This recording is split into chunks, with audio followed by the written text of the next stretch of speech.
We are good to go, sir.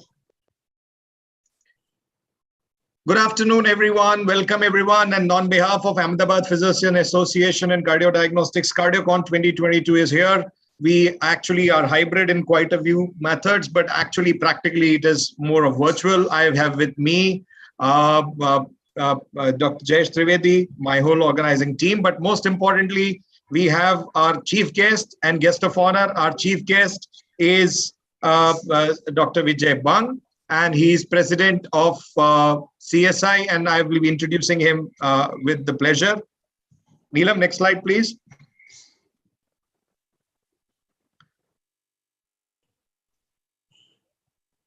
That's myself. Next slide. So Dr. Bang is honorary professor and head of cardiology at Grand Medical College, JJ Hospital, Mumbai, since from 1985 to 2015, with 35 years of experience in cardiology, more than 10,000 coronary interventions, including therapeutic experience, instrumental in starting IVUS FFR in 2006 as professor and head of JJ Lilavati Hospital and Research Center, Mumbai. He's been PG teacher, examiner for DNB, president-elect, and chairman of Scientific Committee of Cardiological Society of India 2022. He's also president committee of CSI 2023. He'll be instrumental in starting, also sponsoring prestigious global webcast project of National CSI. He's founding president of Cardiovascular Academic and Research Foundation, registered with Charity Commission of Mumbai. He's founding chair and course director of India ACT Conference, which annually conducts interventional cardiology conference every year with international and national faculties from all across the world. He is founding director, moderator, International Cardiology CME, founding course director, National Cardiology PG course, also published numerous page chapters, articles, editorials in national international journal, and he's been awarded and enjoys the honor of starting angioplasty program in Kenya, Nairobi, 2000, following which he imparted angioplasty training to the cardiologists in that country up to 2006, for which Foreign Minister of Kenya awarded him commendation to Dr. Bang for interventional cardiology services in 2006 in the letter addressed to External Affairs Ministry of India. He is jury of award committee, Sir JJ Group of Hospital, as presented to Professor Dr. Vijay Bang, with Excellent and Ideal Services Award with Gunwant Medal in 2006, A.V. Gandhi Award for Excellence in 2006, and he's been appointed Chief of Specification Committee for Purchase in 19 Cath Labs Eco Machine TMT for PMSSY Fund by Government of India. His International Award for Excellence, Gold Medal by WCCPCI in 2013. And I think this is just half of it, as I said. It's always a pleasure to have you, sir, and we look forward to have you as mentoring and delivering also the state-of-the-art lecture, the oration that we have scheduled for today. Next slide, please. So with this, I welcome Dr. Bang, and I would like to felicitate him with a flower of bouquet virtually and also with a shawl. Thank you very much, sir. Claps for him. Next slide. Now I request Dr. Kamlesh Patania to welcome. Dr. Kamlesh is APA president, and I would request him to welcome Dr. Shri Rajendra Shah, CMD owner, Sal Hospital, Shah Lovers Limited, and Sal Education Campus with flower bouquet and a shawl. Welcome, sir. Welcome, Rajendra, sir. Thank you. Next slide. Thank you. I'd request Dr. Prashant Vazirani to welcome Dr. Anil Kulshresha, President-elect, with flower bouquet and welcome me with shawl. Welcome, sir.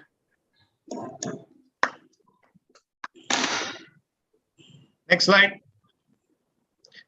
Now I would welcome the person who's been partnering us, Dr. Kamlesh Patania, President of Ahmedabad Physician Association. Welcome, Dr. Kamlesh. Thank you. Thank you, Conway. Next slide. I request Dr. Mukesh Ladda to welcome Dr. Jitendra Anand, Secretary, Ahmedabad Physician Association. Welcome, sir. Welcome to CardioCon. Thank you, sir. Next, I would request Dr. Kalpesh Ansora to welcome Dr. Jayesh Trivedi, former president and our anchor for the program today. Sir, welcome, sir. Thank you, sir. And then I would request Dr. Jignesh to welcome me as the chairman of the scientific committee. This is my privilege. Kamal sir is the Thank you. only person who handles everything in this Correct. cardiac 2022. Welcome. Thank you, Jignesh. I would request now Dr. Jitendra Anand to welcome CEO of Sal Hospital, Dr. Nitin Bhai Shah. Welcome, sir. Nitin Bhai, thank you for supporting. And I would also request Dr. Jignesh to welcome Dr. B.B. Solanki, who's a GMC observer. Gujarat Medical Council has granted 2 credit points for day 1 and 3 credit points for day 2 for the conference Cardiacon. Thank you. Welcome, sir. Next slide. Now I would request Sri Rajendra Bhai to give a welcome and bless us with his guiding force for a few words of wisdom. Thank you, Kamal bhai. It is my great pleasure to associate with your Cardiacon 2022. I appreciate all the effort made by your Association of Physicians and Kamal bhai. It is a great work. I welcome President Sri Vijay Banga. I also welcome Mr. Kalin Kulsesta and Mr. Fatania to help you in this event. Since long, Kamal bhai is associated with us and he is a great cardiologist. He is working very, very hard to organize this kind of conference every year. And it is really great pleasure for the society as well as our institute that such cardiologists are with us and working for the society. Acquire knowledge. This is a platform where you acquire the knowledge and you share your knowledge with your colleagues. So indirectly, it is great services to the society. Every year, I'm attending this conference with him, and really he's doing great job for everybody. And since this cardiology faculty or the importance of cardiology department for the country is very, very important. The majority of the people are facing cardiology problem, and you people are the only people who try to resolve it by one way or another way. So your services one cannot forget, or society cannot forget your services. So let's hope all the best for your this Cardiacon 2022. I congratulate again the Association of Physicians as well as Dr. Kamal Sharma to put so many effort to organize this. Thank you very much. Thank you. Thank you very much, sir. You are a guiding force for us, and it's always been a pleasure that you've been supporting APA in succession now for every year. It's always been your support that has helped us. Thank you very much, sir. Thank you. Thank you. With this, now we shall be moving to the very important function of inauguration. I request all the dignitaries to do the virtual lighting of the lamp and also declare the conference open. Please. आरोग्यं धनसम्पदः शुभं कुरु त्वं कल्याणम् आरोग्यं धनसम्पदः शत्रुबुद्धिविनाशाय दीपज्योतिर्नमोऽस्तुते दीपज्योतिर्नमोऽस्तुते शुभं कुरु त्वं कल्याणम् आरोग्यं धनसम्पदः शुभं कुरु त्वं कल्याणम् आरोग्यं धनसम्पदः. So just like the lighting of the lamp, which reflects the lighting of knowledge, knowledge is what we are trying to percolate and distribute. So as they say, Vidya is that wealth that only increases as you give more. It's neither that's na Rajharyam na Brat Brajyam, that neither can be stolen nor can be divided amongst brothers. It only can increase when you, nor the king can steal it from you, It's the only thing that can increase when you give it and share with the others. So that with that philosophy, CardioCon is what it intends to do. Now I would request our chief guest, Dr. Vijay Bang, whose extensive introduction I've given. I request him to declare the conference open, and then we would be taking his keynote address where he's talking about the challenges as a president, and when he speaks not for just himself. He speaks for the Society of Cardiologists. He speaks for every interventionist. And he's also showing us the path with the leadership. He's going to talk about the emerging and the conquered frontiers in intervention cardiology, the path ahead. So Dr. Vijay Bang, please declare the conference open, and then we can have your, I request you to continue with your keynote address as well. Dr. Vijay Bang. First of all, grateful to all of you for inviting me to be a chief guest for this excellent program, scientific program. I think this is one of the best conference I could see, and scientific program is extremely well set to go. And faculty, so many faculty is there. I think more than 100 faculty is there. And that is very good for our conference. And ultimately, as you said, we distribute knowledge. And that's the best thing to do, is to distribute knowledge. And it's a great honor and pleasure to say that the conference is open now for academic deliberation. Thank you very much, sir. Thank you.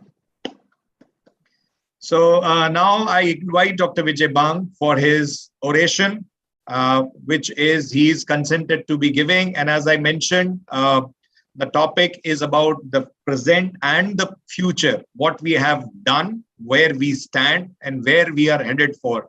We are seeing that the cardiology has become extremely dynamic in times to come. Things are changing. Angioplasty is not something that is going to be in vogue forever. Things are going to change much beyond. And that's what I think Dr. Bang should guide us. Dr. Bang, over to you.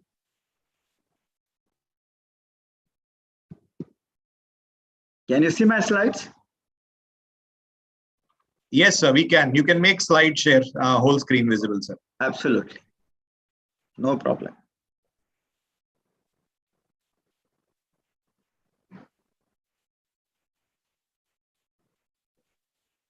And let me check whether my slide. Okay. Yes, it is fine, sir. You can go ahead, sir, please.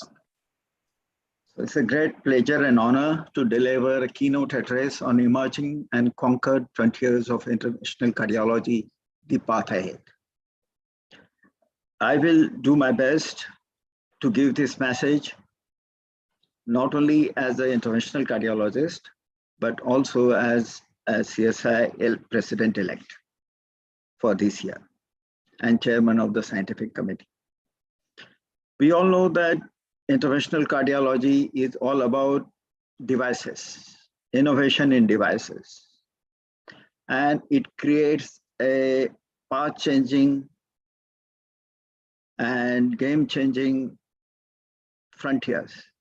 We know that in coronary space, catheter intervention has done a remarkable job, saved thousands of lives, particularly through PAMI and ACS interventions. But story is not different for even revascularizing left main lesions in stable coronary artery disease and proximal LAD lesion or equivalent coronary artery disease. Story is the same. There is no difference in that. And it's not only that, it is proved to be extremely game changer in structural heart disease, particularly. Because that space, there was a need for another intervention procedure, which is catheter based. Because surgeons could not have managed all those cases which are high risk to the surgery. And those are managed by catheter intervention in structural heart disease, particularly TAVI and mitral valve interventions. They have proved to be extremely fruitful, extremely good, and reduce the mortality by 50%. There is no interventional procedures which reduce the mortality by 50%. Now, to start with, I would like to go into history a little bit so that we get to know how to inspire ourselves. Dr. Soanes performed, while he was doing the aortogram inadvertently his catheter got deeply engaged into right coronary artery and patient arrested. He pulled out the catheter and patient was resuscitated after the full CPR, but he didn't get depressed. From there, he realized we can do selective coronary angiography. So he developed Sohn's catheter and started doing selective angiographies. That's remarkable intelligence of a man. In adversity, he turned out to be a winner. And that is how the overall interventional cardiology process has begun. Because had there been no angiography, interventional cardiology had not begun at all. Then Judkin came in 10 years later, 1967, and developed a pre-shaped Judkin catheter, and they are proving the test of the time even after 50 years. That's a remarkable achievement. Then in 1964, Charles Daughter, interventional radiologist, he thought of doing in femoral artery, he thought of doing sequential larger catheter dilatation and modifying a plaque. And through that, he was very happy. The result was literally better. It was not so acceptable, but it definitely looked better. Nobody was impressed in America with his adventure, but in Europe, Dr. Zettler was impressed, and with him, Grundzig was working. So he inspired from there that he has to do something in this space. So in 1974, he performed first balloon angioplasty in peripheral artery. And that is how the journey has begun. The next thing that he did is he performed intraoperative in America in 1977, the balloon angioplasty in coronary artery, intraoperative. And then in 77 September, he performed 16 September 77, he performed the first balloon angioplasty in the cath lab. And the result of that angioplasty, you can see it here.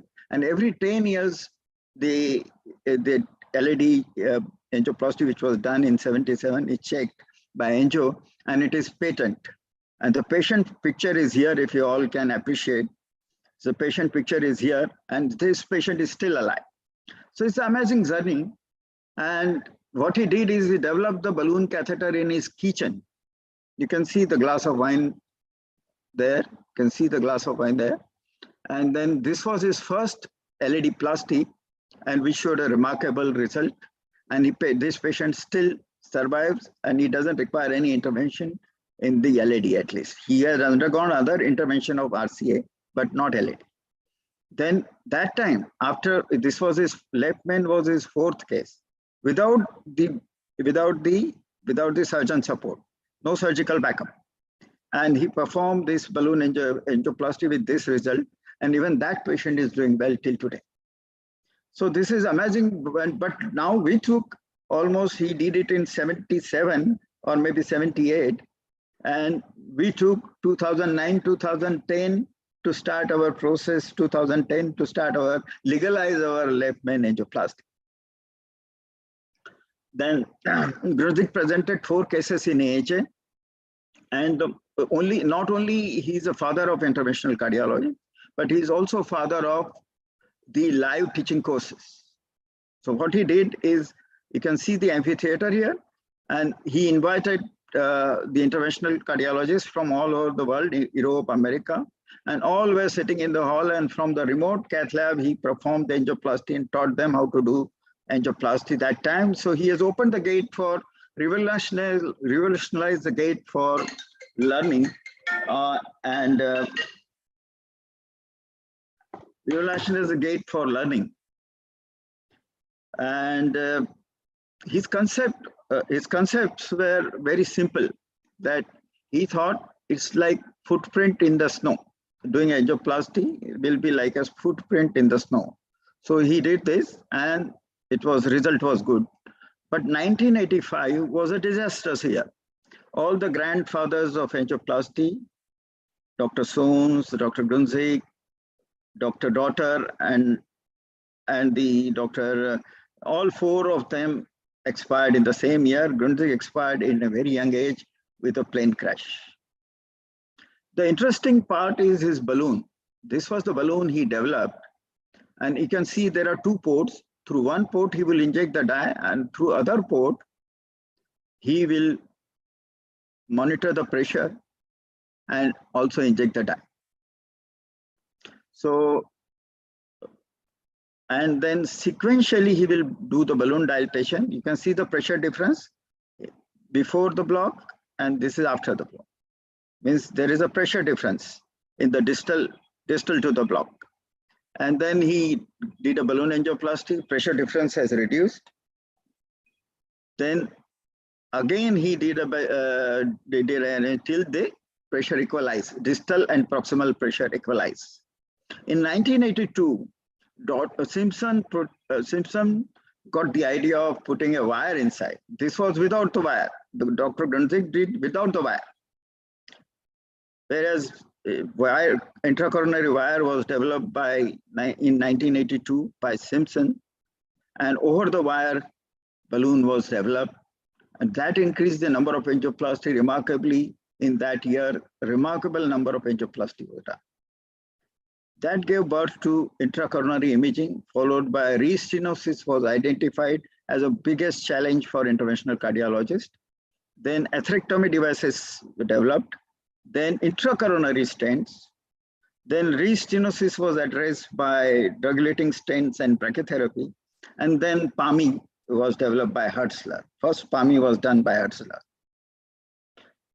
The interesting part, angioscopy was done in 1985. It was intraoperative, means during the surgery, angioscope was passed, and this was seen by Grundfest. Later, it was taken to the cath lab by Spears in 1988. But 1988, intravascular ultrasound imaging was done, and that's the time they realized that there is under-expanded stent, which Dr. Colombo suggested to optimize it by high-pressure balloon expansion. And that is how Antonio Colombo became very famous. Then in 1990, intracoronary Doppler was done by Hartley by attaching a Doppler at the hub of the Sones catheter. And Doppler, but that was only a academic exercise. But clinical benefit of that came in. Clinical benefit of that came in the 1996. Where fractional flow reserve was done. You can see the guiding pressure here, pressure from the guiding catheter, and this is the pressure beyond the block. Initially, the pressure difference is low, but as you give adenosine, the pressure difference is wide because the distal artery pressure with adenosine dropped. And this is how the fractional flow reserve came in the picture. And that time also, the critical looking lesion, FFR was negative, and non-critical looking lesion, FFR was positive. So this is a great history, which has now transformed the area of interventional cardiology in many ways. Restenosis was a bigger challenge. Many therapies were developed at that time. And to address that, that time POBA used to be called as PTC, but now we call it POBA. So this is a very interesting part, and they have found out that number of angioplasties have gone up, but similarly, restenosis rate is also gone up, and they spent $4 billion only managing restenosis. So atherectomy devices came in the picture, directional atherectomy came, but it was not very useful, followed by laser atherectomy came, and then the biggest accomplishment, rotational atherectomy. But that time, rotational atherectomy did not give that good result. Following that, stents were developed and first PEEK study was done. And you can see instant neoatherosclerosis in the PEEK artery. And across the branch, the stent was deployed, and they could note that the flow across the branch is good even after deploying the stent across the branch. So that is how the angioplasty began. And then it came in human artery with the daughter doing a first stent in 1969 in a peripheral artery, and Sigbart did in the coronary artery in 1987. Sigbart is a brilliant cardiologist. He's also a first-time doer of the septal ablation in Hokam and supposed to be very good. Then stent was developed, and stent seems to be better than a PTCA. We can see this result, but still the restenosis rate was very high. So we needed some more devices. Brachytherapy was developed, but then that was not enough. Brachytherapy was successful, but that was not enough. So then slowly we evolved to drug-eluting stents, and drug-eluting stents gave excellent result in that, but restenosis remains the challenge. Then developed the thrombolytic therapy. Timigrate was developed, and then Hartley performed first PAMI, and PAMI results were far better. Improvement in LV function was remarkable, and mortality was low in the patients whose PAMI was performed earlier. So that is how Hartley started. And then stenting was better than POBA in acute in PAMI, and PAMI was better than lysis. So this was all everything, and then adjunctive therapy like GP2B3A developed. But most importantly, because of all these advances, there is a remarkable reduction in mortality from 1980 to 2000. 41,745 patients saved the life, and 50% of life saved accounted to interventional cardiology procedures. So path ahead was good, but there were several challenges even with the drug-eluting stent. So bioabsorbable stents had to be developed. Bioabsorbable stents also produce challenges. Thought that it will give good vasomotion, but vasomotion was equal to that of the stent. Even stent had a vasomotion, which is numerically though different, but statistically almost a non-significant difference. So then Absorb stent was having a late thrombosis problem. Then drug-eluting stent progressed from first DES to second DES, and then BRS. So at the moment we have this second generation stent, we know Resolute and Zans, but Synergy is a third generation stent, which is the only stent which is of the third generation. Then of course FFR revolutionized stable coronary artery disease, and 19 studies suggested that only FFR guided PCI is a superior PCI because it's appropriately indicated. And then the microvascular dysfunction was identified by use of FFR and IMR. And several conditions like INOCA, heart failure, preserved fraction, cardiomyopathy, several conditions are included in 2021 in this space. The intravascular imaging has revolutionized. It provided the morphological detail on cath lab table. We could understand what is the pathology going on. And precision in angioplasty developed with assessment of morphology, followed by sizing, diameter and length of the stent, and then optimization of stent all together, and it produced better result. All the three meta-analysis studies showed that there. Then not only that, the intravascular imaging also, particularly OCT, having a high resolution, gave the good idea about how this dissection, malopposition, all other details are identified during the procedure and can be corrected. So there is the result of the procedure is good. There are no complications. Then the scoring was, calcium scoring was done. Calcium is always a challenge. Thrombosis and calcium, two biggest challenge for the coronary interventionalist.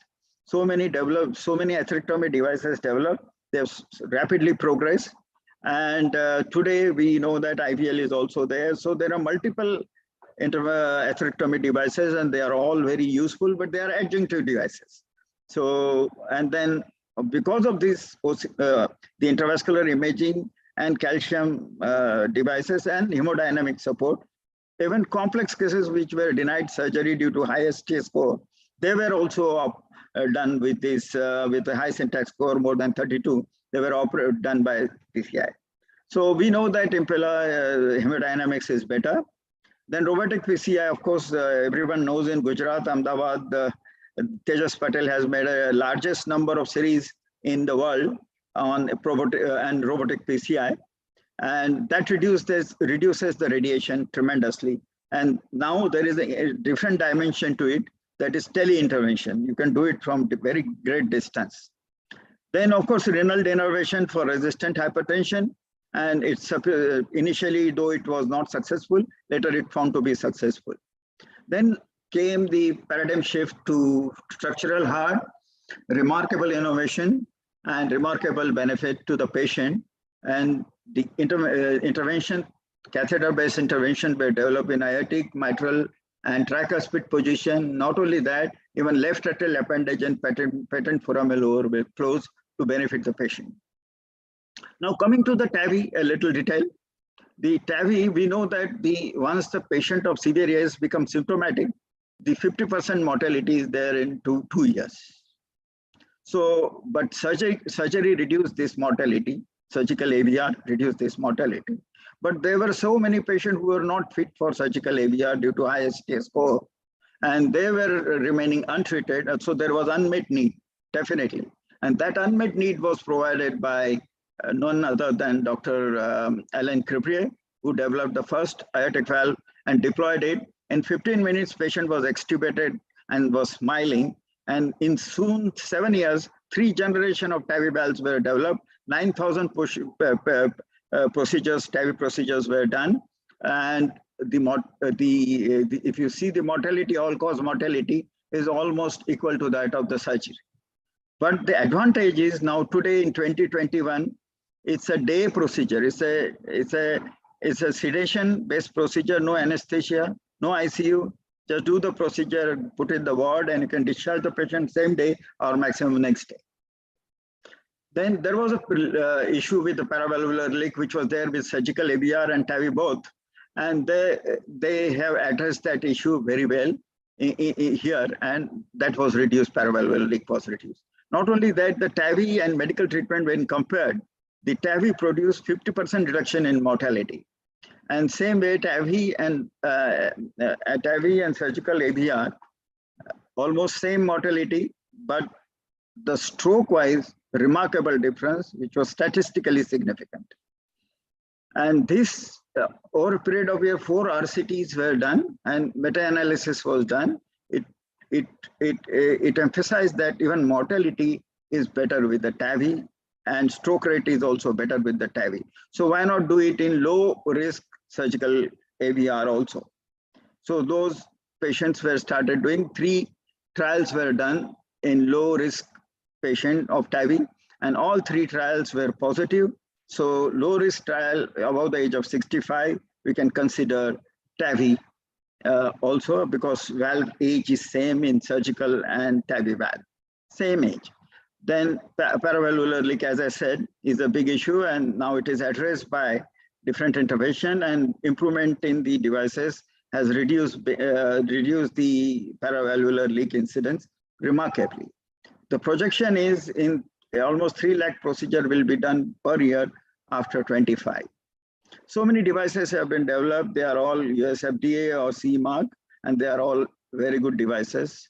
Then paravalvular leak devices were also developed. They are all in use, and they are remarkably benefit to the patient. Then same unmet need was seen in mitral regurgitation cases. Mitral regurgitation was severe, but many patients were not surgical candidate. They're surgically not fit due to highest test score, and there the catheter-based intervention was done. And we can see that only 50,000 surgery was done.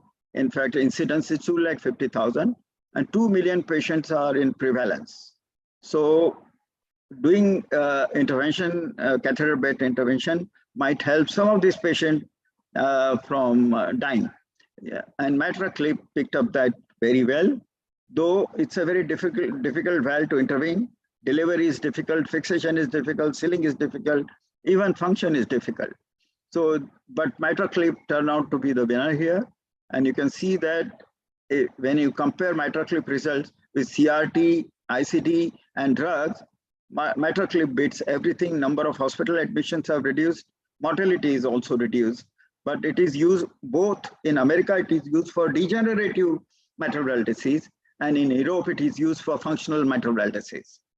And then came the era of tricuspid valve intervention, and that is mainly for the organic TR and even for functional TR with the dilated annulus.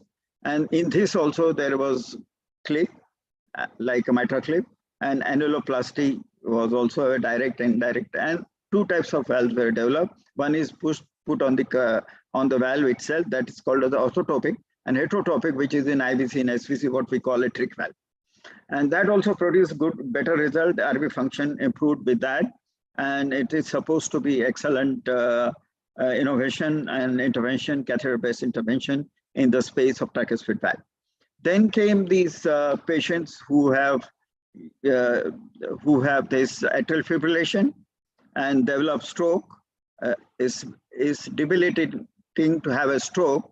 You can see that T was done on this patient. There was a thrombus in the appendage, and many of these thrombi are dislodged from the left atrial appendage. 90% stroke occurred from here. So why not close this in case the patient doesn't tolerate the NOACs or DOACs? Only in this subset of patient, not all patients of atrial fibrillation, you need to do the left atrial appendage closure device. Only in patients who are not able to tolerate NOAC in non-valvular AF. Then came the same indication for patent ductus arteriosus, patent foramen oval, and that device also developed. And initially it was not successful, but now there is in a selected patient you can consider this, and this is supposed to be good. Now coming to the future directions, this is a very important space, and we need to cover this very well. And artificial intelligence is something which is going to take over interventional cardiology. It's because it improves the diagnosis through machine learning. ECG, you can artificial intelligence in ECG signals. If artificial intelligence interface, same way in echo, cardiac MRI, and CT, all can improve and redefine the diagnosis of the disease in early stages. So it's a very good, very good artificial use of artificial intelligence, and it's supposed to do wonderful work in this area. Not only that, it can help us maintain the data, it can help us do the procedure from the distance, and even voice mediated command can be given to the patient while the patient being operated. So artificial intelligence has developed remarkably, and it improved if you see isolated surgery and CABG. You can see valve surgery and CABG in both. Monitoring with artificial intelligence devices, it has helped in assessing predicting the outcome, and outcome is better assessed, and you can see that this is remarkably better. Then there will be a breakthrough. Already there is a breakthrough in the congestive heart failure space with the devices. One is sensors. Pulmonary artery will have a sensor which will monitor pulmonary artery pressure and wedge pressure. The LV remodeling devices, contractility modeling devices, microvads, and interatrial shunts. These things are going to develop very fast, and they are already in the scenario, and some of them are in the pilot study stage. Some of them are already approved for commercial use, and they are supposed to produce excellent results. Now coming to, this is a parachute device which is placed in a patient who's got anterior wall MI and developed aneurysm. So this goes perfectly and sits there, doesn't produce any arrhythmias, preserve torsional contraction, restores conical shape of the LV, reduce LV EDP, reduce LV volume, and even partition the scar completely. So this is supposed to improve the hemodynamics in patients with aneurysm, LV aneurysm, or area which is not mobile, a kinetic area of the valve, large area of the left ventricle. Then pulmonary artery pressure can be monitored, if we monitor the pulmonary artery pressure, we can reduce 30% rehospitalization in 6 months. And in fact, in real world, it was 38% reduction in. So just putting a pulmonary artery, monitoring a pulmonary artery, we can titrate the doses of the drugs and improve the condition of the patient.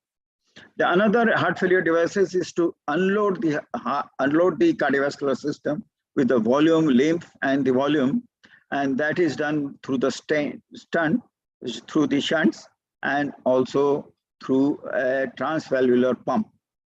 We can see the pump here, and both these are at the moment investigational, but supposed to work very well. Plus, there are wearable devices which will help us monitoring the patients with heart failure, and also the pacemaker, which is called as Burstim pacemaker. It can reduce the sympathetic drive and improve the patients with heart failure. Similarly, these are shunt devices. These three are shunt devices, and they are very useful. Now, imaging modality, multimodality imaging, intracardiac echo will come in a big way after diagnosis will be very easy with AI application. And this is going to be a complete revolution in imaging. Not only the interventional OCT AI use has already started. It's called as software, it's called as Ultron One software. It helps in detection of the EEL and also the calcium. And it helps in sizing of the length of the lesion and the diameter of the artery. And it can assess, so we can do a morphological assessment first, followed by sizing, and then deployment, review the deployment of the stent, and it can produce very good result. Then calcium scoring will produce also is excellent information that we get from this. Now, not only that, now in future, live cases will become easy with cloud-based service deployed in the cath lab, and it can reach to the classroom, conference room, it can reach to different location, physician's place, recovery room, and we can see that these patients, other people can learn intervention while sitting in the classroom. So, and then at the moment, patient has to go for multidisciplinary consultation for certain procedure like MitraClip, it requires TAVI, it requires multidisciplinary consultation with the anesthesiologist, cardiac anesthesiologist, cardiac surgeon, the interventional cardiologist, and cardiologist. All four are the part of the team.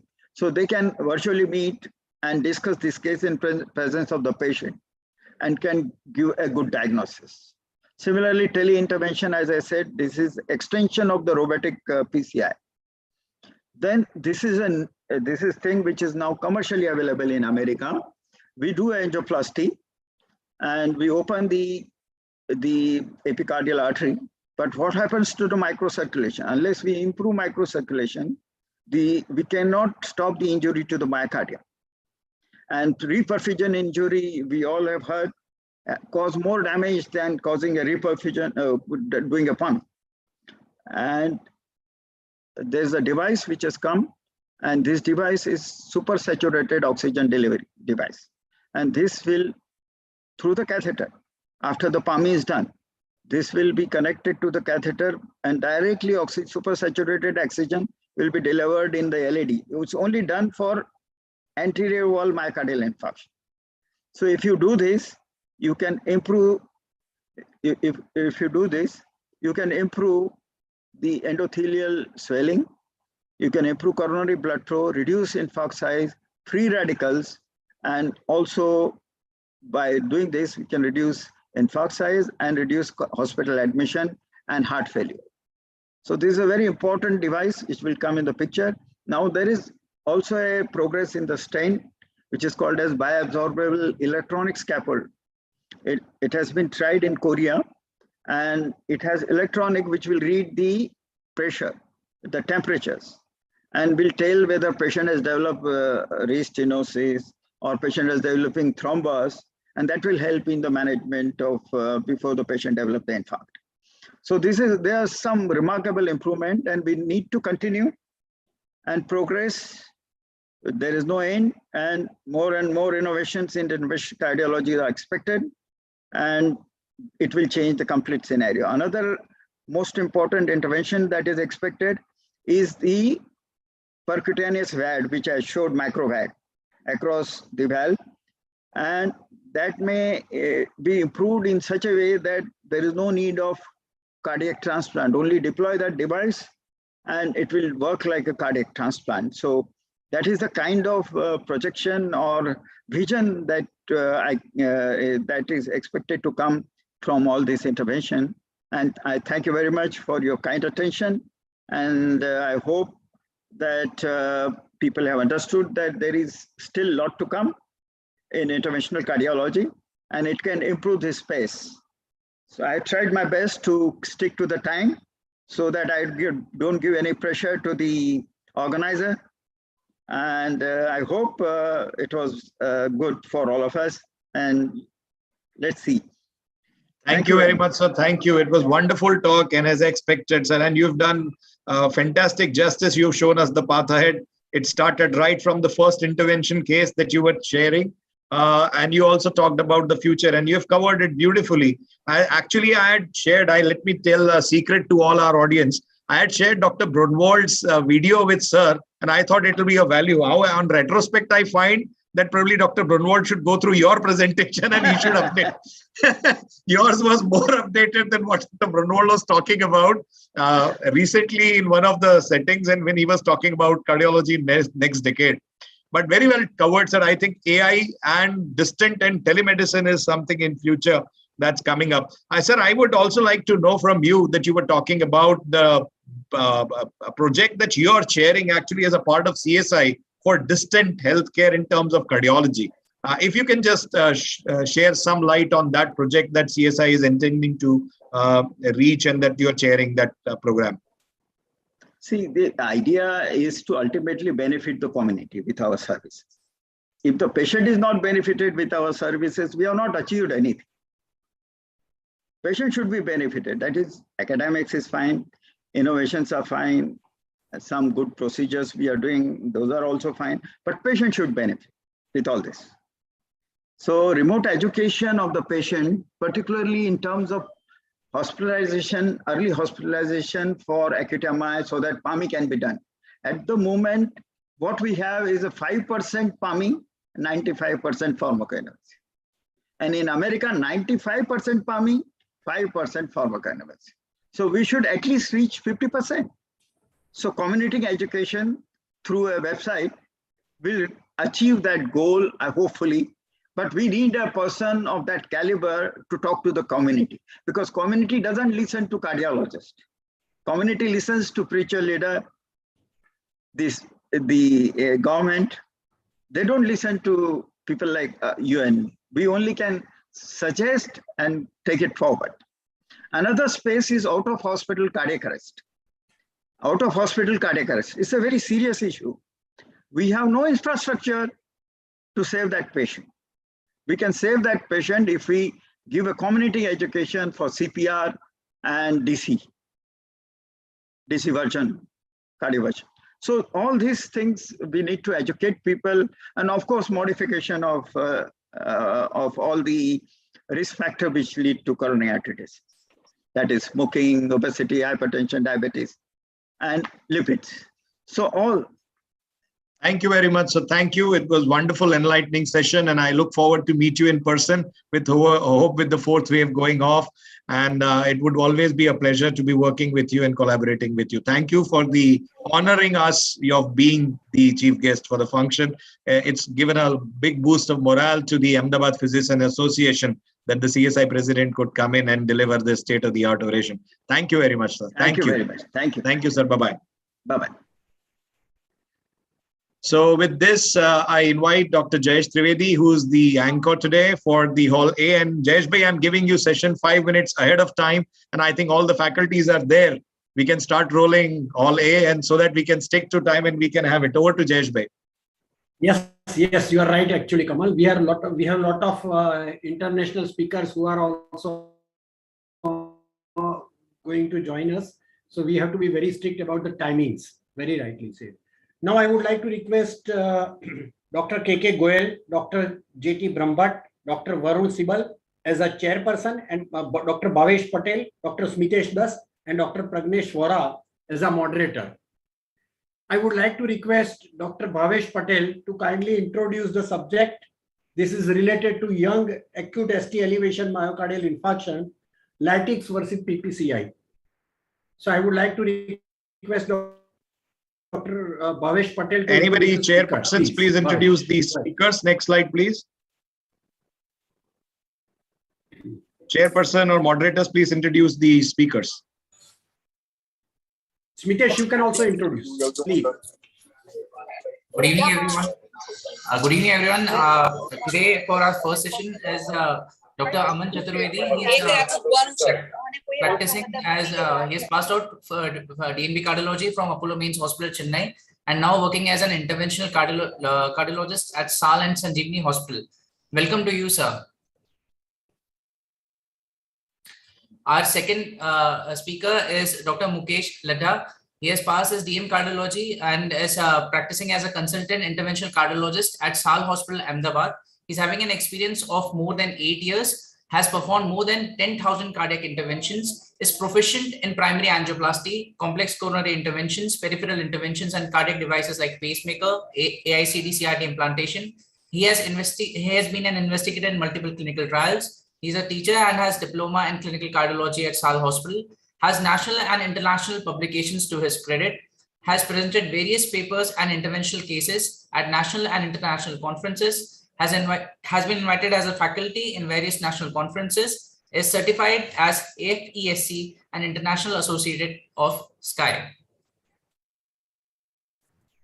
Our third speaker is Dr. Sandar Patel, who has passed from his DM cardiology from UN Mehta Institute of Cardiology, is a director of Aradhya Heart Care OPD Clinic, is performing interventions at multiple hospitals like HCG MediSurg Hospital, Jeevraj Mehta Hospital, AIIMS Hospital.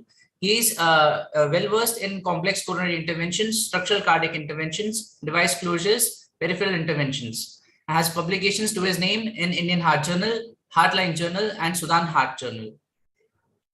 Welcome to you, sir. Sir, all speakers are requested that they remain in time because we have discussion also for 10 minutes. So please be in time. Thank you. Go ahead, sir. Speaker number 1.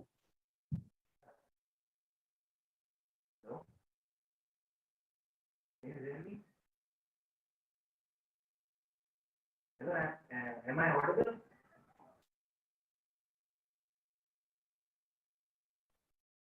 Hello? Am I audible to you? Yeah, Aman, you are audible. Go ahead. Yeah.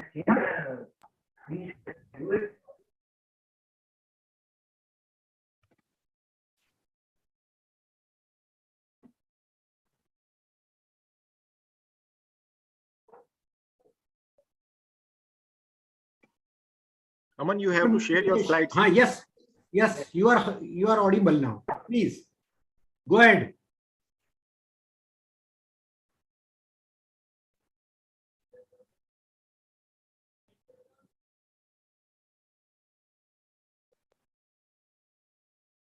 Dr. Aman?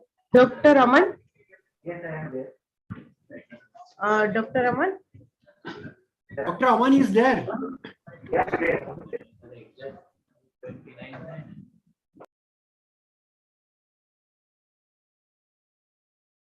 Hello?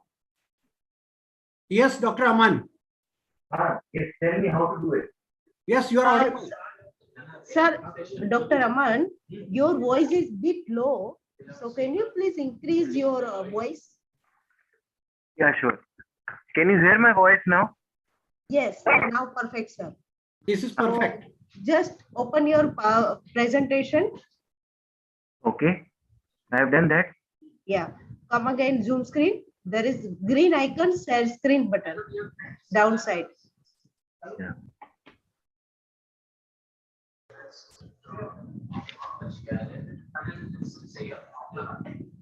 Share screen button, sir.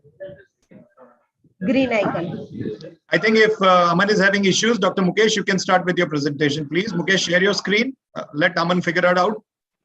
And Dr. Mukesh can go ahead with the talk too first, please. Yeah, I can.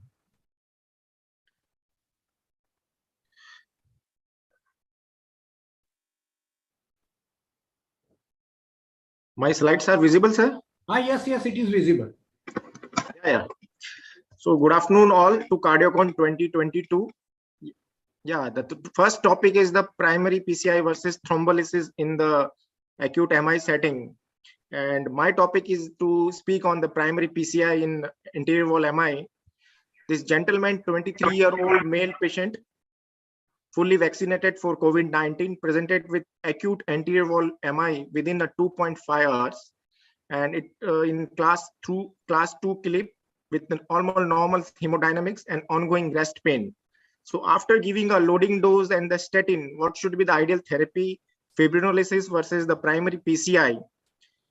That we have to decide. And before selecting a reperfusion therapy, we know that this patient is within a window period, and that we have to see the extensive anterior wall MI. That means patient myocardium, a big myocardium is involved, and massive MI, and the risk of bleeding if patients go for lytic therapy, and the total ischemic time from the symptom onset to the reperfusion means the opening of the artery, and the time required for the transportation to the cath lab, and our patient is already reached to the cath lab enabled center. So the proper, the ideal treatment for this patient, we have to select from the thrombolysis and the primary angioplasty. But there is no doubt in my mind that this patient is the ideal candidate for selecting for the primary PCI, because according to the guideline, if patient diagnosed with the STEMI, if you can open the artery within a 120 minute, then that is the ideal therapy, that primary PCI. And I am sure that my friend Dr. Aman and Dr. Sandhap, they also can do primary PCI within a 30-minute time period. So this is the ideal way, this is the ideal treatment. This patient, if go for primary PCI. The reason number 2 is that if these patients go for fibrinolysis, then the chances of opening the artery, the chances of the TIMI3 flow, that is only 50%. In contrast, the TIMI3 flow can be achieved up to 96% in the primary PCI, and that is the biggest advantage, and that decides the prognosis of this patient. That's why I'm suggesting the primary PCI in these patients. If you go with the data, you see within the first 2 to 4 hours, even with the best molecule, which available as a fibrinolytic therapy, you will achieve TIMI3 flow in 62% of the patients. And that's why the primary PCI is better. If you see, after doing the primary angioplasty, you are sure that the artery is open, is flowing very well, and you are 100% sure that this patient is going to be benefited. In fibrinolysis, you have to rely on the certain clinical criteria and data. So I would suggest, and again, the reason 3 number is the reinfarction. The reinfarction means the reocclusion rate of the artery may be as high as 10% in the hospital and up to 30% by the 3 months. And as the time passes, after 6 months, death and the reinfarction is almost 10% in the fibrinolysis group compared to the 4% in the primary PCI group. So the reason number 4, I would say the stroke. The hemorrhage is another a big factor. Intracranial bleed, even though it is a 1%, but if young guy, if develop bleed, that is the biggest catastrophe if it is young in his own family. So I would suggest that this is the again number 4 reason.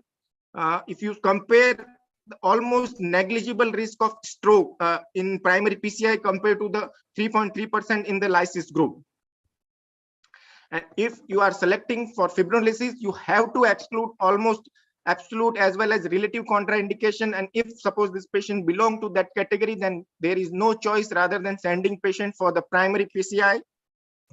And reason number 6, the thrombolytic therapy is more time sensitive, because as the time passes, the thrombolytic therapy is less effective. And in this, in one of the major paper that has been established that if you thrombolyze the patient within a 30 minutes, that effectiveness is more. And as the time passes and after 2 hours, the effect of the efficacy of the thrombolysis is reduced. And in that scenario, the primary PCI has great role. Now, what are the clinical evidence suggests? The data itself says that the Prague study, the largest study and first study which has been done between the primary PCI and the thrombolysis, almost all the patients were enrolled in 3 different groups. The group A, the thrombolysis group, the group B, the thrombolysis, and followed by the angiography and plasty, and group C, the PCI directly. And if you see, almost 1500 1,500 patients enroll and compare, and that shows that group A, the mortality is 14% compared to group C. That means in primary PCI 7%. So means anyway, if patients go for fibrinolysis, you are almost 50% of the mortality you can save by doing a primary PCI compared to fibrinolysis, and that is the biggest advantage. See that 23% of the mortality in thrombolysis group compared to 8%. So that means the biggest advantage you can give, that is the death benefit, that is the mortality benefit in primary PCI group. Even though patient is thrombolized, the 7% of the patient, they go for the rescue PCI because of the chest resting pain or any other reasons. So these are the favoring data in terms of primary PCI. Now coming to the PRAG-2, this is the larger study, almost similar kind of study comparing thrombolysis versus the PCI and other, and again subgroup analysis was done between 3 years and 3 to 12 hours, and that shows that after 3 to 12 hours there is significant difference in the mortality, almost 6 to 15%. That death benefit is almost more than double. The reason number 8, again a landmark trial, that is Dynamic trial, that it is a Danish population study that again compare between the thrombolysis versus the PCI, and that has shown that there is 75% reduction in the reinfarction, and 30-day mortality is 24% in the fibrinolysis compared to 6% in the primary PCI, almost 4 times mortality reduction in primary PCI.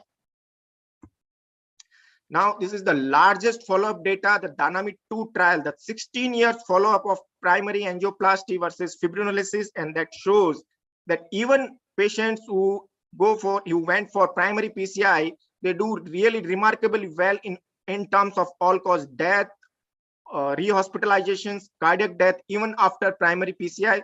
So the benefit of the PCI immediate as well as long-lasting, and that should be the ideal therapy in this patient.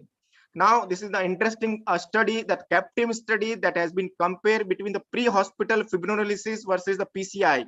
In our health setup, the pre-hospital fibrinolysis is not possible, but this is the FAIR study that has shown that some benefit is there in mortality in terms of thrombolysis, but that is the pre-hospital thrombolysis. Anyway, the composite endpoint favoring the primary PCI compared to thrombolysis. Even though the mortality rate is less, but the least mortality was in the primary angioplasty group, and again, this is a major benefit. Now, if you compare all the major clinical trials like PRAG, CAPTIM, DANIM 1, 2, and PRAG 1, 2, that there is that all the trial favors the reinfarction, favor the primary PCI, stroke also favor the primary PCI, death, which is the major advantage in terms of any kind of benefit you want to give, that favors the primary PCI. So that meta-analysis conclude that even when transfer to an angioplasty center is necessary, the primary PCI remains superior to the immediate thrombolysis. And this is again a different case scenario where ST elevation patient presented to the non-capable center, and then compare between the fibrinolysis versus the patient sending for the primary PCI. Even you are sending patient for primary PCI, then also you can reduce mortality by 5.1% compared to 7.7% if you do fibrinolysis. Now, the last thing, that is new concept, that culprit versus the complete revascularization, and that you can do only by angioplasty, and that in all the major trials, these are the small number of study, but really gives a great benefit and great reduction in all cause of composite death and MI. And that shows that the complete revascularization could be beneficial once it allows for the fast reestablishment of the blood flow, increase the viable myocardial area, and leading to an improvement of the left ventricular ejection fraction, and the reducing vascular complications through the lesser need of punctures, reduce hospitalization time, and prompting an increase in cost effectiveness. So I would like to conclude that the primary PCI is superseded by many reasons, like higher rate of patency, greater number of TIMI3 flow, lower rate of recurrent ischemia, reinfarction, emergency repeat revascularizations, and almost negligible intracranial hemorrhage, and the massive mortality benefit and less hospital stay, and is more effective rather than if you lot of contraindications and complications with fibrinolysis and the least effective therapy. Thank you so much. Thank you, Mukesh. Very well in time. Now I would like to request Dr. Aman Chaturvedi, if you are ready, sir. Yeah, I am ready, sir. We'll take discussion afterwards. Dr. Aman Chaturvedi, are you ready, sir? Can you see my slides? Yes, sir. Just put it in slideshow mode, sir. Can it be seen? Slideshow, sir. It is in slideshow. Yeah. So I am very thankful to the organizing committee that they asked me to present a topic today. And I am very grateful to Dr. Mukesh that he presented such a nice talk today. He is very a nice speaker. So I'll be arguing on the Indian scenario of the current situation. If we think about the Indian scenario, then why will we prefer a pharmacoinvasive strategy over a patient in such a case? So what do the guidelines suggest? The guidelines suggest that if the patient is reaching the hospital in the time frame of 120 minutes, or the door to the balloon time is less than 120 minutes, then only you can think about doing a primary PCI. Otherwise, if it is possible, you should think about doing a fibrinolysis followed by a primary. This is the 2017 guideline, what it is saying. And what is the time to muscle? The more time you waste in doing any intervention or any revascularization strategy, the more muscle you are wasting. Even if you thrombolize a patient in the ambulance, or if you do pre-hospital thrombolysis, or if you do a thrombolysis just in the ER, that will be saving the muscle. So that will be more beneficial for the patient. So this is my second point. So if you see this graph, it is showing that how much time is going on and how much muscle and how much mortality is increasing. So as the time is increasing. Excuse me, Dr. Aman. We are not able to see you should go with the slideshow. Can you see 62% written down in your computer? Just behind that is a slideshow mode. Go to the slideshow mode first. We are seeing your first slide only. You are able to hear me or not? When you are audible. Okay. But you have to keep slideshow on. That is not there. Slideshow.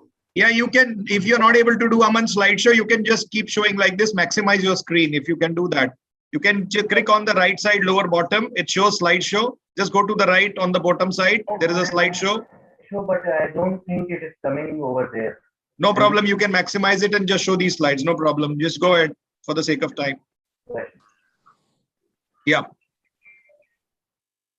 Okay, so if you see this slide, you can see that as the time increases, there will be increase in mortality and there will be increase in death if you don't re-vascularize the patient. And the other thing is that go to little time. Go to little time is hardly marginable, or means it hardly takes almost 20 seconds with the newer antithrombotic agents and newer. It will take 30 minutes to, and that will increase. See the hospital mortality percentage. Thrombolysis in less than 30 minutes, it will be almost 7% mortality in the hospital. Then the other thing counts is that the total ischemia time. So in our case, the patient has presented almost like 2.5 hours after the chest pain started, and his first medical contact, and the admission time, documentation time, and everything, if you account, then it will take around 4 hours, 4 to 5 hours for completing everything. If you don't go into documentation, then also it is going to take around 3 hours. So then also, if you do thrombolysis just before doing a primary intervention, then it is going to be beneficial. Now, if the patient has a cardiologist, or there is any complicated procedure going on already in the cath lab, or there is a TARI going on, or there is a primary PCI already waiting in the ICU, then what other options do we have? We don't have any other option. We have to go for primary thrombolysis, then we have to think about going for a angio and rescue PCI. Then the fifth point will be efficacy and patency of thrombolysis. So many trials have shown that the newer antiplatelet thrombolytic agents like tenecteplase, reticlase, and tissue plasminogen activator have almost the efficacy of 85% to 70%. So, and they will give almost like TIMI 2 to TIMI 3 flow. And following that, we can go for angiography and angioplasty. So then also our time will be saved in that, because giving an injection will almost take like 10 seconds for giving a bolus of tenecteplase or reticlase, and continuous infusion or a second bolus of tenecteplase or reticlase. In our patient, the TIMI score is like 6. So his mortality is around 16% in 30 days. So it will be very hazardous to keep a patient waiting just for the documentation or other parts of the thing. Another issue is that there are no reflow or no flow phenomena happening without thrombolysis. Even if you do a primary PCI, take the patient for stenting and take the patient for plasty or anything like that, even after crossing the balloon or even after crossing everything, there is no flow in the LED. So what you can see in this picture is there is no flow in the LED. If you thrombolize this patient, there will be increased flow, there will be reduced thrombus burden, and you have more chances that a nice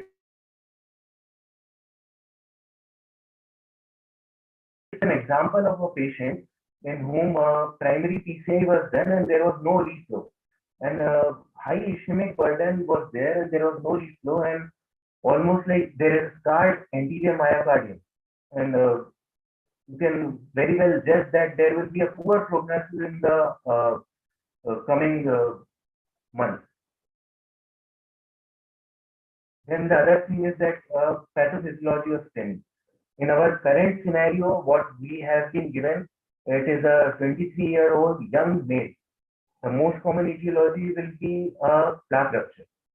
And the plaque rupture will be mostly a red thrombus. It won't be a white thrombus, it won't be a stagnant thrombus, it will be a red thrombus, and it will respond very well to thrombolysis. And many of the cases which I have seen till now, they will have a resolution of the thrombus burden and a resolution of even the stenosis even after thrombolysis. Even if you do thrombolysis and do a CAT after that, the patient will be very well and there won't be any plaque or any stenosis, any residual stenosis left. The sixth point will be cardiac necrosis in STEMI. The more time you waste, it is a basic concept. The more time you waste, the more muscle you lose. So if you lose the muscle, there is no sense of doing any intervention procedure access. So the basic thing is that as soon as the patient is coming, you don't have time, just thrombolize him. Take him to the cath lab, take him to the interventional area and do whatever you want to do with him. But thrombolize him. Clinical trials, like Mukesh sir was pointing out many clinical trials what he had said. There are many clinical trials which are supporting pharmacoinvasive approach also. So this was the first trial. The FAST MI trial that also showed the same thing, that even if you do thrombolysis, even if you do thrombolysis followed by PCI, they are going to have almost like the same outcome. And the Gracia 2 trial came, it is also showing like the primary endpoint of the study was composite of death and which showed significant combination, that major bleeding and no significant difference between the two groups. Then transfer AMI study came, then Minneapolis study came, then STEAM study came, then STEAM conclusions came, stream update came, what the update says that as the time increases, like if you see this graph, you can very well recognize that as the time increases to the doing a reperfusion strategy, either be it thrombolysis or either be it primary PCI, as the time increases, you are going to have a decrease in LV function, and primary PCI won't be better if you don't do time strategy. As soon as the time increases more than 50 minutes to 60 minutes, it is not going to be better. So better it is going to be that you do a pharmacoinvasive study. Finish trial came. Then some few other points is easy to administer. Major adverse complications are not that much. We say that there are too many major adverse complications, but it is less than 1% with the newer agent. Then relatives and social issues. You take time to explain to the relatives the cost issue, the explanation to the family members, the explanation of mortality and morbidity. It takes time. And it decreases chances of multiple stents once you do a CAG. And even if you want to send a patient for a bypass, you don't have to, like, the culprit vessel will be re-thrombolized.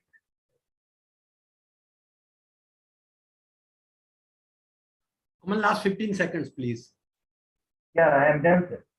I am done. I am done, sir. Hello?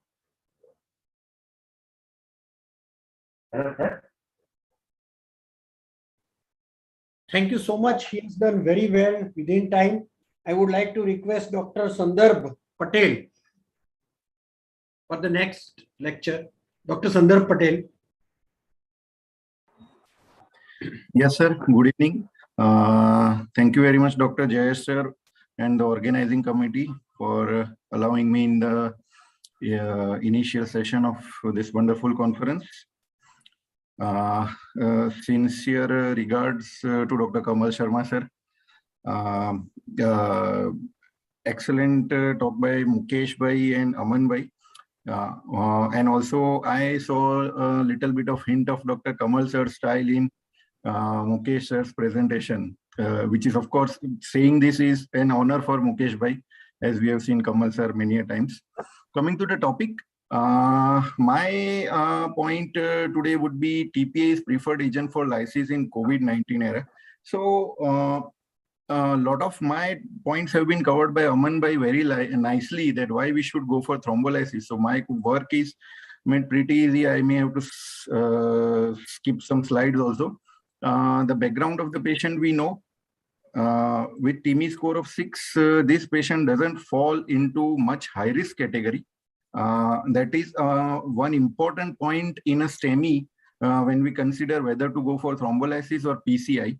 So this patient is not in a very high risk category. Thrombolysis can definitely be considered.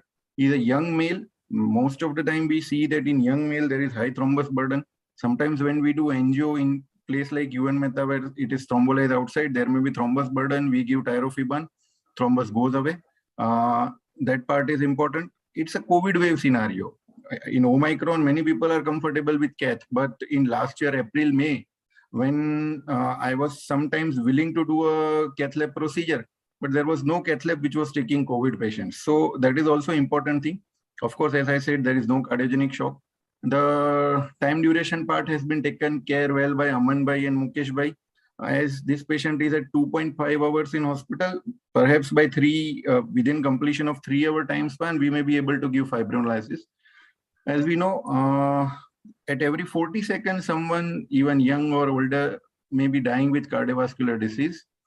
Now, COVID-19 is a very highly contagious disease. Proximity dependent spread is there, with aerosol maybe remaining viable for hour to many hours also. So once you take such patient in cath lab will be out for few hours. So other non-COVID patient may suffer. Most screen for COVID-19 tests may be negative up to 30%. And 80% of patients of COVID infection are asymptomatic. So even in Omicron era, when this is not severe, but 80%, many asymptomatic patients may be there. So COVID screening is definitely necessary. So all this COVID screening and part will also take its own time, and time is muscle with ST elevation MI. So we should ideally do COVID screening. At the same time, we should not do delay. What can be done? Thrombolysis is ideal. Infection of healthcare workers is a major concern. Italy, Spain, USA, India, a lot of healthcare workers get infected. Even with PPE, personal protective equipment, total safety is not there.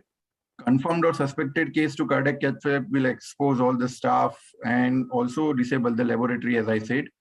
Necessary delay after hospital arrive occur due to the triage protocols during this COVID-19 era. Important focus of today's debate should be PCI is definitely preferred. I also agree. And being an interventional cardiologist, anyone would agree that PCI would be preferable to thrombolysis when there is a cath lab like, there is a hospital like SAL with this patient where beautiful cath lab is there. But COVID-19 scenario, triage protocols, and also other things in Indian subset, we have to explain the relative in detail, window shopping, opinion, this, that takes 1, 2, 3 hours. Why waste those 3 hours and why not thrombolyze? Early reperfusion is always important than the mode of reperfusion. Immediate fibrinolytic therapy in emergency department may mitigate the system-based delays, of course. And then we see various recommendations from various institutes across the world in COVID scenarios. So patient without thrombolytic contraindication first start intravenous thrombolysis, and then segregation to various department, ICU or ward can be done. Reperfusion of STEMI in COVID era. Experts dealing with COVID-19 epidemic in China or place like USA have been preferring over last 2 years the fibrinolytic therapy. Blanket policy of PPCI in all patients will be hard to justify, and there are operational issues. So scenario or situation in these times favor fibrinolytic strategy. Of course, this part we have seen high risk, low risk, preferably thrombolysis, and if contraindications or if failed thrombolysis, we can go for PCI. In stable patient with confirmed or suspected COVID-19, PCI can be deferred as first-line therapy, and fibrinolytic therapy should be given. Patients in one study who were treated with PCI, 21% had stent thrombosis. So this factor should also be considered or kept in mind. Patient is fully vaccinated, but still he could have got COVID. And whenever there is COVID, in compared to routine scenario of 1% stent thrombosis, this 21% stent thrombosis, and stent thrombosis in a young patient would be even more devastating than the actual disease. How can we balance this? So isolating the patient, confirmed or suspected, starting the thrombolytic therapy would be preferable. If acute STEMI is there, as said, consider fibrinolytic therapy if no contraindication.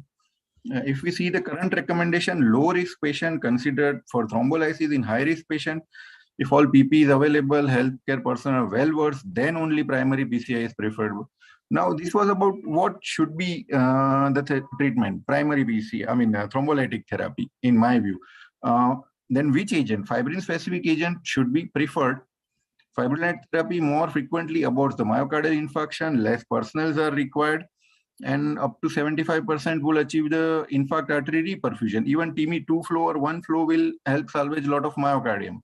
Fibrinolytic therapy and pharmacoinvasive strategy offer a logical, effective, and simple alternative to complex ergotherium of primary PCI. This is, of course, factors favoring the fibrinolytic-based pharmacoinvasive approach. Non-PCI or even PCI-capable setup in COVID scenario, low risk, no absolute contraindication to fibrinolysis, and less than 3 hours, which is our case.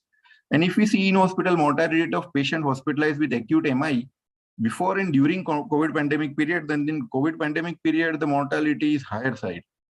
In STEMI patient, fibrinolysis is comparable in hospital and 30-day primary composite endpoint in COVID-19 pandemic era. So previous data, we have to forget and see what is the scenario in COVID.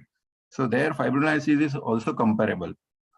ACCHA also says that appropriate timely use of some form of reperfusion is important in COVID pandemic rather than the best ideal choice as per guidelines of previous times. So proposed redesigning of STEMI care would be dual goals, timely reperfusion and healthcare personal safety. Hospital without PCI capability, go for fibrinolytic or transfer if contraindication. PCI capability is there, then if PPE and all is available, you can consider fibrinolytic for low risk stable patients. Rapid and safe discharge can be there, and monitoring the system performance is also important. So this fibrinolytic agent would be class 1A or class B, fibrin specific agent particularly. If we see about TPA or the alteplase, it has shown superiority in mortality reduction compared to placebo, also compared to streptokinase. Accelerated TPA followed by heparin reduces the mortality and a significant reduction in mortality. As we know, alteplase is more fibrin specific, direct plasminogen binding, no allergic reaction, plasma clearance is quick. Thrombolysis for acute MI, alteplase versus thrombolysis is, as I said, superior. If we see the major trials of comparing 30 to 35-day mortality among fibrinolytics, then we see that alteplase in Gastro 1 is superior. We know that reteplase is not showing any particular superiority to alteplase. So over and all, fibrin specific agent like alteplase when given with accelerated regime would be much interesting. So in nutshell, COVID-19 era, early reperfusion with minimum risk to the patient as well as healthcare worker is the way forward. Safety of healthcare worker is utmost important when already burdened healthcare infrastructure, as we see in Indian scenario. Time-tested fibrin-specific agent like TPA serves the purpose, achieving the coronary reperfusion in high majority of patients with time conservation. Thank you.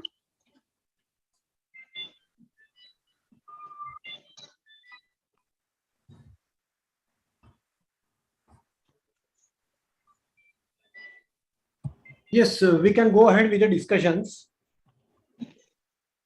If there are any questions,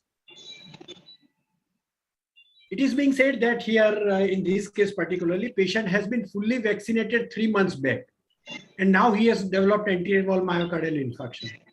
So the antibody level of COVID, spike protein antibody level must be good enough. This is what I understand.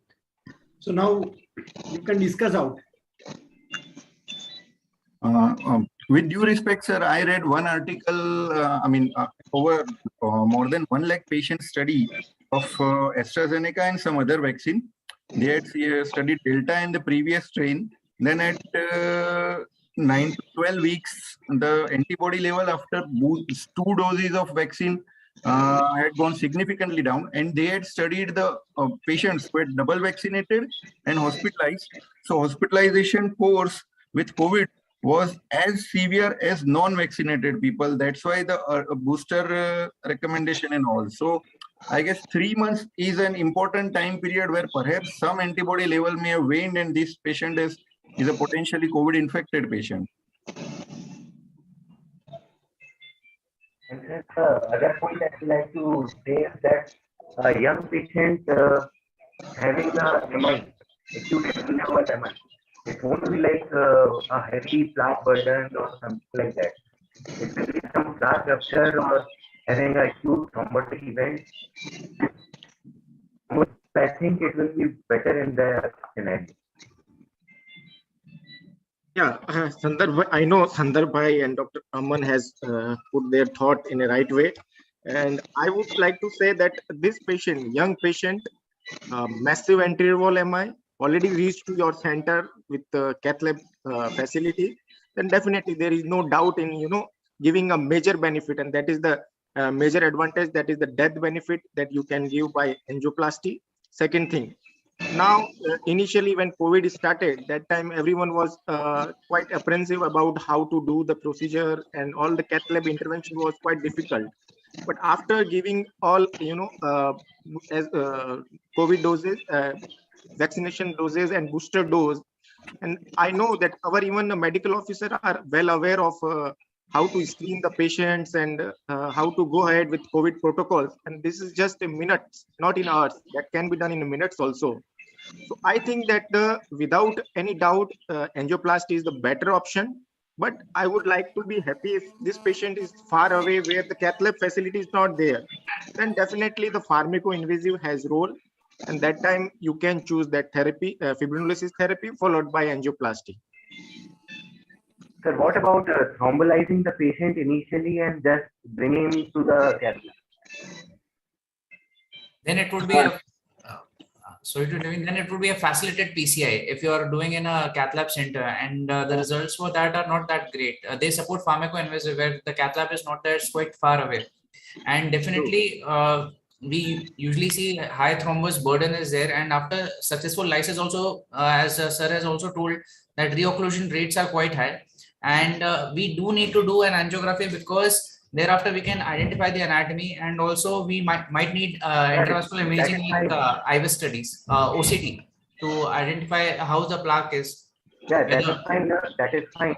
If you do thrombolysis within 3 hours, if you do PCI, or if you angiography, that is also means it is advisable to do a PCI or an angiography within 3 hours of thrombolysis. That is fine, but if you do immediate thrombolysis, won't it reduce the thrombus burden? Won't it reduce the ischemic muscle? Won't it reduce the myocardial damage? And in a young patient like this, I think it will be advisable to have a initial thrombolysis followed by a PCI. Yes, I also agree to Aman bhai very much that nowadays we don't talk about door to balloon time also even. We talk about door to wire time. So the concept is that when the wire is passed, there is some whatever flow comes with passing the wire through the lesion that will also help salvage the myocardium. So I guess the thrombolytic agent like tenecteplase or reteplase or even alteplase that will establish enough flow majority of times to akin to at least passing a wire. So that will salvage a lot of myocardium. And most of the times we do follow COVID protocols. And now the way we almost gone and all is fine. But otherwise, even doing a rapid antigen test spends 20 minutes. So we'll almost go beyond 3 hours of thrombolysis period and all. And in young patients, when certainly also thrombotic burden is high, and if COVID situation there, it will be even higher. But then many times during our procedure, if thrombus is we are not able to tackle the thrombus, we give intracoronary thrombolysis also. So doing all that thing in place of that, why not give IV thrombolytic? Yeah, that's what I am saying. So the only thing that I would like to mention or ask rather to Dr. Raman and Dr. Sundar is that the guidelines, if we just stick to our own clinical vignette, the case given to us, the patient is a young male, his saturation is 96%. Nowhere we have been given a situation where he's supposedly infected from COVID. The standard guideline norm should be that if there's a non-PCI center and if you can thrombolize the patient within 10 minutes, that is the gold standard. You can do that. To have a PCI center, there is no reason not to take this patient up for PCI purely for an academic discussion. If we are having a cath lab enabled center, and even if we consider it to be a COVID situation, the recent registries of AHA and Euro PCI, they mentioned that if you manage COVID patients and if your healthcare personnel is sufficiently trained enough to manage a COVID patient with STEMI, PCI is the gold standard from the limited registry. There are no guidelines purely for the fact that the world is evolving, learning about the COVID itself. So we'll take a while to come up with a guideline with reference to COVID. But if we just stick to the current situation, best clinical vignette, my personal say would be more for PCI than fibrinolysis. If you recommend fibrinolysis, I would love to know why and exactly not a PCI for this particular patient. Look, I'd like to give an explanation that like we don't stick to the guidelines completely. We don't have to stick to the guidelines. Guidelines are made and they are changed every day and the other day. They will change.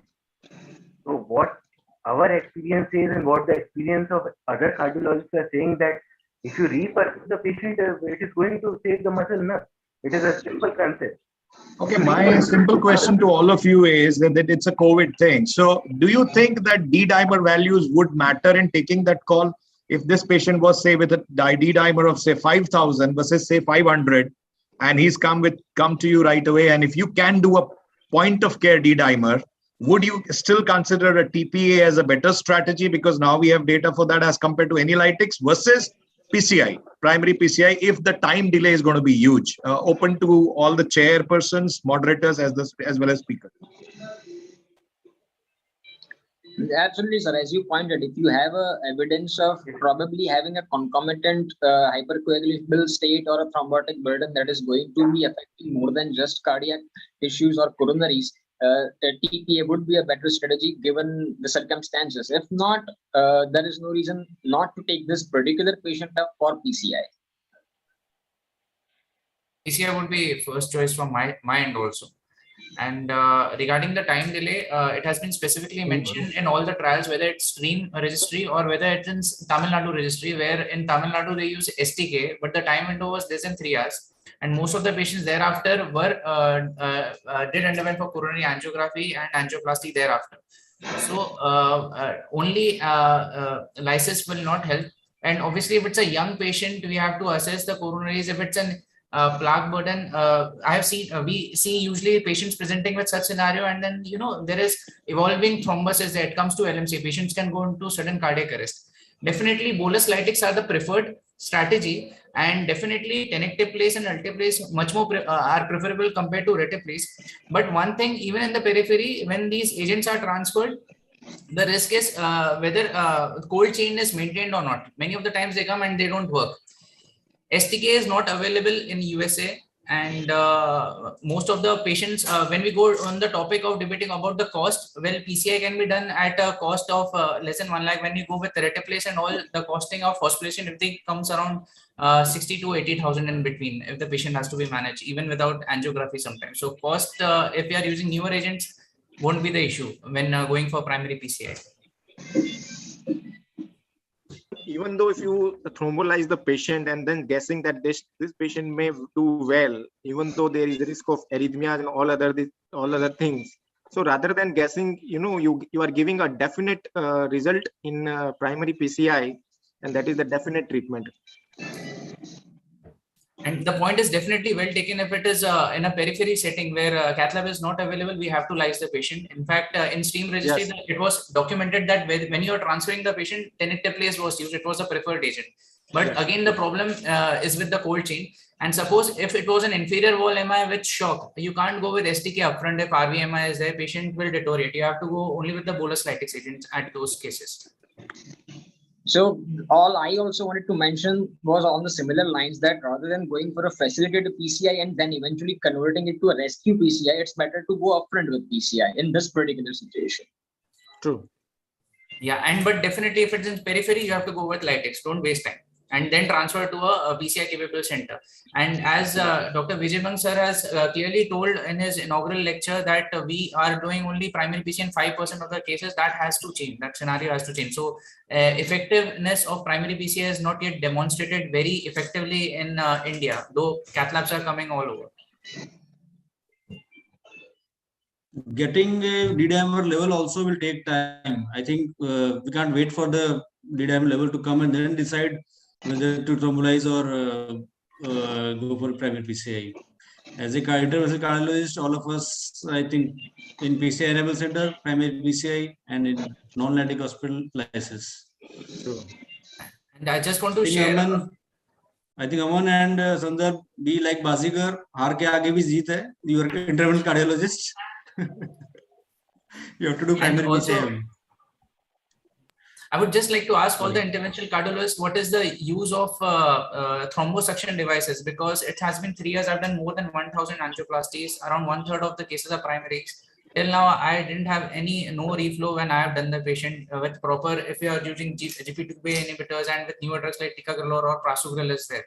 So cases of no reflow are comparatively less as compared to earlier when you used to see around 2016 or 17. When they were True, because if you see in last 5 years, hardly almost 4 or 5 times I have used thrombosuctions. Rest of the time the things, you know, solve with just a plain balloon only.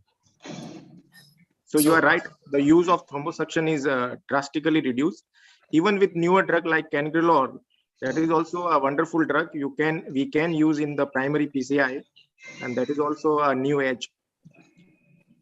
I like to add a point that the use of thrombosuction has reduced from class 1 indication to class 2, class 3 indication. So you don't have to do thrombosuction. It is like almost like contraindicated to do thrombosuction even in heavy thrombus blood. So I think our discussion is almost over because we have a speculated time. So during that time, sufficient discussions have been made. When we meet again, we will have further discussions on the same topic. Now I would like to go to bout number 2. Thank you so much to all my speakers and co-speakers. And we are thankful to all chairmen also who have participated. Thank you so much, Kamal Bhai and Jay sir. Now I would like to request Dr. Gaurav Gandhi for the second bout, Dr. Sanjay Vagani, Dr. Keval Kanabar. They'll be doing as a chairmanship. And the moderators are Dr. Jitendra Anand, Dr. Devang Shah, and Dr. Ronak Bhai. I would like to request Dr. Gaurav Gandhi to kindly introduce the speakers. We have 3 speakers, and the topic is on atrial fibrillation, NOAC. Dr. Ronak, you can introduce the speakers. Dr. Ronak Shah.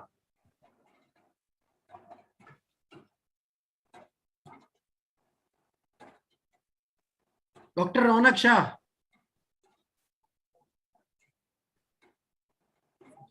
Dr. Gaurav Gandhi. Okay. The first speaker is Dr. Sunil Thanvi. He is going to talk on dabigatran as NOAC. That is the most widely studied in this scenario. Dr. Ronak Shah, would you like to introduce Dr. Sunil Thanvi?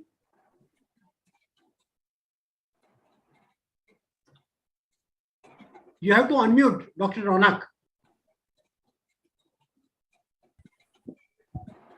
Kindly unmute your laptop. You are muted. Hello. Can you go to the next slide? Please finish the introduction about next slide. Dr. Sunil Thanvi is a professor, head of the Department of Cardiology, former assistant professor in cardiology at the Research Center for nearly 6 years, former in charge of professor in cardiology at various centers, even in Karamsad Medical College also. Huge reoperative skills, and he doesn't need any introduction amongst the cardiologists or even physicians also. He is very popular, soft spoken, and very clear about his ideas. So I would like to request Dr. Sunil Thanvi to kindly go ahead and give his excellent talk. Another is Dr. V.S. Prakash. He is from Bengaluru. He has done his MBBS, MD Medicine Cardiology, MD Medicine from BMC Bangalore. And he has so many research papers under his belt. He is heart specialist and interventional cardiologist at Bangalore. Currently works as an MSR Ramnath Narayan Hospital as a coronary interventionalist, and patients with heart rhythm disorder. He has been expertise in this. Heart failure patients, including biventricular failure. He has received so many awards. I would like to go to the third speaker is Dr. Jay Shah. Dr. Jay Shah doesn't again need introduction because he's very popular. I know him since years together, and he is a very good, wonderful interventional cardiologist, DNB, DM. He is practicing at Mithakali and founder member and vice president of Krish Heart Institute. He's a teacher in DMB cardiology students in HCG, attachment at Star Hospital and Life Care Institute. He has so many fellowships, national, international, and he is principal investigator in so many studies. He's a co-investigator again in multiple studies. He's a coordinator in CREATE study. Apart from that, he is a wonderful singer. I remember him like that. Thank you, sir. I would like to request Dr. Sunil Thanvi to go ahead and deliver a lecture. If he is not available, in that case, Dr. Jay Shah, please. Dr. Jay Shah. Okay. So good evening, sir. This is Dr. Jay, and thank you so much for giving me this opportunity. Can I share my slides? Yes, sir. Yeah. Okay.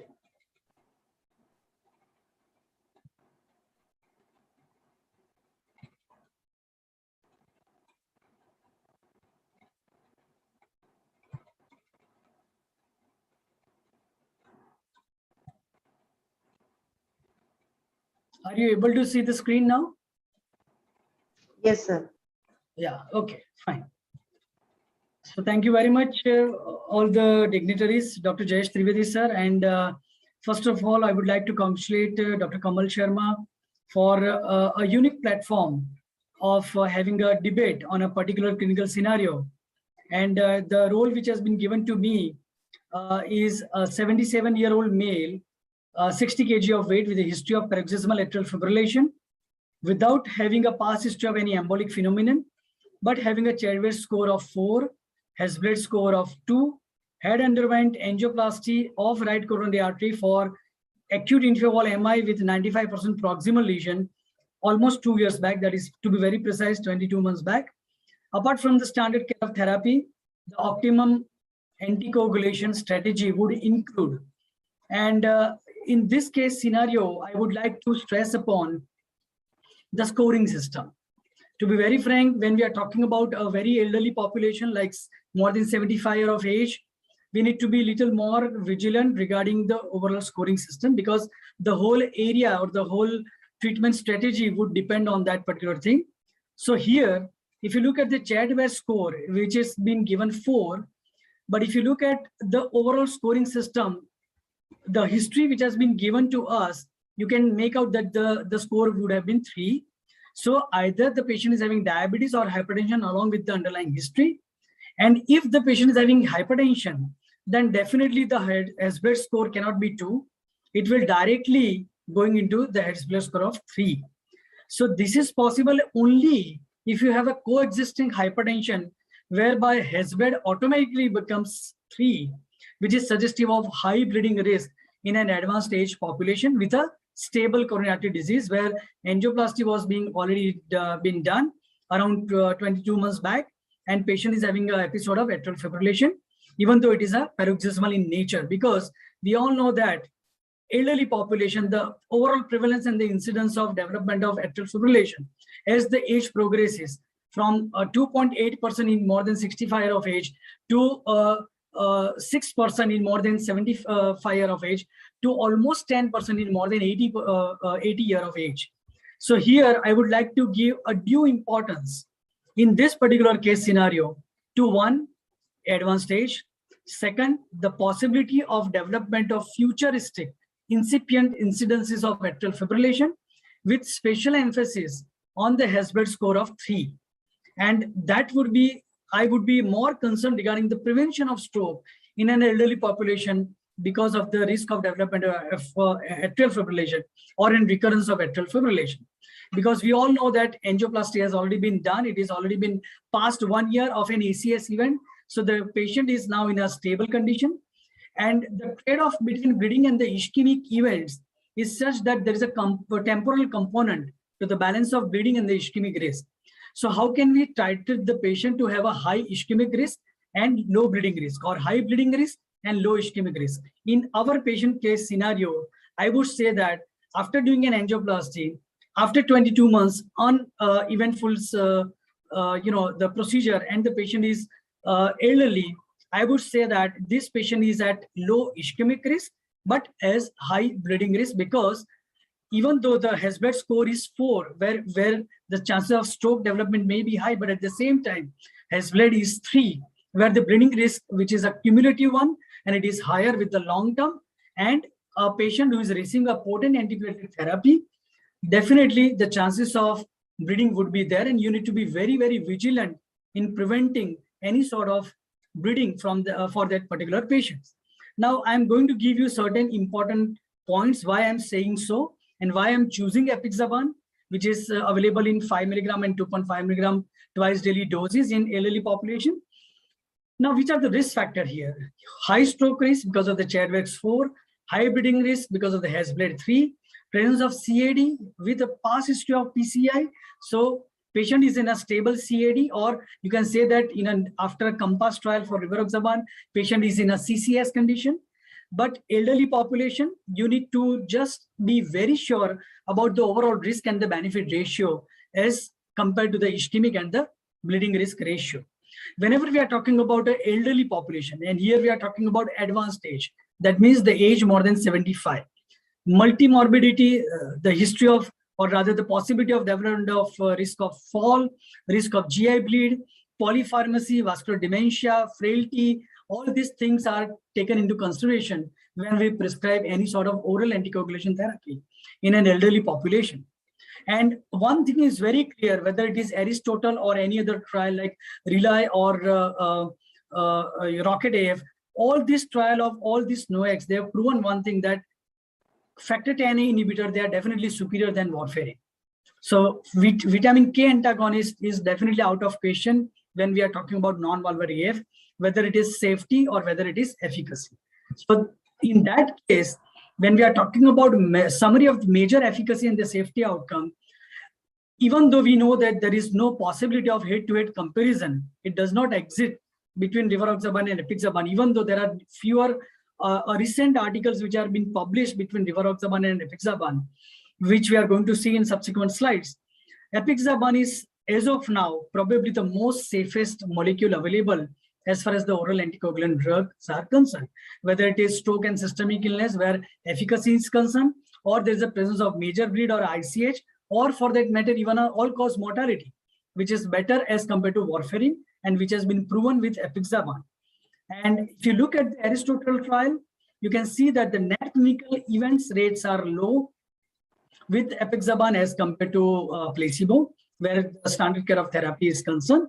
Whether the stroke or the ischemic embolization, all-cause mortality, major or all-cause bleeding or intracranial bleeding is concerned, as the age advances, the benefit increases. In the elderly population, I think apixaban has definitely proven its efficacy as well as safety. Now coming back to the data where all this comparison is being done between Riva, Debi and apixaban, the data of major 4 trials, they've shown that in an elderly population, the efficacy is same as that of dabigatran, or for that matter, even in an elderly population, it is same as that of even rivaroxaban. But what about the safety? Safety here, you can see that in more than 75 of age, rivaroxaban is inferior, or it is not producing a better benefits as compared to apixaban. And apixaban, more than 75 of age, definitely it is going to give you a better result, irrespective of the age criteria. The safety profile or for major bleeding is definitely better with apixaban as compared to dabigatran. Dabigatran, we all know that it is very efficacious as far as the stroke prevention is concerned in 150 milligram dose. But what about the safety? In elderly population, more than 75 of age, dabigatran produces more bleeding, which is statistically significant. So that is the reason meta-analysis of multiple randomized control trial have proven that in an elderly population, which NOAC is better as far as the comparison is concerned. I think apixaban scores over rest of the NOACs. And now coming back to some of the real world evidences in elderly population, we all know that Aristophane is the trial which has shown data about elderly population having better benefits with apixaban as compared to warfarin, whether it is stroke or systemic illness or major bleeding is concerned. Apixaban and other NOACs, they are being managed or maintained irrespective of the doses, where you are using reduced dose, either with dabigatran, rivaroxaban or apixaban. Even with the reduced dose of apixaban and of dabigatran, they are associated with lower risk of major bleeding as compared to a reduced dose of rivaroxaban.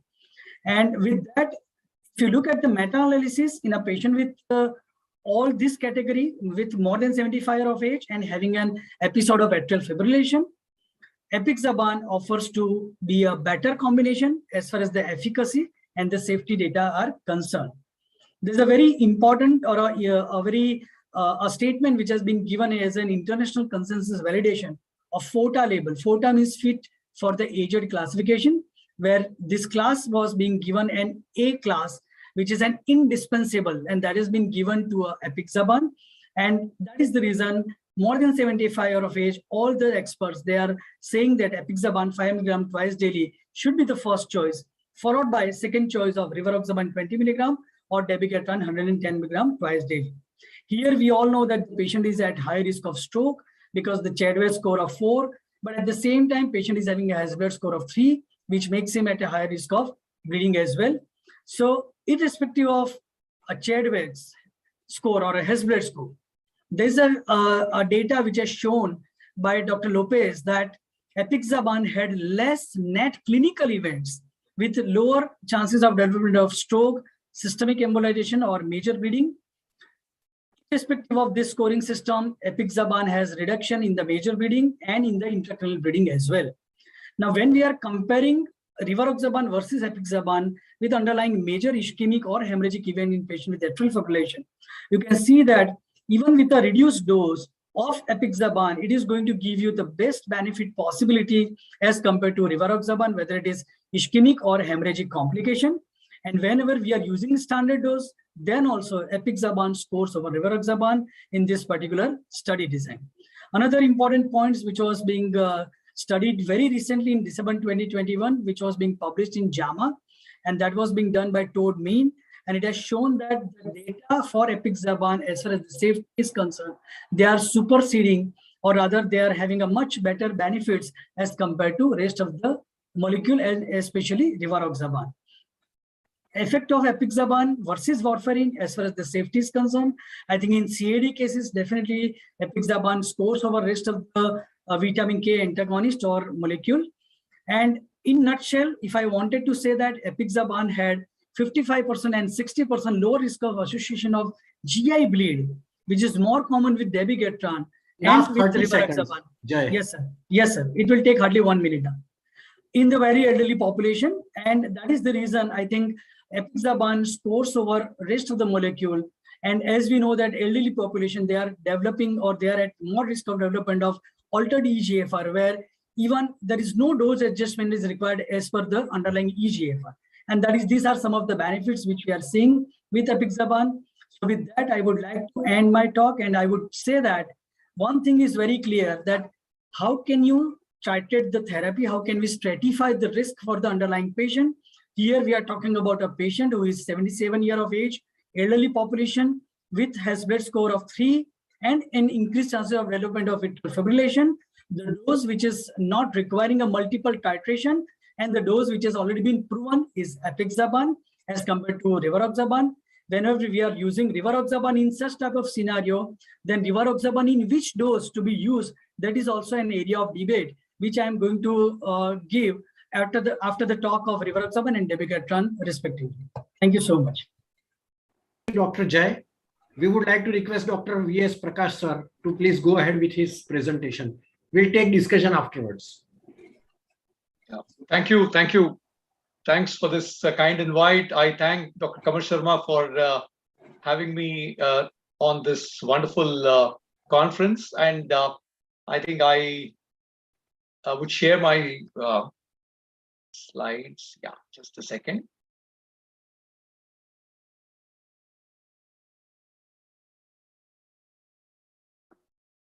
My slides are visible, sir? Yes. Yeah, thank you. Thanks, sir. I think I with due respect to my previous speaker, I think he did a wonderful job really establishing the importance of apixaban in this kind of situation. I will not go into the case scenario because he did elaborate on that, but I'll just make a little deviation.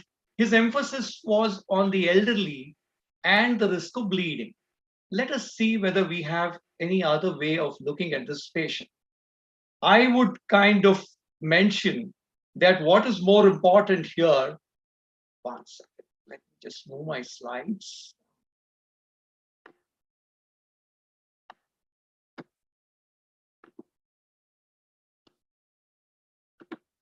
Yeah. That's my disclaimer. And yes, he did emphasize on, see, one important thing here is the Church-Vaskar 4. Another important thing was diabetes. And we have underlying coronary artery disease, PCI, and an elderly, right? We understand that. Now, let us look at the RCTs, which are our major support for Novax versus warfarin. If you look at this patient, elderly with a Church-Vaskar 4 and a diabetic, which RCT represented this person very well? It was the ROCKET-AF. ROCKET-AF had 40% of patients being diabetics, and the Church-Vaskar score was 3.7. So we understand that now we have evidence with regard to rivaroxaban in this subset of patients. Diabetic patients. See, why are we worried? Diabetic patients who have AFib have higher risk of death and cardiovascular events as compared to those without AFib. 61% increase in the relative risk with deaths and cerebrovascular events. We have not spoken about that at all. What does the ROCKET-AF tell about this?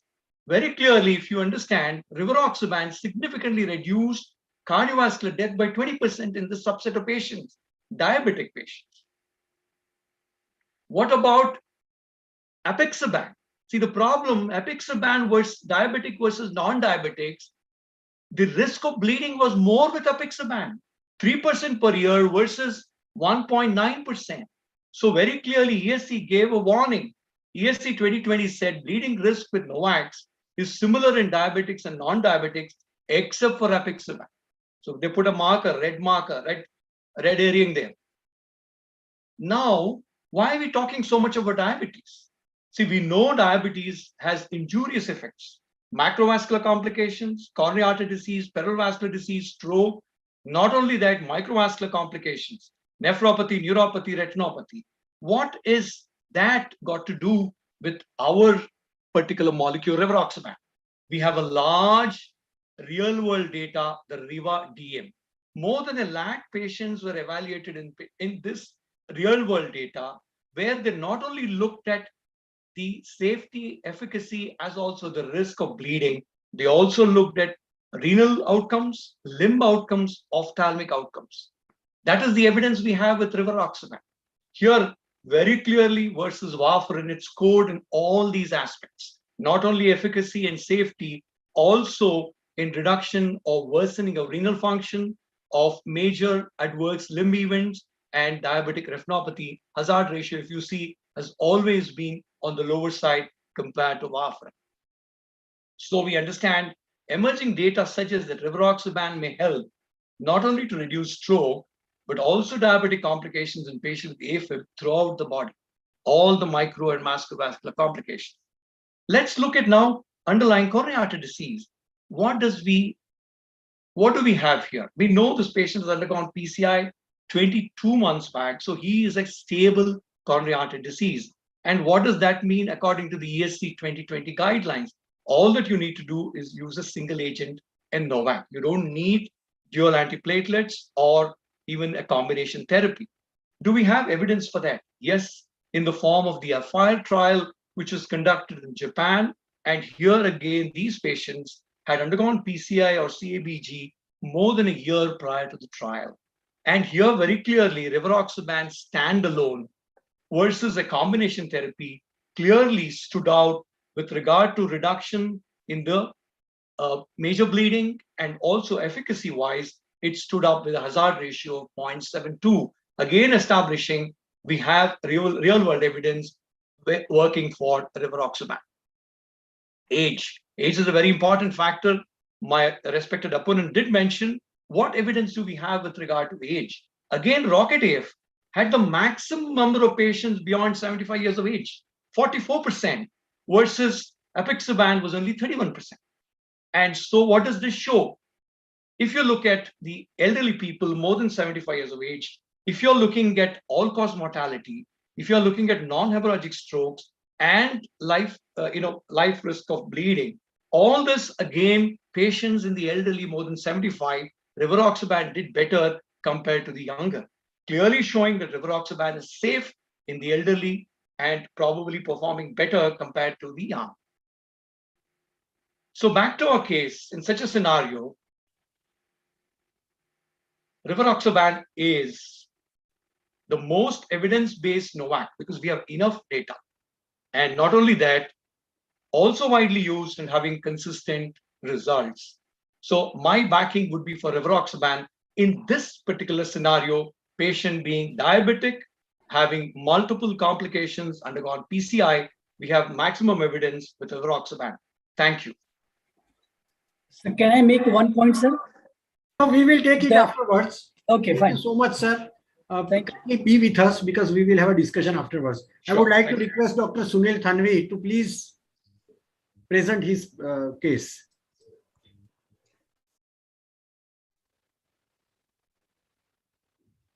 Yeah, thank you, Dr. JHB. Yeah, hi Kamal.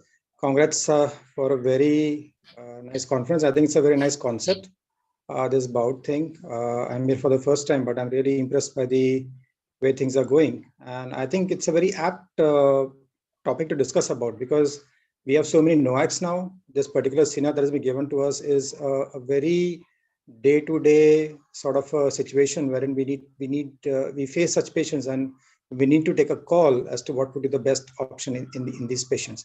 So I'll be pitching in for dabigatran today. I've heard Dr. Prakash and Dr. Jay, and I'll be putting my thing forward for dabigatran. Next slide. I think when we talk about dabigatran, it's one of the most widely studied NOAC till date. We have been using it for donkey years now. And I think in various scenarios, it has been studied and it has always come out trumps whatever data has been there for this particular molecule.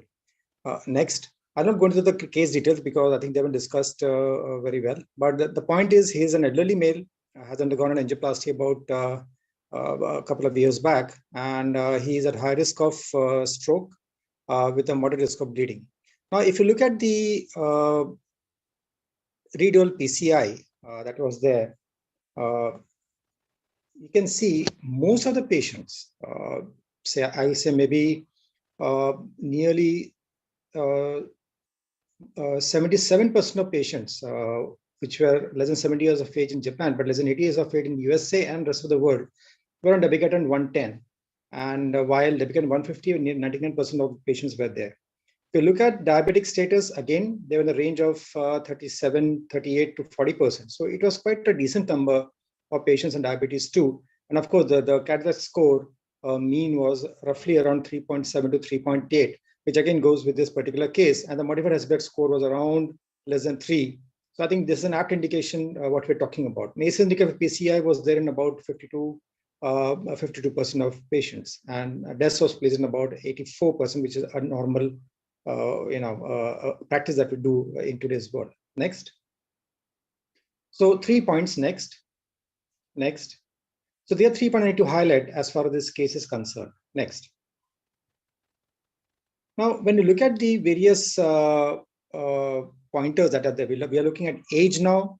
And if you look at, either major or clinically relevant non-major bleeding, if it is a patient less than 75 years or more than 75 years, we can see that the data as compared to warfarin is almost the same. If you're looking at death or thromboembolic phenomena or inflammatory vascularization, definitely less than 75 years, it favors dabigatran. More than 75, there's some data for benefit towards warfarin, but it's still a very gray zone. Next. Next, we are looking at renal impairment, which is not, next slide. Yeah. Renal impairment, again, as we see that at a create clearance, which is a 32 less than 50, which may be quite common in these elderly patients, especially if it's a diabetic. Nobody has talked about this. And even if the create clearance is, less than 50, and there is a 32 less than 50, still, dabigatran would be the drug of choice that we might use as compared to rivaroxaban or even apixaban for that matter. Next slide. Acute coronary, next slide. So in acute coronary, again, if you look at major or non-major bleeding, in ACS or non-ACS, dabigatran 150 definitely has a better outcome as compared to warfarin, while even for death or thromboembolic phenomena or inflammatory vascularization, dabigatran again is superior as compared to warfarin alone. Next. If you look at the PCI complexity, whatever the complexity that the patient is in, the data is very clear that even with a low dose of dabigatran dual therapy, or whether it's a high dose dabigatran 150 milligram twice a day dual therapy, still is much better than warfarin triple therapy as compared to, in various complex situations, whether it's clinical complexity or whether it's procedural complexity. In other case, dabigatran has found to be much more beneficial as compared to warfarin alone. Next. Next slide. Yeah. So this shows the time to first event in days. Dabigatran 50 milligram dual therapy, dabigatran 110 milligram dual therapy, and warfarin triple therapy. You can see that the event rates are much less as with dabigatran as compared to warfarin triple therapy patients. Next. Next slide. Yeah. So overall, if you look at redual PCI, there was significant reduction of major bleeding events without compromising ischemic events. And the patient profile typically, as we see in this, is high risk of stroke, high risk of bleeding, elderly, BMI, even if it is on the higher side, will still help. ACS, PCA complexity, whatever stent type, renal impairment, diabetic patients, definitely dabigatran still has an upper hand. And other consideration, choice of P2 inhibitor, whatever it is, previously on VKS, still we can give. Time in therapeutic range, whatever it was, and of course, presence of proton pump inhibitors. Still, this shows that dual antithropic therapy with dabigatran is still superior as compared to triple therapy with warfarin. Next slide. If patient develops risk of increased bleeding in the future, needing reduced dose of NOAC, what to do? The patient has a GI bleed, but still requires an anticoagulation. Next slide. Can we go down on the dose of any other NOAC? If you look at the recommendations, if you look at the data, this is from the European Heart Association, Rhythm Association, 2021, which clearly says NOAC at standard dose, there are only two things that they can give. One is dabigatran 110 milligram twice a day, and of course, apixaban 5 milligram twice a day. Rivaroxaban reduced dose is not really indicated when you need to cut down on the doses.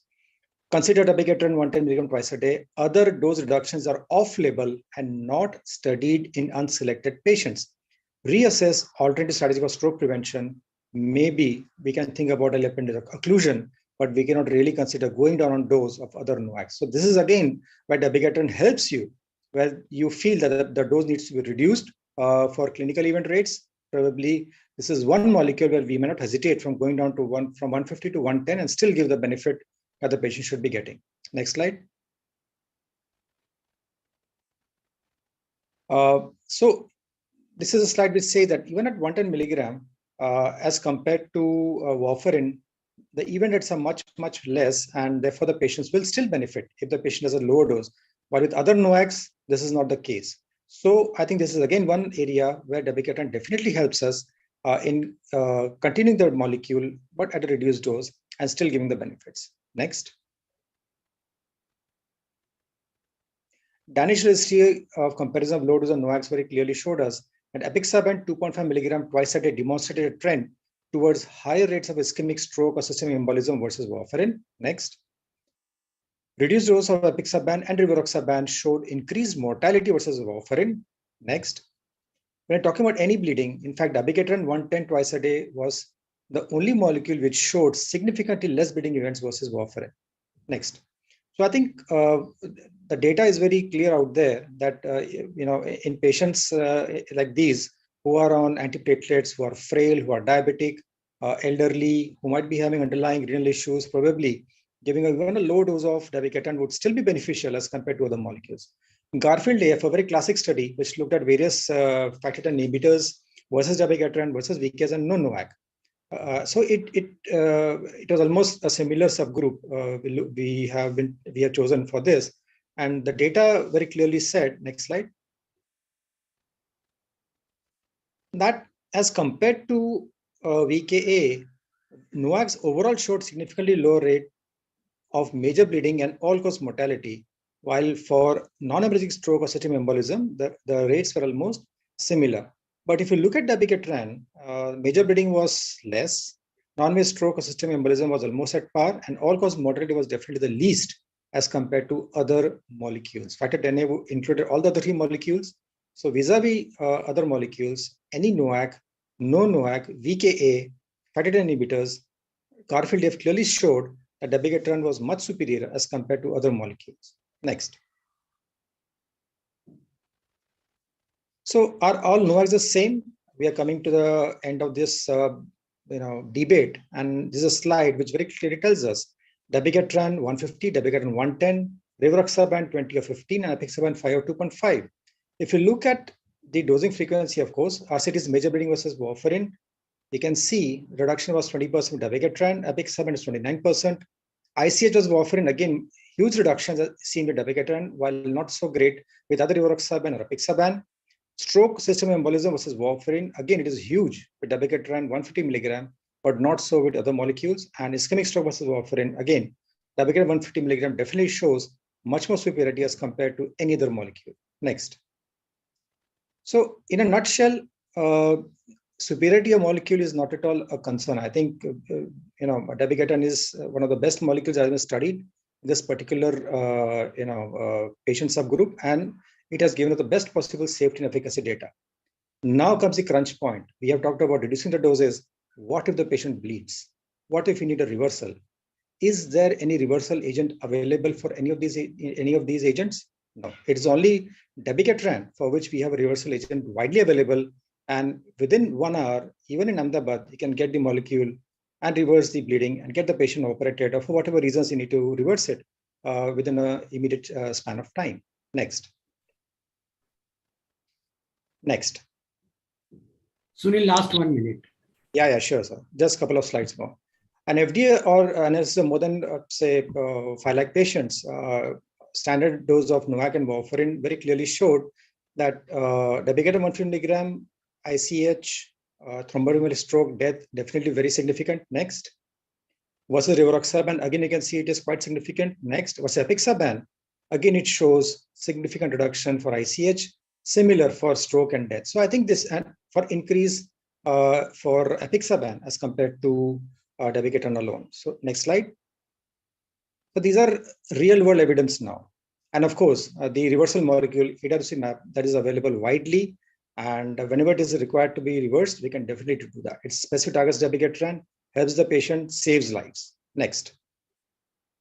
So to conclude, I would say that results from RCTs consistently demonstrate a favorable safety and efficacy profile in both the doses, patients with AF. Real evidence supports the safety and effectiveness of dabigatran, both the doses, providing insights into treatment outcomes in everyday clinical practice and varied settings.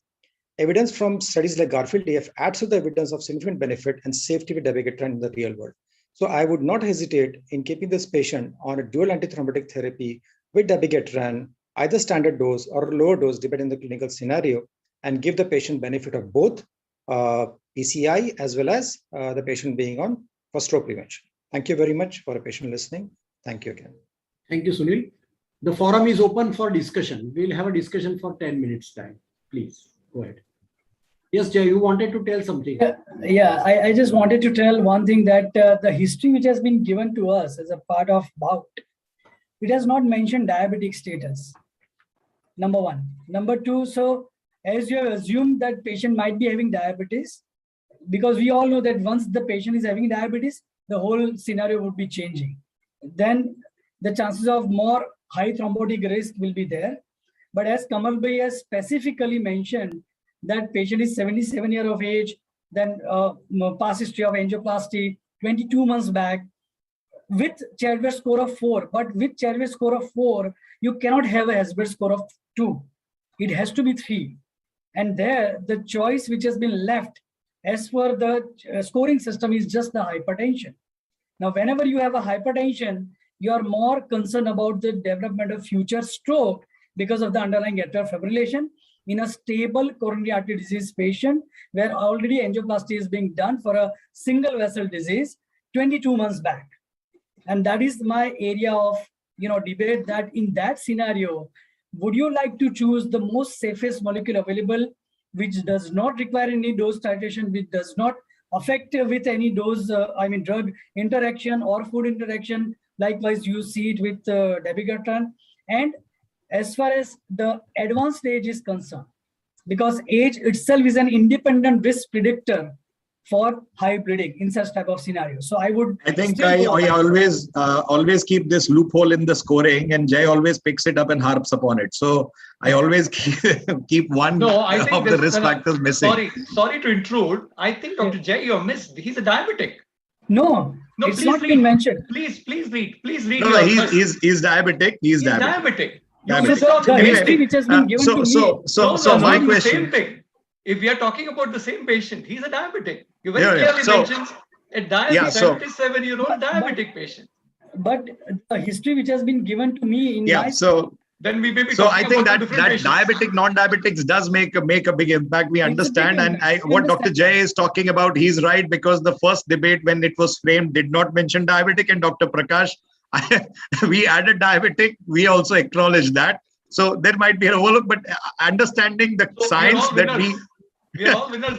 So the point is well driven. that if the diabetic or hypertensive, the scenario does change between the science. It's not all NOACs become equal, number one. Number two, how many, I would like to ask all three of you, including Dr. Thanvi, how does this 22-month change if you make it say 2 months or 12 months or 6 months in the current guidelines of NOACs? Because if you had a patient who's you've put a stent and the guidelines do talk about taking it off, then does the table tilt more in favor of dabigatran, Dr. Thanvi, if this was more recent as compared to apixaban?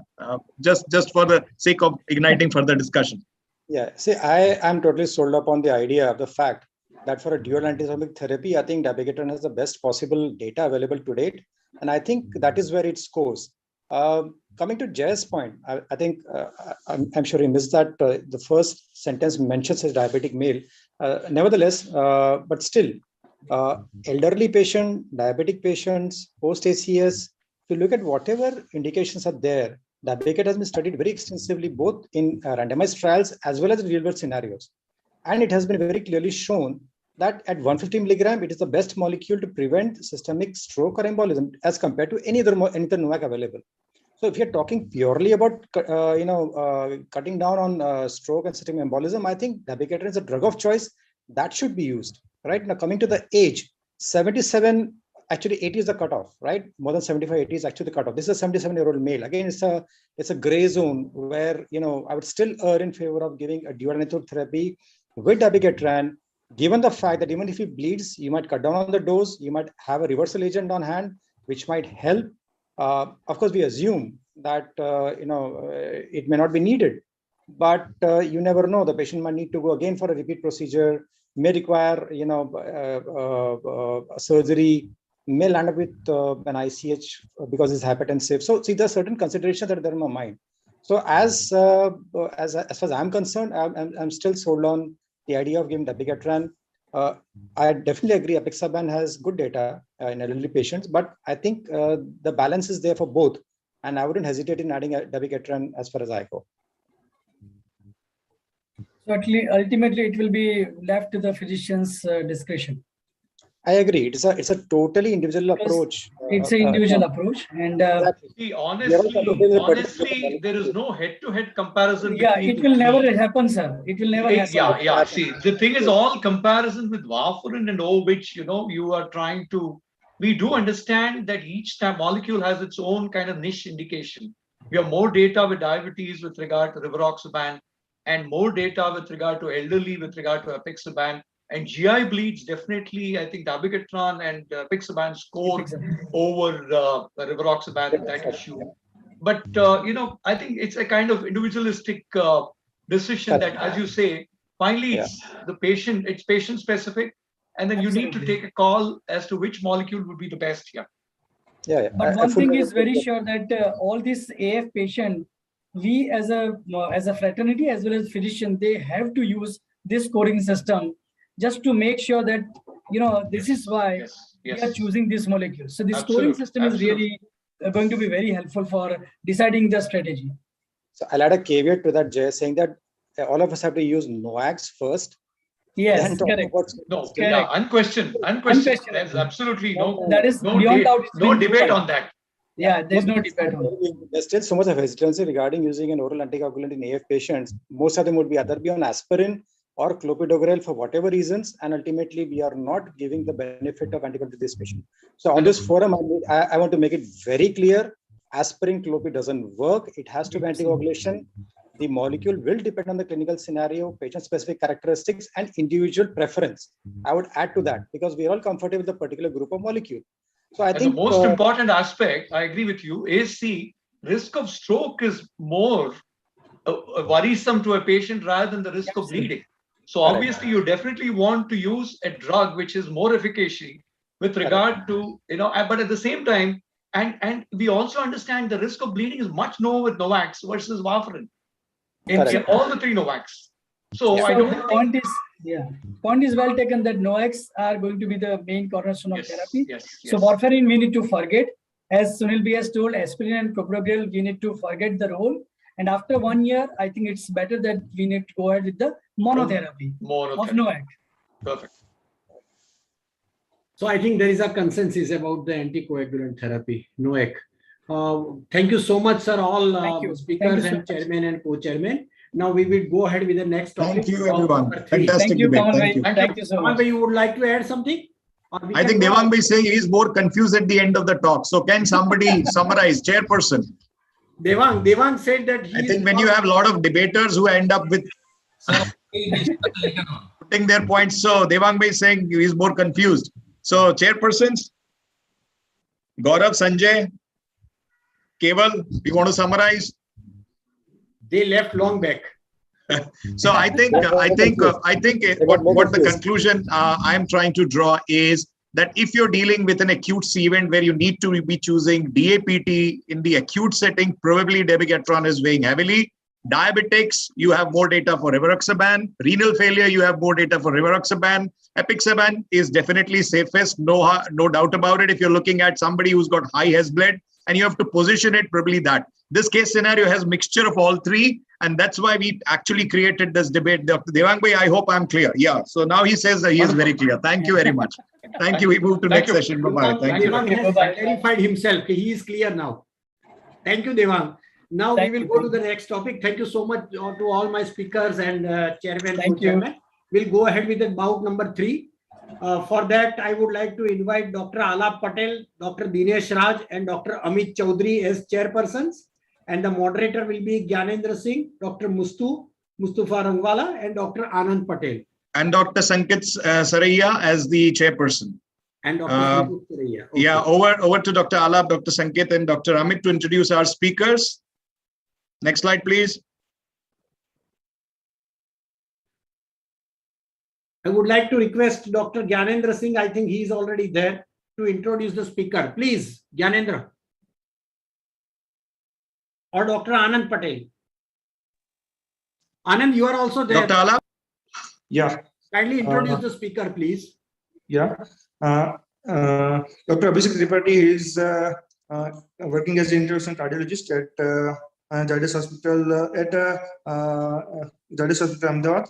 He has done his MBBS in 2002 from GSV Medical College Kanpur and done MD from BG Medical College Ahmedabad in 2007. He has done his DNB cardiology from Batra Hospital and Medical Research Institute, New Delhi. And presently, he is associated as consultant cardiologist at Narayana Multi-Specialty Hospital, Ahmedabad. Worked as a junior consultant cardiology at Batra Hospital and Medical Research Center, New Delhi for 1 year. He also had the experience of assistant professor of cardiology at Nizam's Institute of Medical Science, Hyderabad from April 2012 to May 2014. So our next speaker is Dr. Sarath Chandra. Dr. K. Sarath Chandra is one of the most experienced international cardiologists from India. He had completed his DM from PGI Chandigarh in the year 1989. Currently, he is working in Hyderabad. He is one of the early international cardiologists of India and did first device closure of congenital heart disease in Hyderabad and also the first case of Rota in 1994. He has performed thousands of coronary angioplasties and has special interest in the lap main intervention. He has performed coronary intervention abroad, even in China and Vietnam in 1998 and 2004 respectively. He was the chairman of the National Intervention Council of India during the year of 2008 and 2009. He was the editor of Indian Heart Journal from 2012 to 2014. He was the president elect in 2017 and president of Cardiology Society of India for the year 2018. Our next speaker is Dr. C.K. Pandey from Mumbai. He is the gold medalist throughout his UG and the PG career. He has done the fellowship in interventional cardiology, FSCC, FSCI, FESC, FCSI, FIA, FISC, and FICC. He has done his electrophysiology from Brisbane, Australia, from 1993 to 1997. He is the recipient of many awards like Fellowship Award in 1995, Olympian Health Award in 1997, Rashtriya Man Seva Puruskar in 1999, and National Prime Time Award in 2016. He has up to 100 publications in various national and international journals, and he has delivered more than 500 lectures in various national and international conferences. He has received the Inspiring Cardiology of India Award by the Economic Times in 2020. Currently, he is the Vice President of Indian Academy of Echocardiography, and currently he is working as the Consultant Cardiology and head of the Department of Cardiology in PG Hinduja National Hospital, Mumbai. Thank you, Dr. Ala. We would like to request Dr. Abhishek Tripathi to start his topic. Yeah, thank you. Thank you so much.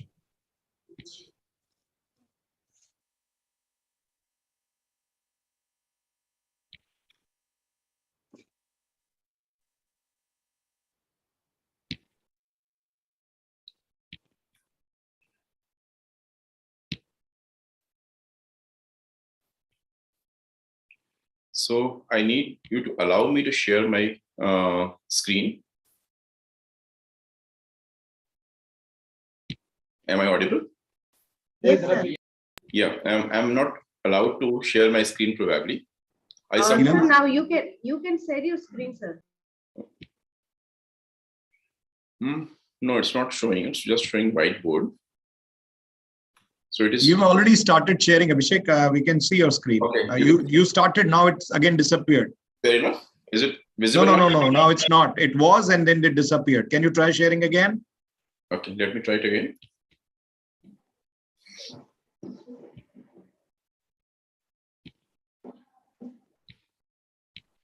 Is it visible? Sir, you can choose whiteboard. Yeah. You have to choose your PPT, sir. Yeah, I've chosen my PPT. No. Can you see now? No, it's just showing a white screen. That's what I'm saying. It is. No, that's the blank white screen. Just try to change the slides. This one? No, it doesn't move. It doesn't move, and it's just a blank white screen. I think you, Neelam, can you help him out? Sir, first of all, you open your PowerPoint, then. I have already in my screen. I have already opened my PowerPoint. So you have. In that case, we can request Dr. Sarath Chandra to start his topic, please. Yeah. Meanwhile, they can. Okay. Is it visible now? Yeah, it's visible now. Abhishek, go ahead, please. Fair enough. Make it full screen. It's visible. Yeah, sure. So thank you so much. Thank you so much, Kamal bhai, for giving us this opportunity.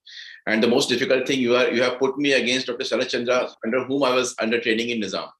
So welcome, sir. Good evening. So the topic today, as we all have discussed, the patient profile: 65-year-old diabetic, hypertensive, 66 kg weight has been given very precisely more than 60. Age has been given less than 75 to make it more discussion oriented.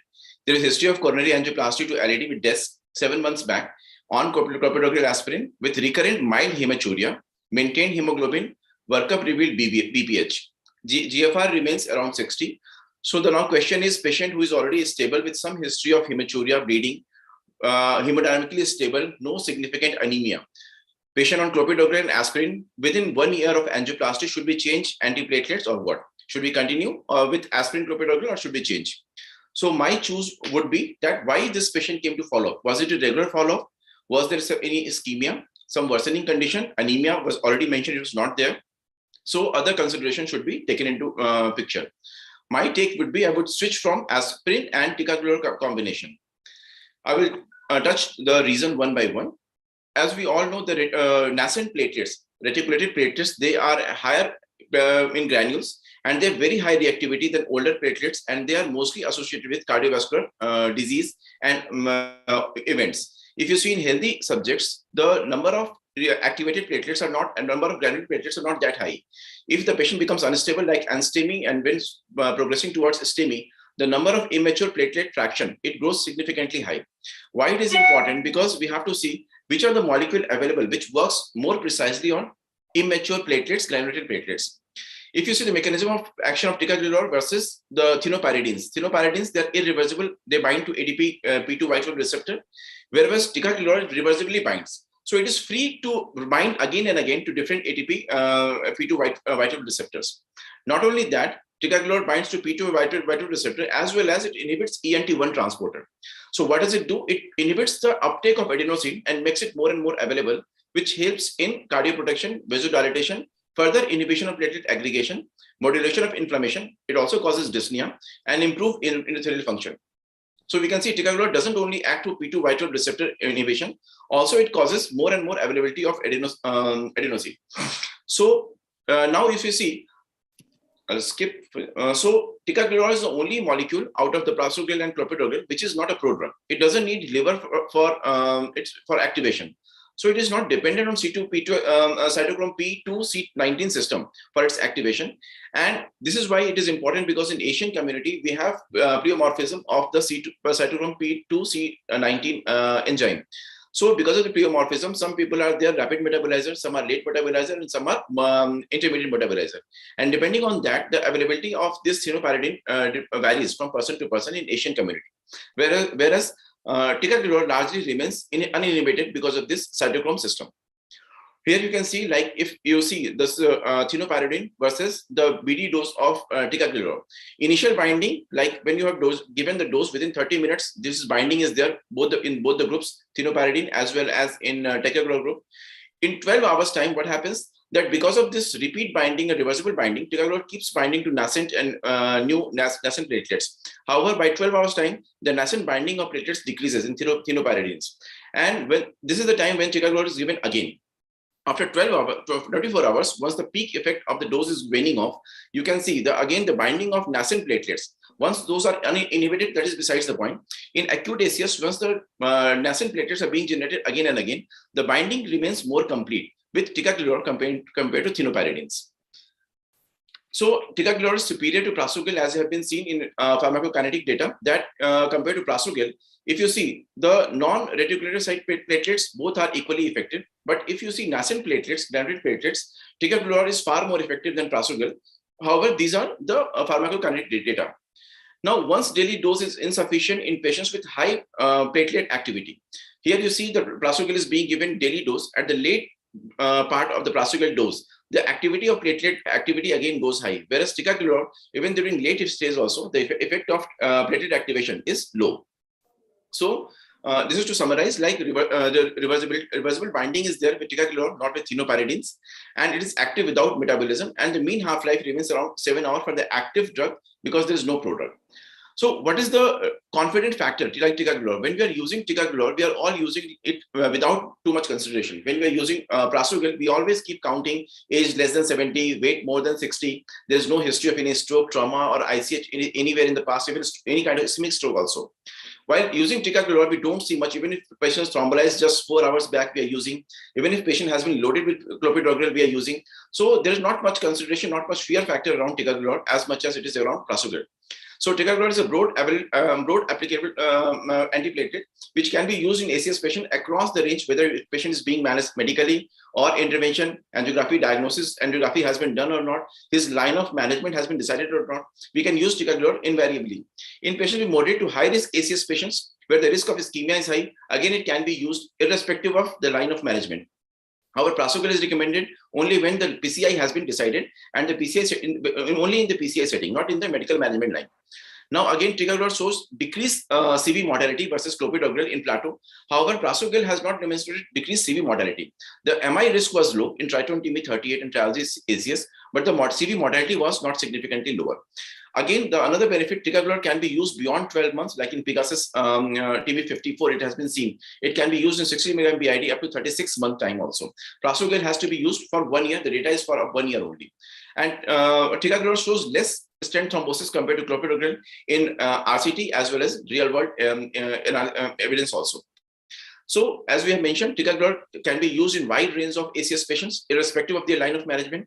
However, in prasugrel, mostly in Triton TB38, if you see, it was being given in cath lab after angiography the diagnosis was known that if the patient doesn't need bypass, it was being given. And the contraindication, as I mentioned, we have to see the patient age. If it is more than 75, you can't use. If the weight is less than 60, ideally should not be used. In India, we are using 5 mg also sometimes. And contraindicated, if there is any previous history of even ischemic stroke is there, it is contraindicated.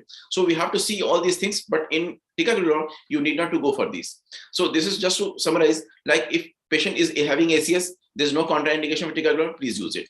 In Prasugal, you have to see the history of TI, stroke, need for CABG, coronary anatomy, medical management versus non-invasive management, weight, age, and all these things, pre-treatment with clopidogrel, prior thrombolized or not.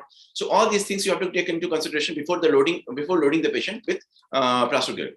So it makes life easy with ticagrelor compared to Prasugal when you are starting also while managing in long term also. ACS guidelines, it has class 1 recommendation for patients to use ticagrelor in ACS patients with moderate to high risk of ischemic events. So in all patients with moderate to high risk of ischemia, it can be used. Ticagrelor can be used. Prasugal is used only when the patient has been planned for PCI or in patient previous ACS who are not thrombolized, being managed medically and now coming up for angioplasty. Clopidogrel is used only once the ticagrelor or Prasugal cannot be used. Similarly, the latest ESC guideline, it mentions ticagrelor is preferred P2Y2 inhibitor irrespective of management study. As I mentioned, like if ACS patient is there, whether medical management, invasive, delayed, pharmaco-invasive, anywhere we can use ticagrelor. Prasugal, once the PCI is intended, then Prasugal can be used. That time Prasugal, ticagrelor both can be used. But Prasugal, we have to make certain that it has been studied mostly in the PCI setting. So recommendations are there for the PCI setting only. And for other things like the DAPT duration for clopidogrel can be used beyond 12 months. Ticagrelor can be used beyond 12 months up to 36 months. However, with Prasugal, there's no data to use beyond 12 months. So if you see the benefits of compared to clopidogrel in Plateau, the ticagrelor has been shown to decrease both composite endpoint of CV death and MI, as well as CV death individually and MI individually. However, in Triton TIMI-38, the composite endpoint was decreased out of only reduction in MI. There was no reduction in CV death. The MI was significantly decreased compared to clopidogrel. So the non-CABG related major bleeding was high in both ticagrelor as well as Prasugal compared to clopidogrel. However, CABG related major bleeding was high with Prasugal. Fetal overall bleeding was high with Prasugal. It was not high with ticagrelor. Intracranial bleeding was not studied, not recorded in patients with Prasugal, so it cannot be compared here with ticagrelor. So it is approved for long-term, more than 12-month protection, as we just mentioned in Pegasus TIMI-54 study. Now, coming to stent thrombosis in Plateau invasive, it was seen that in stent thrombosis there was significant 36% reduction was seen in stent thrombosis compared to clopidogrel. Definite stent thrombosis, significant reduction, probable or definite, significant reduction, and in all possible, probable, definite, there was significant reduction was observed over 1 year period compared to clopidogrel. So the timing of stent thrombosis, like even till for the first 30 days, for first 1 month, in subacute stent thrombosis, there was 40% relative risk reduction was there. Up to 30 to 36, 360 days, like late stent thrombosis also 52% risk reduction was there. So this is the reason where we will consider, even if the patient is stable, if the patient is less than 1 year of angioplasty, patient is clopidogrel, you may still consider shifting the patient from clopidogrel to ticagrelor. Zero stent thrombosis was observed in patients with ticagrelor, while in clopidogrel around 9% stent thrombosis was observed. This was a small study. Now coming to the bone of contention, the last study, ICER React 5, which pitched ticagrelor against Prasugal, and the Prasugal was shown beneficial as far as the MI reduction was concerned and stent thrombosis was concerned. But if you see this study in detail, you will find that in STEMI patient, both the group were randomized and they were loaded with ticagrelor Prasugal beforehand, before angiography. However, in STEMI, ticagrelor was given beforehand. However, Prasugal was given after angiography once it was decided that the patient is going for angiography. Now, angioplasty. Now, last 1 minute, sir. Okay, so I'll just finish. So if you see in this study again, there was out of 985 patients, 1.3% they did not receive ticagrelor. However, in Prasugal arm, 13.9% they did not receive Prasugal. So the exclusion rate was much higher in Prasugal group compared to ticagrelor. Finally, also if you see, around 1.1% were excluded from safety analysis. However, in Prasugal, 11.6% were excluded from safety analysis. So when the exclusion criteria is exclusive, number of patients was so big, difference was there. It can skew the entire result of the study. MI, again, we can see MI difference was there. Definite stent thrombosis difference was there. Primary endpoint difference because of these two factors were there, but death from any cause was same. Stroke was same in both the groups. And the bar major bleeding 3 to 5 was also same in both the groups. There was no major difference. So the major limitation of the ICER React 5 was that this was an open label study conducted in 2 countries. However, Plateau was a double-blind placebo-controlled study conducted in 40 countries. There was a disparity between, if you see the endpoints, if you see the major study of Prasugrel, like which was trimethoprim 38 versus ICER-REACT 3, the ischemic event was 10.7% trimethoprim 38. Here it was only 6.9%. However, as far as the ticagrelor is concerned, in Plateau as well as ICER-REACT 3, ICER-REACT 5, in both studies, the ratio, the percentage was same. It was 9.3 versus 10.2%. So somewhere, because of this open label kind of study and the randomization with sealed envelope and the quality of follow-up was also telephonic follow-up mostly, there was the bias cannot be excluded completely. This may be the reason where the ischemic events were probably reported lesser in ICER-REACT 5 for Prasugrel compared to ticagrelor. Then again, for safety, normally it is considered the molecule which is potent anti-ischemic effect will have more bleeding. However, if you see here, the significant number of patients were excluded in Prasugrel group, 11.6%, compared to only 1.1% in ticagrelor group. Before you need to wind up. Yeah. So I think if Sharad Chandra sir in any case going to include this ICER-REACT 5 summary, as we all know, ticagrelor has an ease of using. We can use it in any given number of patients. The number of contraindications are very less. Post-traumatized patient, already loaded with clopidogrel patient, we can use it safely. Irrespective of line of management, we can use in these patients. It decreases CV mortality, MI, as well as stent thrombosis compared to clopidogrel. So in my patient, in my choice, I will switch this patient from aspirin clopidogrel to aspirin ticagrelor. Thank you so much. Thank you, Dr. Abhishek. Dr. Sarath Chandra, please go ahead with your presentation. Yeah, thank you. Thanks, Kamal Sharma, for giving me this opportunity. Abhishek, my old friend at Nizam's Institute, I must say you've done a very good job in this with regard to this subject. Now let me share my screen.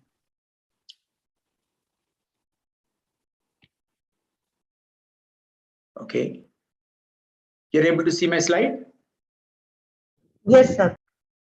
Okay, you're able to see the slide, right? Right, sir. Right. Okay. All right. You know, the case details that were given to me are slightly different from what have been given to Dr. Abhishek. I have been asked to speak in favor of Prasugrel in this particular situation. So let us see what exactly are the case details given. Okay, right. Here you have a 65-year-old diabetic hypertensive who presented with NSTEMI. Now, when you say a diabetic hypertensive, you are straight away saying it is a high-risk patient. His weight is 66 kilos, which is not an issue with Prasugrel or with any of the other drugs. He had past history of coronary angioplasty to ostial LAD, which is a very important location, a rather dangerous location of the stent, which has been implanted in the past. The DES was put in the ostial LAD 3 years back, and he has been on clopidogrel and aspirin all these days, and now he presented with NSTEMI, which means that there is some kind of a resistance to aspirin and clopidogrel. This itself is a very high-risk feature, as we all know very well. He gave history of 2 episodes of bleeding in stool, which is stated to be due to piles, but his hemoglobin has always been normal. Now, what is the importance of that? Now, we cannot really say what is the cause of the bleeding. We don't have more details. Obviously, this patient has to undergo upper GI endoscopy and later a lower GI endoscopy if there is a need. And did he have black colored stools or did he have fresh blood? Depending on that, you can take a call on which investigation you would do first. So, but at the same time, the hemoglobin has always been normal, which indicates that probably the bleeding which the patient had in the past has not been probably a major bleeding. And his eGFR is 60 ml per minute, which indicates that it is a fairly acceptable renal function. And we know between these 3 drugs, there is no issue in relation to kidney function when it comes to usage of any of these 3 drugs. In fact, with ticagrelor, it is said that if the patients had normal renal function, they did not show benefit with ticagrelor over clopidogrel as given in the old Plateau trial, to which Abhishek was referring. So the question is, which P2Y12 inhibitor would be used in this patient? Okay, now let me show you a comparing table between the 4 P2Y12 inhibitors which are available in our market today. The clopidogrel, prasugrel, ticagrelor, and cangrelor, the last one to join the bandwagon. The clopidogrel and prasugrel are irreversibly binding agents, while ticagrelor and cangrelor are reversible. Clopidogrel and prasugrel are prodrugs, while the other two are not. The half-life is about 7 hours with prasugrel, and with ticagrelor it is 8 to 12 hours. Type of binding is competitive with clopidogrel and prasugrel, while it is non-competitive with ticagrelor. The route of administration is oral for most of these drugs except cangrelor. And we know clopidogrel can be given once daily or even twice daily. Prasugrel is almost always given once a day. Ticagrelor is always given twice a day. Now, onset of action is rather delayed with clopidogrel of 2 to 8 hours. On the other hand, with prasugrel and ticagrelor, it can start as early as 30 minutes, and with cangrelor within 2 minutes. Now, if you want to compare prasugrel to clopidogrel, the study one has to look at is the Triton-TIMI 38. This is a fairly old trial, but it is a very modern trial in the sense it is a very properly done trial. It is more than 10 years or 15 years old now. And let us recollect the data of Triton-TIMI 38. This is published in 2007, prasugrel versus clopidogrel in patients with ACS. This patient of ours is a case of ACS. And it randomized 13,000 plus patients, 6,000 to prasugrel and 6,000 to clopidogrel. And they were followed for 6 to 15 months. And the primary endpoint is death from CV causes, non-fatal MI, non-fatal stroke. Safety endpoint is major bleeding. Now, the results showed that the primary endpoint, which is a combination of CV death, MI, and stroke, is clearly in favor of prasugrel. 12.1 percentage points with clopidogrel and 9.9 percentage points with prasugrel. And the primary efficacy endpoint is what I just mentioned. Okay, now, if you look at stent thrombosis, there is a huge benefit in relation to stent thrombosis when it comes to usage of prasugrel. Significant reduction in the prasugrel group in the rate of stent thrombosis. It is 2.4% with prasugrel and 1.1% with 2.4% with clopidogrel and 1.1% with prasugrel, which is statistically significant. Now, look at this balance of efficacy to safety. And here again, prasugrel scores over clopidogrel. Major bleeding was observed in 2.4% of patients receiving prasugrel and 1.8% of patients receiving clopidogrel. Now, you need to look at the diabetic subgroup results in relation to Triton-TIMI 38, because our patient is a diabetic patient. And you can see here, the prasugrel reduced the rate of primary endpoint by a much greater percentage point. It is almost 5 percentage points less compared to clopidogrel. So you have a diabetic patient, prasugrel clearly scores over clopidogrel when it comes to treating the patient by percutaneous means. That's what most of us do when the patient presents with an STEMI. It is 17% versus 12.2%. When the whole group is taken, of course, there is a benefit. But when you take this diabetic subgroup, the benefit is even greater and very glaring. Now, if you see the TIMI major non-CABG bleeds, there is no significant difference between clopidogrel and prasugrel. So prasugrel therapy in patients with ACS with scheduled PCI shows that significantly reduced rates of ischemic events, including stent thrombosis, increased risk of major bleeding, including fatal bleeding. But the overall mortality did not differ significantly between the two groups. Benefit was much more significant in diabetic patients, particularly if they are younger and male patients. Now, when we want to compare it with ticagrelor, obviously, you need to look at the data of ISAR REACT 5. Unfortunately, all these years we have been taught, and most of us interventional cardiologists believed that prasugrel is a more dangerous drug than ticagrelor. Rather, ticagrelor is a more safe drug. The push given by the marketing forces that be was much greater with ticagrelor, and therefore ticagrelor has become very popular all over the world, including India. And Indian doctors, as you all know, they play for safety more than anything, and that's how ticagrelor has been very popular in India. But the data from ISAR REACT 5 is what you should really look at it. There are limitations of ISAR REACT 5 as exemplified earlier by Abhishek, but Let us look at the positive points of this particular trial. Intracoronary stenting and antithrombotic regimen, rapid early action of coronary treatment file. Now, earlier we were always comparing plateau data with Triton data. This is not correct. You do not know really what is the type of patients that have been randomized, and comparing the data of one trial to another trial just because they have been compared to clopidogrel is not correct. The correct thing to do is to compare a trial, is to look at the data of a trial where ticagrelor is compared to prasugrel when their patients are randomized on one-to-one basis. And you can see here that this is an investigator-initiated, multi-center randomized clinical trial was conducted to compare the efficacy and safety of ticagrelor and prasugrel again in ACS patients, which is very relevant to the patient data that is given to us. Ticagrelor versus prasugrel in patients with acute coronary syndrome, published in 2019, very recent trial. Now you can see here that this is not a small trial. Once again, there were nearly 4,000 patients who were randomized in this, 2,000 to prasugrel arm and 2,000 to ticagrelor arm. And you can see here, prasugrel has scored over ticagrelor. The primary endpoint, once again, is a composite of death, MI, stroke, and safety endpoint being bleeding. And you can see here that cumulative incidence of safety endpoint, once again, there is not much difference. Prasugrel has nominal greater advantage over ticagrelor, but this is not statistically significant.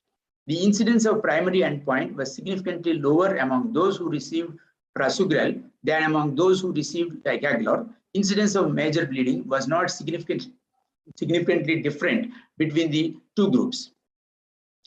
Now, if you look at this data, the cumulative incidence of primary endpoint at 1 year, 9.3% versus 6.9% with prasugrel. A primary endpoint event occurred in 184 of 2012 patients who were randomized to ticagrelor and 137 of the patients who were randomized to prasugrel.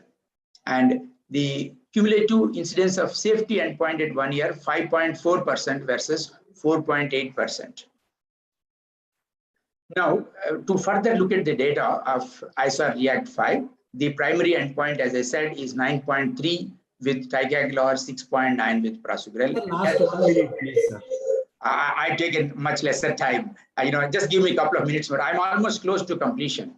Death is lower with prasugrel. MI is lower with prasugrel. Stroke is nominally lower with prasugrel. Definite or probable stent thrombosis, once again, is lower.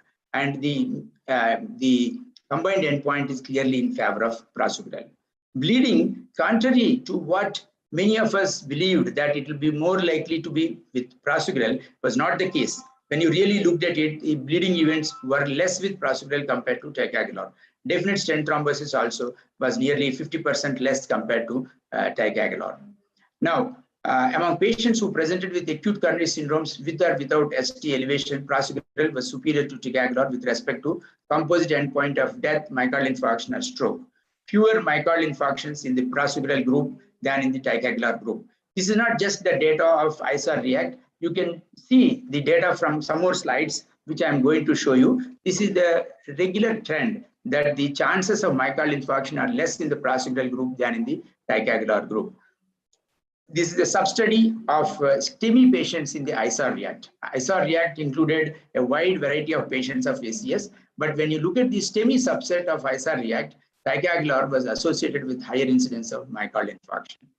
Now, prasugrel is a preferred antiplatelet agent in primary PCI STEMI, diabetes mellitus with ACS, recurrent ACS while on clopidogrel, at risk for stent thrombosis. Now, out of these 4 criteria, 3 are easily correct in relation to our patient. He's a diabetic, he developed ACS while on clopidogrel and aspirin, and because the stent was located at a very important point, he may be running a risk of stent thrombosis or a severe in-stent restenosis, which may be making him more prone for events. So our patient clearly is a case for prasugrel than ticagrelor. I'm coming to the last couple of slides. This is a study from Leeds, UK. It's a real-world study which compared a huge number of patients who were treated with clopidogrel, prasugrel, and ticagrelor, and prasugrel is associated with a lower 30-day mortality compared to clopidogrel and ticagrelor. Now, this is another data from about this is a meta-analysis of 70,000 patients, of whom 40,000 were on either ticagrelor or prasugrel, and about 36,000 were on clopidogrel. And what did it show? It showed that prasugrel shows greater reduction of CV mortality by 15% and 18% compared to clopidogrel and ticagrelor respectively. Prasugrel was more beneficial in reducing MI, MACE, and definite or probable stent thrombosis than ticagrelor and clopidogrel. 31% greater reduction in stent thrombosis than ticagrelor. I think since the time is nearly over, I will close my talk, and if any questions are there, we can discuss. Thank you very much. Thank you so much, sir. We would like to request Dr. C.K. Ponde. Everybody, all speakers are kindly requested to remain in time because we will have international speaker also. They will be having problems otherwise. Please, you kindly understand, please. Thank you. Just sharing my slides quickly.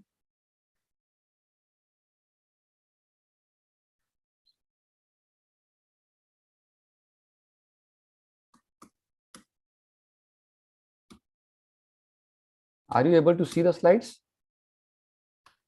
Yes, sir. Are you able to see the slides? Yes. Hello? Yes, sir. Yes, sir. Perfect, perfect. Sir. And can you hear me well? Thank you. Yes, sir. Yeah, I think we have heard two stalwarts here before me, and I hope that I make some my simplistic slides will make us some bit of sense in these slides which I'm going to show. So I think the case scenario, correct me, Kamal, if I'm wrong. 65-year-old diabetic, hypertensive, weight was 66 kg, EGFR was 60. He had a PCI with DS 7 months ago. I think Dr. Sarath Chandra was given some different case scenario. I'm not so sure. Was on DAPT with aspirin and clopidogrel and presents with mild hematuria. He's investigated and the cause is found to be BPH. That is what was my case scenario. Am I correct? Yeah, that's correct. Okay, fair enough. So what we don't know, what was the clinical setting? Was that ACS or CCS? The PCI was done with ACS or CCS? And what was the complexity of the PCI? And whether he had single vessel disease or multi-vessel disease? Those are the variables which are blinded to us purposefully by our dear Dr. Kamal Sharma. So let me take frequency and prognostic impact of bleeding events in this ADAPT-DES study. 9% bleedings were genital urinary. And in the last past 2 decades, the ischemic events because of better and better P2Y12 inhibitors have reduced from 18% to 9%, halved almost. But the bleeding has increased because of more potent P2Y12 inhibitors. DAPT, what are the problems with the DAPT? The problems with the DAPT are higher bleeding, risk of bleeding is continuous and exceeds the ischemic events risk 30 days after the index PCI. Bleeding events increase the risk of MACE further, and any major bleeding increases mortality.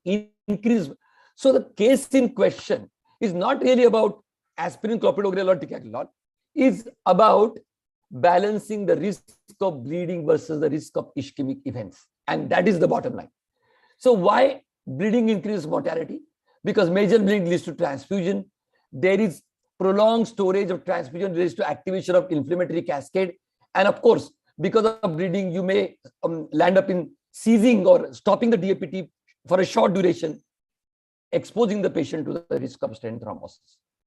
Now the main question and the fundamental question and the billion-dollar question here is, do we need DAPT beyond 6 months in a patient who had a PCI with a DS? Forget the setting. ACS, CCS doesn't matter. Do we really need that beyond 6 months? Guidelines say whether it is stable coronary artery disease or acute coronary syndrome, if you have a high bleeding risk or a patient who bleeds, 6 months of DAPT is just about adequate. You don't need to give DAPT beyond 6 months. So indeed, choosing the duration of DAPT was an art of medicine where the science did not exist until 5 years ago, until the stop DAPT trial came. But now we have science and I will show the science. So when you compare ischemic risk versus bleeding risk, let us say you have done ACS, you have taken during PCI, preloading you have not done, etc., etc. You have done risk stratification, you have done bleeding prevention by DAPT intensity, PPI, counseling, etc. But the patient yet lands up in bleeding. when the patient lands up in bleeding like our patient has, you have to shorten the DAPT. So there is no question of continuing the DAPT in this patient beyond 6 months. You have to de-escalate the DAPT. So you cannot think of giving aspirin with ticagrelor. No question. That question doesn't arise. What question is, if at all monotherapy, which monotherapy? So is our patient is at high ischemic risk? So if you have 2 or more of these factors, he is high ischemic. Our patient has only one factor, that is diabetes. So he has moderate ischemic risk. Do we know the complexity of our PCI in this patient? No, we don't know. Whether there were 3 stents implanted, 2 lesions treated, total length was more than 60, we don't know that. Even assuming it was there. Look at this slide. Beyond 30 days, the risk of ischemic events geometrically comes down and reaches nadir by around 4 to 6 months. Whereas the bleeding risk remains so. It comes down below 30 days, but remains higher than the ischemic risk beyond 30 days. So the point here is, we are at 6 months after a DAPT in a patient who had no ischemic events in the first 6 months and has landed up in bleeding, which is, although minor, is recurrent. So now, when trials were done, comparing the hypothesis that 3 months was non-inferior to 12 months, succeeded. 3 months non-inferior to 12 months, succeeded. 6 months non-inferior to 12 months, succeeded. On the other side, when you tested a superiority hypothesis, that 24 is superior to 6 months, failed. 12 months superior to 12 months, failed. 30 months superior to 12 months, there was a lot of problem in this trial. We all know that DAPT trial. And then 36 months superior to 12 months, failed.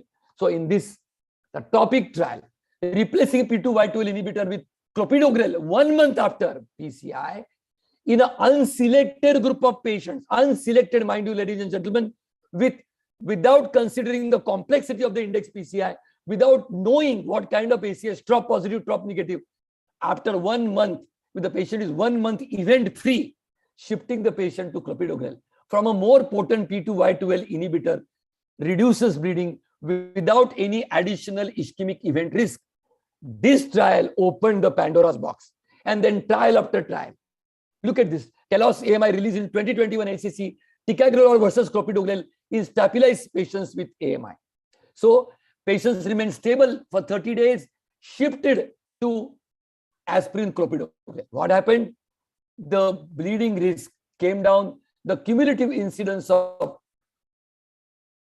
composite endpoint of death, MI, stroke came down. So the conclusions was, in AMI patients, no adverse events after de-escalation. Stop DAPT trial showed among patients undergoing PCI 1 month of DAPT followed by clopidogrel monotherapy compared with 12 months of DAPT with aspirin and clopidogrel resulted in significant low risk of composite cardiovascular and bleeding events. Mind you, these were not the patients who bled. These were the patients who were otherwise stable. Irrespectively, they were shifted to clopidogrel monotherapy.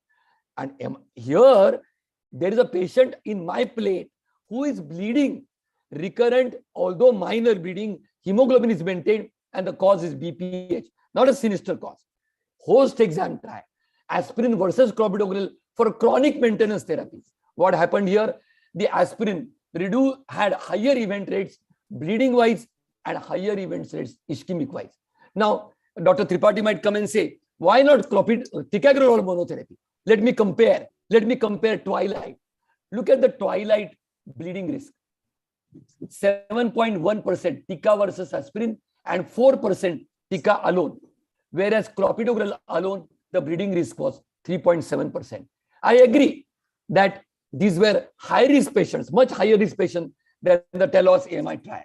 However, the conclusion was clopidogrel monotherapy as compared to aspirin monotherapy significantly reduced the risk of composite all-cause death, non-fatal MI, stroke, and readmission also due to ACS and BAG type 3 bleeding. So please remember, don't dump clopidogrel yet. Don't dump clopidogrel yet. You can escalate, you can measure your bleeding risk versus ischemic risk by this very simple flowchart in your clinic or in your cath lab. What I will do in this patient. If the setting was of ACS and a very complex PCI has been done, like Leptin, or LRD1 bifurcation with decay crush, etc., I would probably continue this DAPT, which is going on, aspirin and clopidogrel. There is no need to escalate the P2Y12 inhibitor here, because 6 months the patient had no ischemic event, no stent thrombosis. And I also know the cause of bleeding is a minor bleeding, and the cause is not sinister like CA or GI cancer or something like that. Otherwise, I will shift to clopidogrel monotherapy. That will be my take. So my final slide is, we know we have versatile tika here. We know we have aggressive clopidogrel here, prasugrel here, but the king will still remain the king, and that is clopidogrel. Thank you very much. Sir, we would like to keep this forum for open discussion. Yeah, so the scenario had changed. I don't know, somewhere, Dr. Sharat Chandra. But anyway, the important thing was to understand two aspects. One was single antiplatelet versus dual antiplatelet. Can we have the slides, Neelam?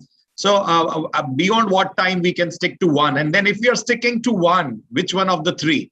So Dr. Sharat Chandra, your take, if it was supposed to be, say, only prasugrel, why not? Please unmute yourself, sir. So you're muted. Dr. Sharat Chandra? Okay, I'm here. Now, what is the question? Did you say, can you just repeat the question? Yeah, if it was not for a dual antiplatelet, just a single antiplatelet, why not prasugrel? Well, we don't have data with single antiplatelet therapy with prasugrel, so I cannot really comment on that. I'm very impressed with ticagrelor monotherapy when I looked at the data of Twilight, and one should not forget there is another trial called the TICO trial, which is very, very similar to Twilight trial. And there also, there was extremely encouraging data in relation to ticagrelor monotherapy. And TICO trial was done in ACS patients. So, the days of, using long-term dual antiplatelet therapy are more or less over. We all know today that it is the combination with aspirin that actually increases the bleeding risk, particularly the upper GI bleeds. So this is one point I would like to say, that use after 3 months, as shown in Twilight and TICO, of a ticagrelor monotherapy, probably with prasugrel, if somebody does a trial, then we can probably support it. Second point, I'm very impressed with in relation to this dual antiplatelet therapy is, and bleeding risk is, that it is not enough to say that if your patient has a bleeding problem, I will cut down on one of the drugs or both the drugs or whatever. It is also important to look at the source of the bleeding. There is a very good data from Poland where they had 6,000 patients of genitourinary bleeding, and they found that most patients had some cause for bleeding. This is the case with my own experience also. So I would say, instead of coming down on life-saving, important, effective antiplatelet therapy, you also look at the source of bleeding, and probably by treating it, you can reduce the chances of bleeding in future. It is a combination of antiplatelet therapy plus the source of bleeding that is responsible. It is easy to stop the antiplatelet therapy and then reduce the chance of bleeding, but then lurking very closely around is a thrombotic event. So all these patients who develop bleeding while on antiplatelet therapy, they should be investigated thoroughly. Thank you.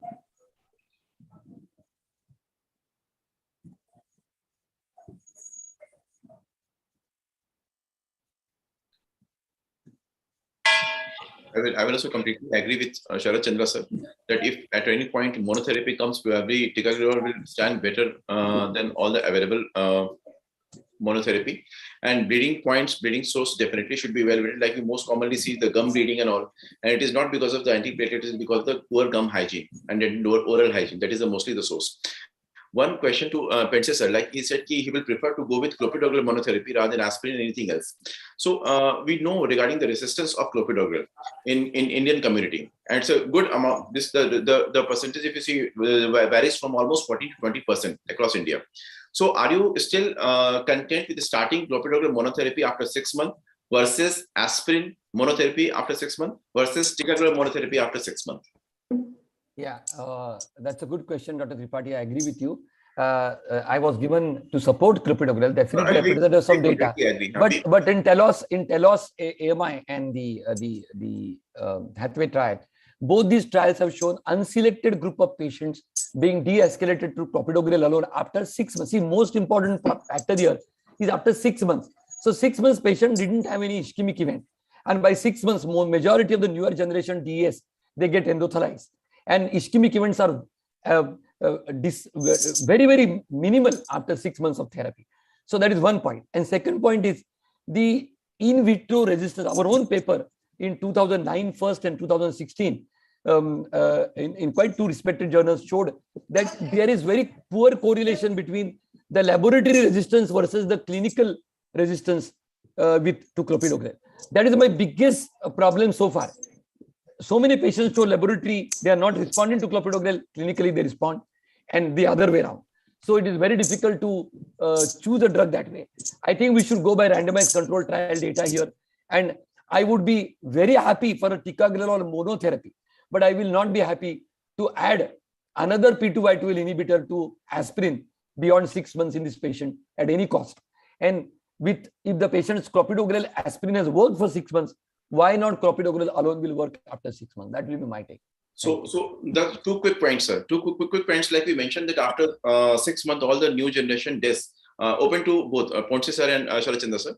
So like we mentioned, after 6 months, the industrialization is good, and we don't need 6 months beyond 6 months. But we know that there are the newly not that old. We have coined the word very late stent thrombosis. Your stent thrombosis beyond 1 year also. We are seeing in our practice also. Number one point. This one side we are looking for a lesser and lesser duration of antiplatelets. Second side, we're not even sure how long it does really take in different scenario of patient. Number one. Number two, Twilight and Tico, they were all for the Western population. They were not for Indian population. Number three, we have really observed that after coming this ticagrelor and prasugrel in picture, this rate of MACE, re-MI, rehospitalization, and this unplanned revascularization has really gone down. So these molecules are definitely helping us if you see the real world practice, real world evidence. So I think everything should be taken into consideration. Real world evidence as well as the randomized control data. I think if you ask majority of the interventionalists, the fulcrum, I mean the majority of the opinion will turn in this case towards tica monotherapy alone, followed by clopidogrel monotherapy, and followed by continuing aspirin clopidogrel irrespective of 75. No, that's fine. I agree. But I think in a patient, if this scenario was to become 3 months, I would stick to prasu as the alone one. Maybe won't you or won't you? If it's a mild bleed, Dr. Sharat Chandra, if it's a recent MI and you want to do a single antiplatelet and it's a proximal ostial LAD, the kind of case that you said, and it was not a GI bleed, as Dr. Ponde was trying to point. If choosing one, would you still stick around with prasugrel and take off aspirin if it's acute bleed? Let me elaborate on this. If you take molecule to molecule, I have no doubt prasugrel is the most powerful agent. We have had our own experience, like what Dr. Ponde said. A long time back at Nizams, we did in vitro platelet aggregability testing, and prasugrel, you will be surprised to know that platelet aggregability can be as low as 0 or 2% or 4% in most patients. And that happens in a very short time after the administration of the loading dose. So what is important is that we all know that prasugrel is a very powerful agent. Ticagrelor is also equally powerful probably, but if you really look at the data of Triton TIMI-38, the kind of stent thrombosis reduction with prasugrel compared to clopidogrel is very impressive. 35% reduction of stent thrombosis in a diabetic subset. So if you ask me a question that if you have to use only either prasugrel or ticagrelor, I would go in favor of prasugrel if you have to use only one drug. Yeah. I think for the sake of time, we need to move to the next session. We had a wonderful session. Thank you very much for highlighting. And I think we brought out the important aspect of single antiplatelet, which one to choose, where is the evidence, which patients to understand and believe as the high bleeder risk or low bleeder risk, a mild bleed and a hematuria, a high risk versus non high risk. So that's why we tried to balance it out, the case scenario in that one. Thank you very much. Thank you all the speakers, chairperson and moderators. Thank you. Over to next session. Thank you so much. Now we'll proceed to bout number 4. This is related to heart failure. Can I have our chair, co-chair? Yes, the moderators are Dr. Falguni Vora. I can see Falguni on the screen. Dr. Chetan Nayak, Dr. Jignesh Sheth, and chairpersons are Dr. Satyam, Dr. Sunil Gurumukhani, and Dr. Karthik. I would like to request Dr. Falguni Vora to kindly introduce our speakers. We have 3 speakers, Dr. Anish Chandarana, Dr. Praful Kerkar, and Dr. C.K. Ponde. Ponde sir, we are not allowing to go that easily. Dr. Falguni, kindly introduce Dr. Anish Chandarana. Yes, thank you so much, sir. Good evening, all. I, Dr. Falguni, consultant physician, would like to thank, first of all, organizing chairman, Dr. Kamal Sharma and his team for giving me this opportunity to be a part of this event. And Dr. Kamal Sharma, your dedication, enthusiasm, and insight are really very much inspiring. And our organization feels very fortunate to have an innovator like you, Dr. Kamal. I would like to appreciate entire team efforts and tremendous work and organizing such a unique case-based debate. Now, I would like to invite Dr. Anish Chandarana. First of all, I will give a brief introduction. It gives me pleasure and honor to introduce today's speaker, Dr. Anish Chandarana. Sir is an interventional cardiologist, executive director at SIMS Hospital, and a former assistant professor at Institute of Cardiology, Civil Hospital, Ahmedabad. Academically, sir has achieved many gold medals at graduate, postgraduate, and doctorate level. His keen interest in clinical, non-invasive, and interventional cardiology led him to become a pioneer in establishing PAMI in Western India. Sir has been a part of many national and international research projects and papers. He is an inspiration for the community in building a healthy heart lifestyle. So I would like to welcome our most talented, excellent speaker and orator, Dr. Anish Chandarana. Welcome, sir, please. Yeah. I would like to request Dr. Chetan to kindly introduce Dr. Praful Kerkar. Dr. Chetan is there. Okay, Falguni, you do it that. Yes, Dr. Praful Kerkar, he is a consultant interventional cardiology at Heart Institute, and sir is a guidelines committee convener of Cardiology Society of India. He has published several hundred papers and presentations in national and international journals, meetings, including prestigious orations and awards. Sir is CSI guidance document on acute myocardial infarction and heart failure care during COVID. He is the chairman of Board of Studies, Maharashtra University of Health Sciences. Sir is the chairman of Pinnacle India Registry in a collaboration with SEC. He is the former president of CSI Mumbai chapter and organizer for CSI Con 2018. Sir is researcher and trialist, and many research like CREATE, PREDICT, TAU, and PARADIG, etc. Many research papers he has published. So I again welcome Dr. Prafula Kerkar to this CardioCon 2022. Thank you, Dr. Falguni, and Dr. C.K. Ponde. We have just heard up 5 minutes back. He doesn't need any introduction to the audience. He is wonderful. Yeah, next slide, please. Excellent. So we'll request Dr. Anish Chandarana to. Yeah, that's the case. Next slide. An LV dysfunction. Next slide. And these are things that we're going to learn. ARNI, Vericigua, SGLT2, and sequencing of so-called fifth pillar. Over to Dr. Anish.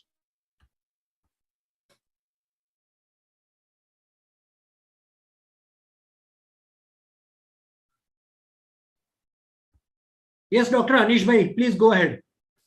Yeah, good evening, everyone. I think my slides are visible to all. Yes. Wonderful. So good evening. Thank you, Dr. Kamal. Thank you, Dr. Jayesh Bhai. Thank you, Falguni. And I must appreciate the presence of all my colleagues on this platform. The case is pretty simple. A female 65 years, NYHA class 3, low ejection fraction. Her angiography and QRS are normal, so she is not a candidate for either revascularization or CRT. Her blood pressure is 100/62, which we commonly see in patients with heart failure. Creatinine is high, eGFR is 38, so she has genuine chronic kidney disease.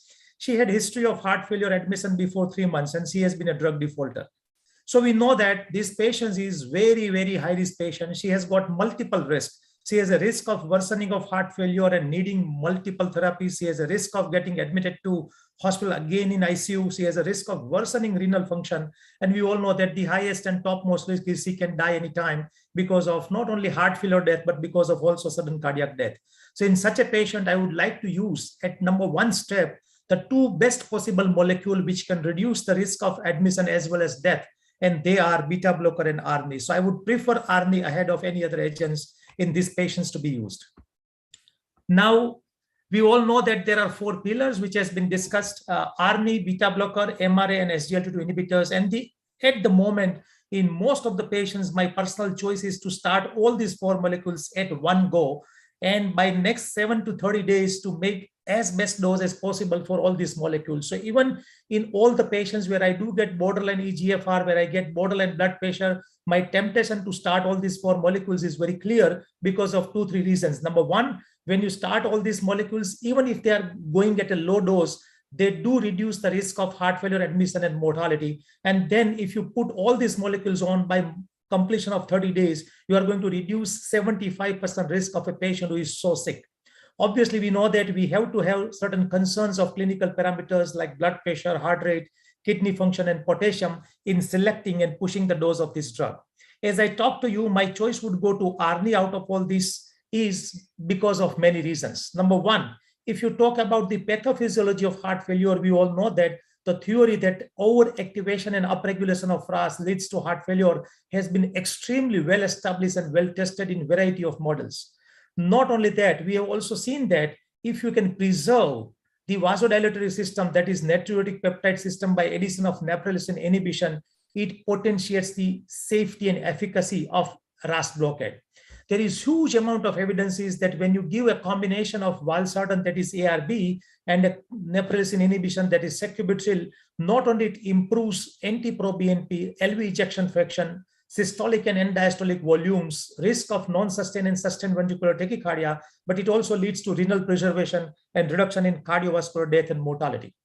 So the strongest evidence for ARNI came through a trial, Paradigm HF. We all know that it was a very well-conducted trial, more than 8,400 patients. And all these patients had an SBP more than 100 millimeter of mercury and EGFR more than 30 ml. And what was seen is it led to reduction in primary composite endpoint, that is risk of admission and mortality. But to me, the two things which are most appealing are it led to reduction in cardiovascular death, and it also led to reduction in total mortality. Now, believe me, there are hardly few molecules on this earth which have been invented which can lead to reduction in total mortality. So something which reduces total mortality can be compared to Amrit. So ARNI is one such a strong molecule which has got a strong data that it reduces all-cause mortality. Now look at all the causes of death. It reduces all causes of death. It reduces the risk of worsening of heart failure and getting death because of that. It reduces risk of sudden cardiac death.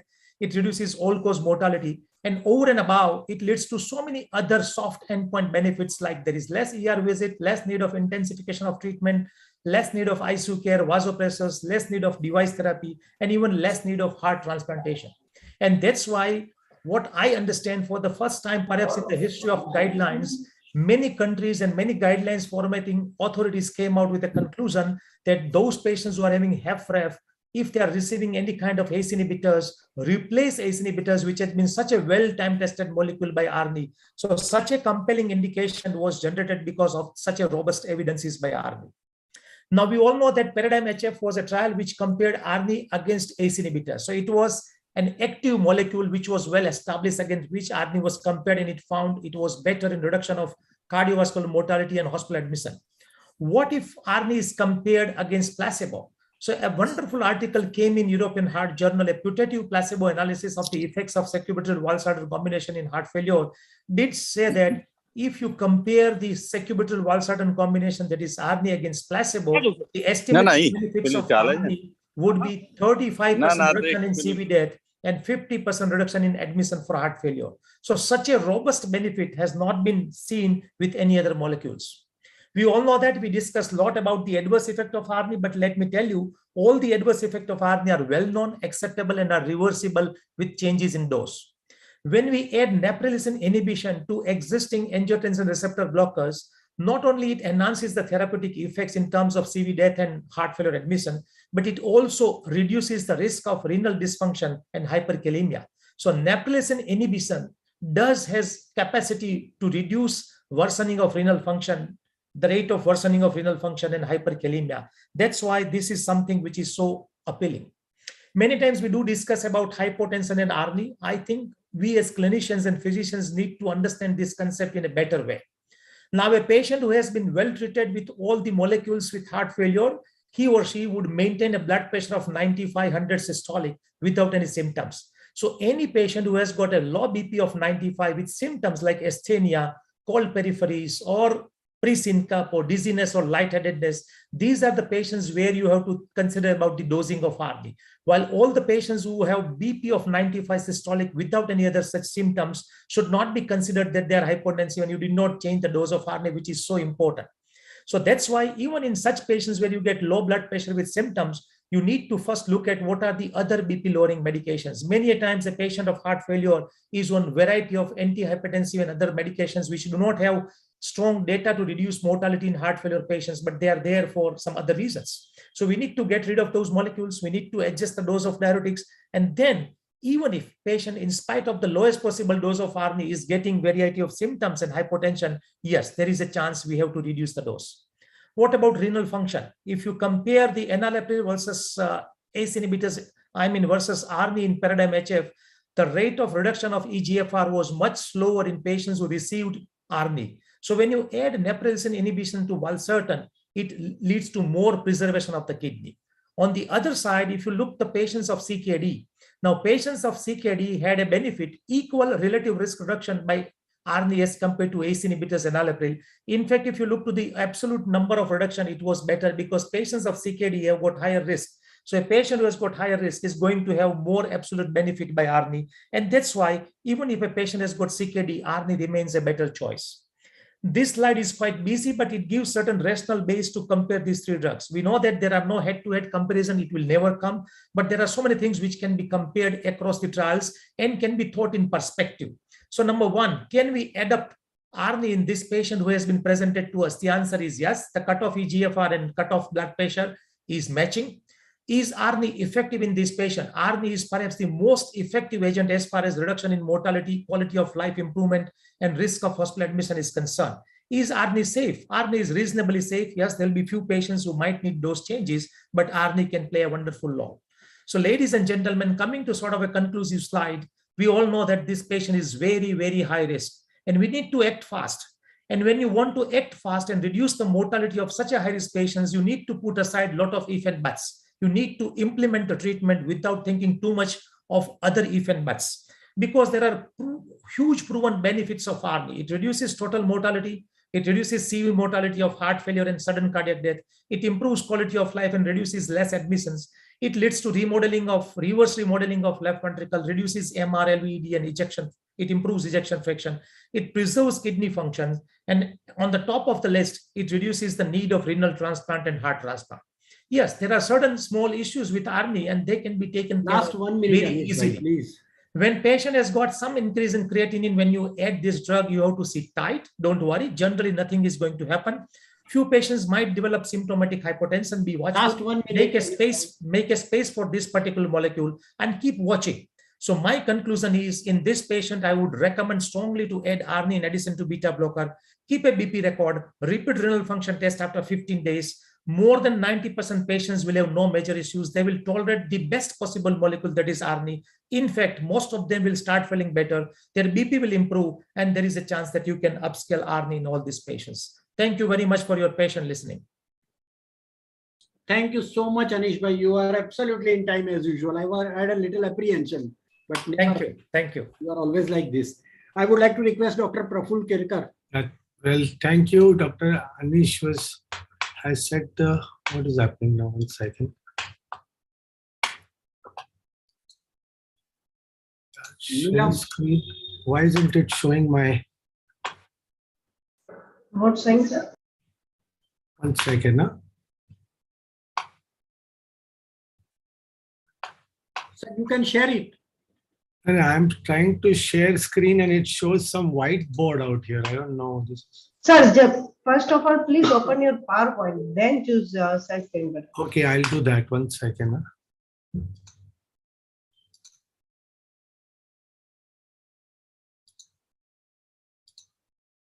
Oh, sorry. Yeah. Yeah. Okay, here we go. There's my PowerPoint. Okay, am I audible and my screen visible? Yes, sir. Yeah, sorry about that delay.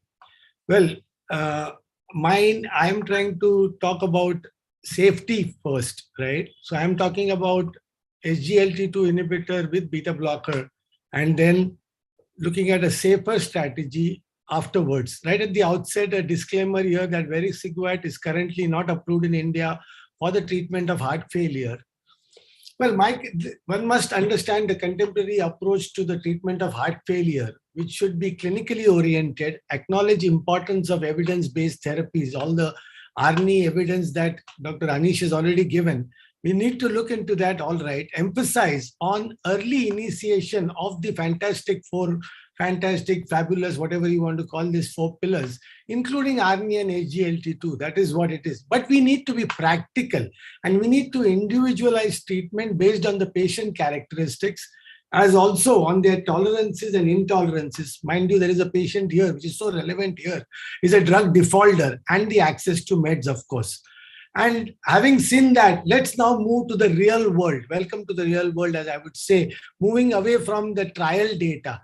Because as very admittedly, my worthy opponent says, this is a very sick patient, has got multiple challenges listed out here. And we want to, of course, look at her safety too. We all agree that these 4 foundational pillars should be started as soon as possible. But when it comes to in this patient whose blood pressure is on the brink, 100/62, and more importantly, she has renal impairment, I would definitely not venture to initiate with these 2, the RAS blockade of any kind. And ARNI, mind you, is also a form of a RAS blockade on top of neprilysin inhibition, which is there. And I would, why not? Because there is no convenience of drug dosing out here. You start homeopathic dosing at how many times have we seen prescriptions of Ramipril 1.25 and you go on forever, unable to up titrate. More so, 50 milligram half BID. You ask the pharma companies, that's the commonest dose that even cardiologists land up giving. The inability to maximally titrate the dose, safety concerns, hyperkalemia in this kind of a patient looms large. And admittedly, Dr. Anish said eGFR less than 30 ml was an exclusion criteria. And I, for one, was the Paradigm Heart Failure investigator as well as the national coordinator for Paradise MI.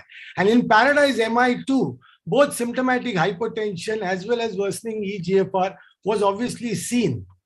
So with that in mind, I would definitely want to start on top of beta blocker, which all of us are agreeing to give, an SGLT2 inhibitor, because with beta blocker and any kind of RAS blockade, the hypertension business is going to increase, all right. And having said that, why SGLT2 inhibitors? Very few contraindications. I'm sure Dr. Ponde will also go into the details of SGLT2 inhibitors, except for diabetic ketoacidosis or other type 1 diabetes mellitus and hypersensitivity. We do not have any such, and patients on dialysis. And require just a single dose. There is no need to up titrate, minimal effects on heart rate or blood pressure in this patient, so important. And again, that renoprotection as compared to ARNI, definitely proven in both these trials that SGLT2 inhibitors are renoprotective, albeit a small drop in eGFR, about 3 to maximum 3 ml, you may get. So having said that, I would rather go by the new treatment paradigm and go to the new proposal of sequencing, wherein beta blocker and SGLT2 inhibitor comes first in this sequencing of these 4 foundational drugs. And that too given by a man no less than McMurray, whom thankfully I had a there is no bias here. I was able to share a podium with this big man who, mind you, has given both SGLT2 inhibitors as well as ARNI. And he proposes a paradigm wherein SGLT2 inhibitor first, more so in these kind of patients. And it is not just one outcome trial, unlike ARNI.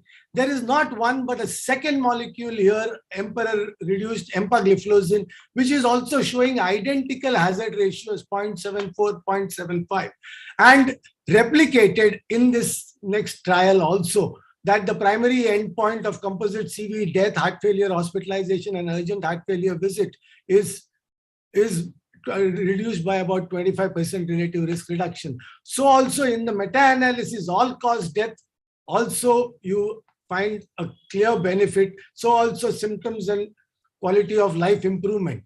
So having said that, our patient has got these challenges of the fact that the patient was admitted 3 months ago with a worsening heart failure event, and that patient is renally compromised, drug defaulter, and a low blood pressure patient. Now, what do we mean by this worsening heart failure event? That the patients had to be included in the Victoria trial. Besides being symptomatic chronic heart failure, they had to have had a hospitalization for heart failure within the last 6 months, 84% of the patients, or an outpatient IV diuretic use, and very elevated natriuretic peptide. Again, unlike ARNI, no run-in, washout, no run-in, etc., to look at the tolerability. And that was tested out in the Victoria trial with vericiguat. And we all know that this is the natural trajectory of a patient with heart failure, punctuated with worsening heart failure events. And this is one problem never addressed in other trials, other major heart failure trials, addressed in Victoria trial. And what did we find from the post-hoc analysis of ARNI trial itself? What do these trials show? That the risk of CV, death, or heart failure hospitalization, the primary endpoint, was 46% higher in patients who had a recent worsening of heart failure. That is, by recent hospitalization, 3 to 6 months or less than 3 months, way too higher, 46% compared to no prior heart failure hospitalization. So this is what is relevant in our patient. And therefore, I'm asking you, why not consider, after having given 2 out of the 3, the other 2 I told you cannot be used here in this renally compromised patient, beta blocker and SGLT2 inhibitor we already used, then why shouldn't we consider adding vericiguat? More so because it looks at an unaddressed, medically unaddressed pathway, that is the deficient nitric oxide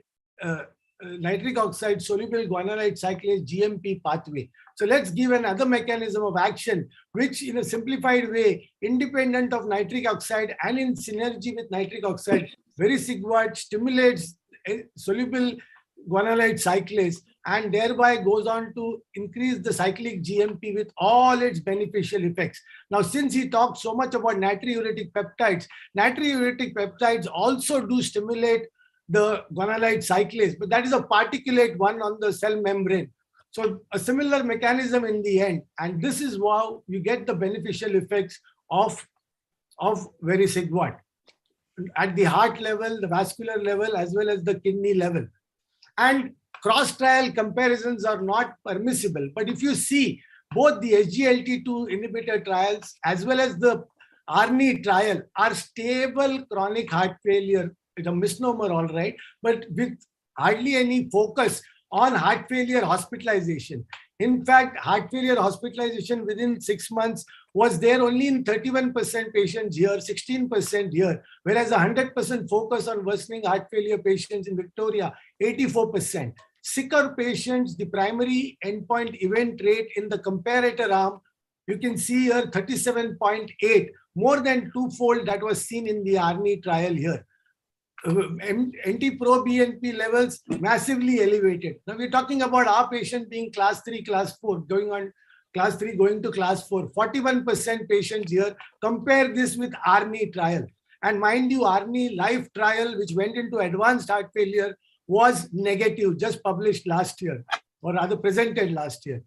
So what did vericiguat show in the vericiguat as compared to the placebo arm, the primary composite outcome of CV death and first heart failure hospitalization was down by an absolute decrease, annualized event rate down by 4.2%. You might ask, why am I harboring upon absolute risk?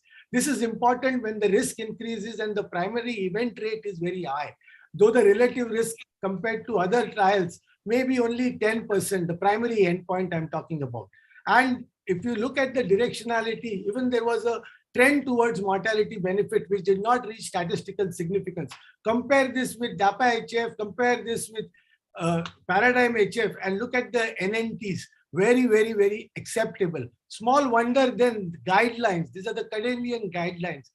Obviously, everybody agrees to the 4 foundational therapies. We are already giving beta blocker and an SGLT2 inhibitor. We want to stay away from RAS blockade of any kind in this sick patient and want to, because of the recent hospitalization, consider Vericiguat very much in keeping with the guidelines.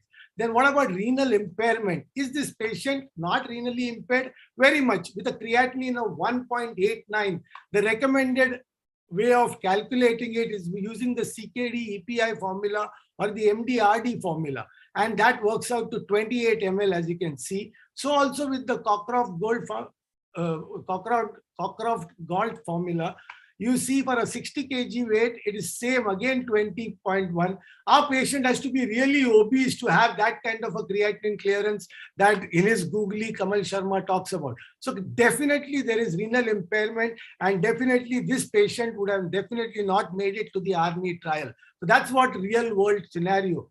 Safety tolerability for this patient who is a drug defaulter, great. No hyperkalemia, in fact, numerically lower. Renal impairment, absolutely not seen. I don't know where he got that figure of whatever 0.3% from. And therefore, Vericiguat comes in here. And as far as low blood pressure is concerned, of course, you need to be careful about low blood pressure. But if you saw in the previous slide itself, that symptomatic hypertension as well as syncope, pre-specified AEs that were looked for were statistically not significant, although numerically slightly 1% higher. So having said that, let's come to the last problem there. In his zeal to wanting to, and both their zeals, wanting to get some kind of a RAS blockade on board for this patient who has been a drug defaulter, mind you, she will run away again. And she is not going to have that kind of a patience for her to be monitored for her renal function or regularly take blood pressures, etc. Side effects and adverse events that I talked about loom large in her, and we need not use these agents, the RAS blockade in this patient. Now, like I mentioned to you, no significant difference in symptomatic hypotension. Vericiguat had a favorable safety profile. The rates of AEs and SAEs were actually numerically lower, in fact, and 90% adherence to the 10 milligram target dose of Vericiguat was achieved here. And in this document from the European Society of Cardiology, a position paper where you tailor therapy, like I told you, it's an art. Ponde was talking about an art in the previous session. Particularly, Vericiguat should be recommended when foundational drugs are reduced, or rather in this patient discontinued for whatever reasons and are not tolerated. What comes in is Vericiguat. And Vericiguat, especially in our patient whom I showed you, the renal function is definitely on the brink. So having said that, what are the FDA approved labels for current heart failure treatments? Both ARNI as well as DAPA, you can see, are in stable heart failure patients, chronic heart failure patients, with going from NYHA class to 4, agreed. But the number of patients with NYHA class 3 and 4, very low, especially in the ARNI trial. Now compare that with Vericiguat label given by the FDA, that it is indicated to reduce the risk of the primary endpoint following a hospitalization for heart failure or a need for outpatient IV diuretics. Our patient, 84% of the patients in this particular Victoria trial had hospitalization for heart failure, and they are really sick patients, as you can see. And in this sick patients, in adults with the last 1 minute, please, EF less than 45%, Vericiguat scored. So therefore, I would go by this triple drug combination. Thank you so much for your, or begin with beta blocker and SGLT2 and then add on to vericiguat. Thank you so much. Dr. Pandey, your turn. Yes, Kamal, very much here. So, now we have Shah Rukh Khan. Huh? By the way, I was flanked between the two Khans. My talk, at least timing wise, is flanked between the two Khans. Yes. But Praful, you have done a great job. Can you hear me well? Yes, very well. Okay, so what is our case? 65-year-old female, non-ischemic dilated cardiomyopathy, ejection fraction 20. She has narrow QRS, so she's not a candidate for CRT anymore.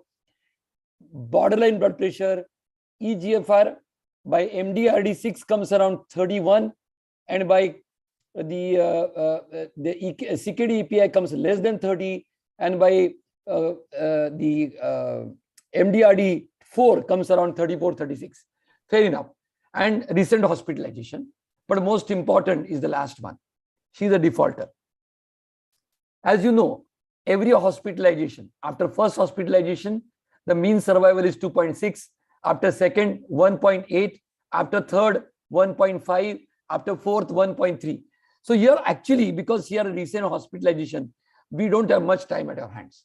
We know that 2021 ESC guidelines still say ARNI, beta blocker, MRA at the top, and the SGLT2 inhibitors come later. However, we know that Dr. Praful Kelkar has clearly told us, and Dr. Anish also agreed here, that we need to have all these 4 drugs in 4 weeks on the board to save the ship or save the sinking ship. Having said that, question is not whether we want to have all the 4. Yes, we do want to have all the 4. And we want to have probably the 5th, that is vericiguat on the board, particularly in this patient, which Praful has made a very strong point: borderline blood pressure, defaulter, unlikely to stay with therapy, no monitoring required, and with a recent hospitalization and a very EGFR which is on the brink. So here vericiguat will definitely come as a fantastic 5th flare, maybe.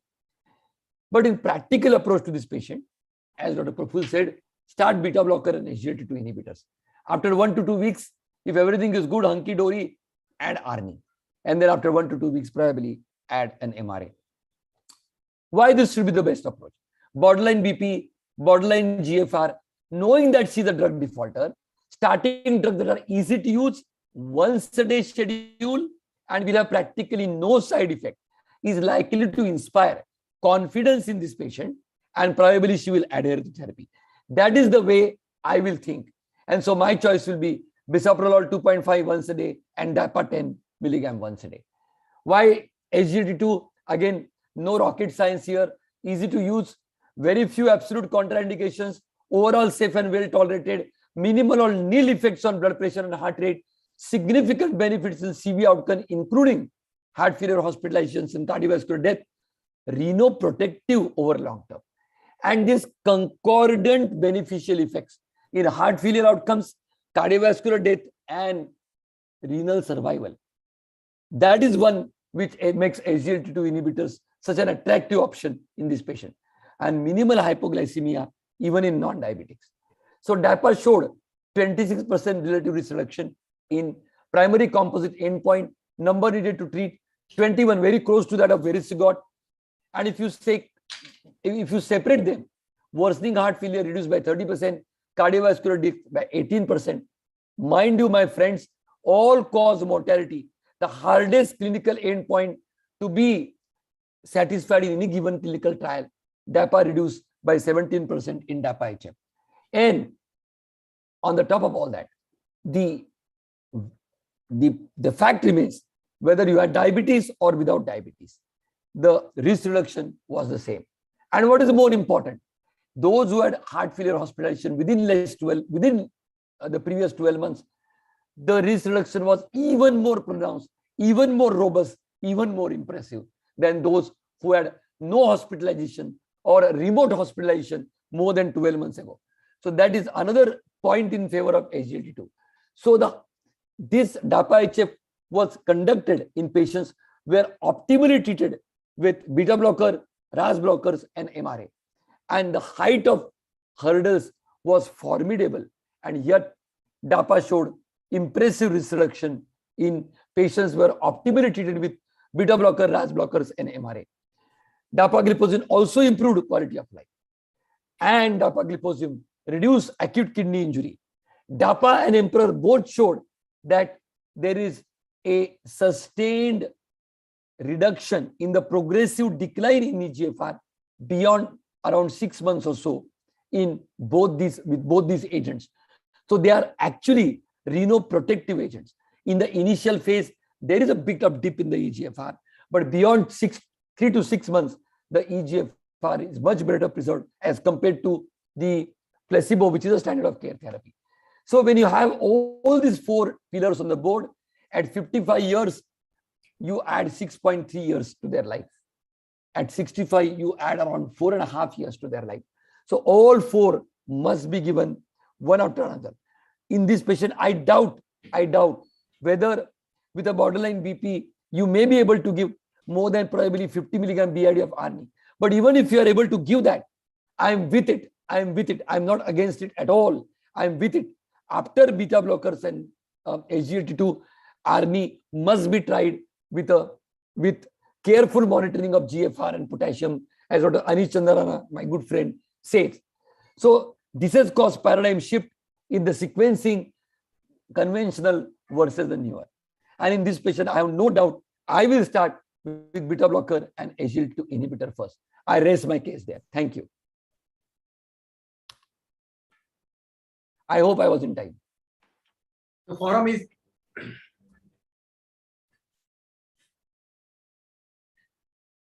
Kamal, you are muted.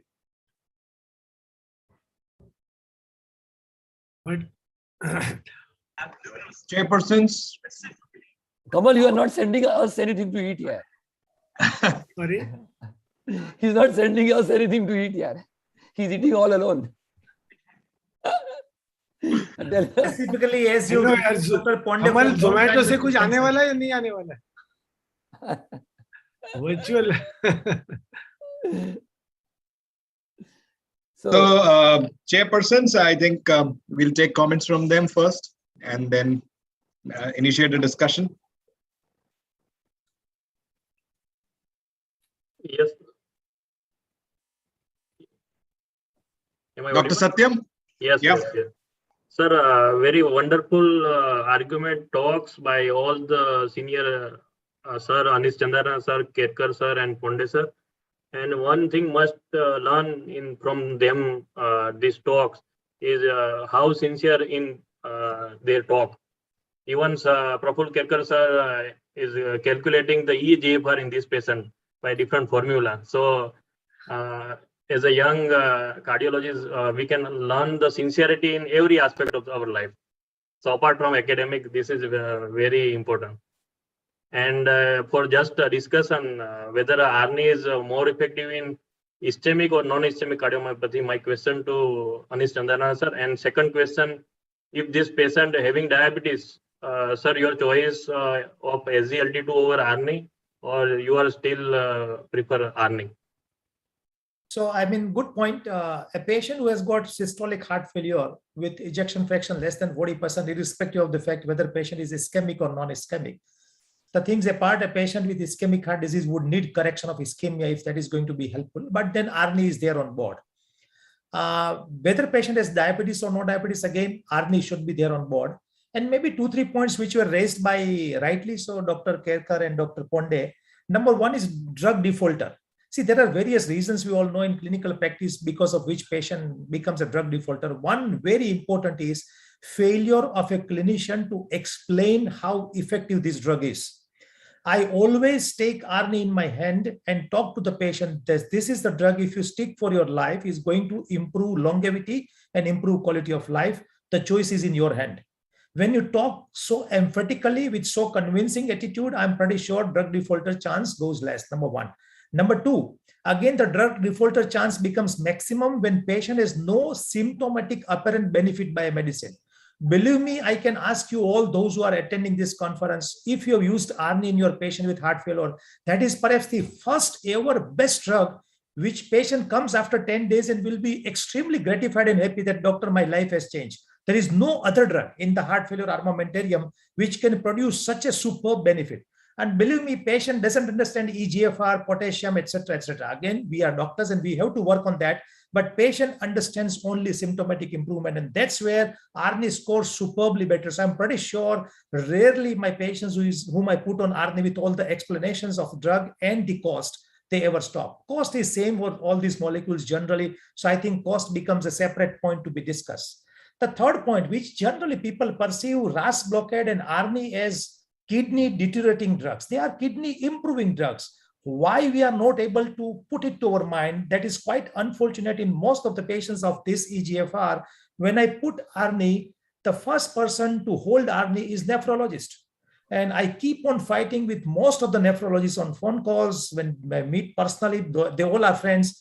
But then I personally believe any patient and every patient who has got reduction in EGFR, they are the strongest candidates to be put on ARNI. Now, question about potassium and EGFR is to be handled by a clinician, and that is the role of a clinician. I mean, see, if you want to use a drug which is a superb weapon to reduce mortality, then yes, we have to do some jugglery. But believe me, it's not as common. Out of 100 such patients who are pushed to us, what Dr. Kamal Sharma has raised is 80% will tolerate the dose of ARNI. And coming to last point, that small dose of ARNI also is useful. You look to the Paradigm HF, those patients who didn't tolerate the full dose of ARNI, when the dose was reduced, they were followed and they also got the benefit. So somehow there are many patients who do not tolerate ARNI to the full dose. No worry.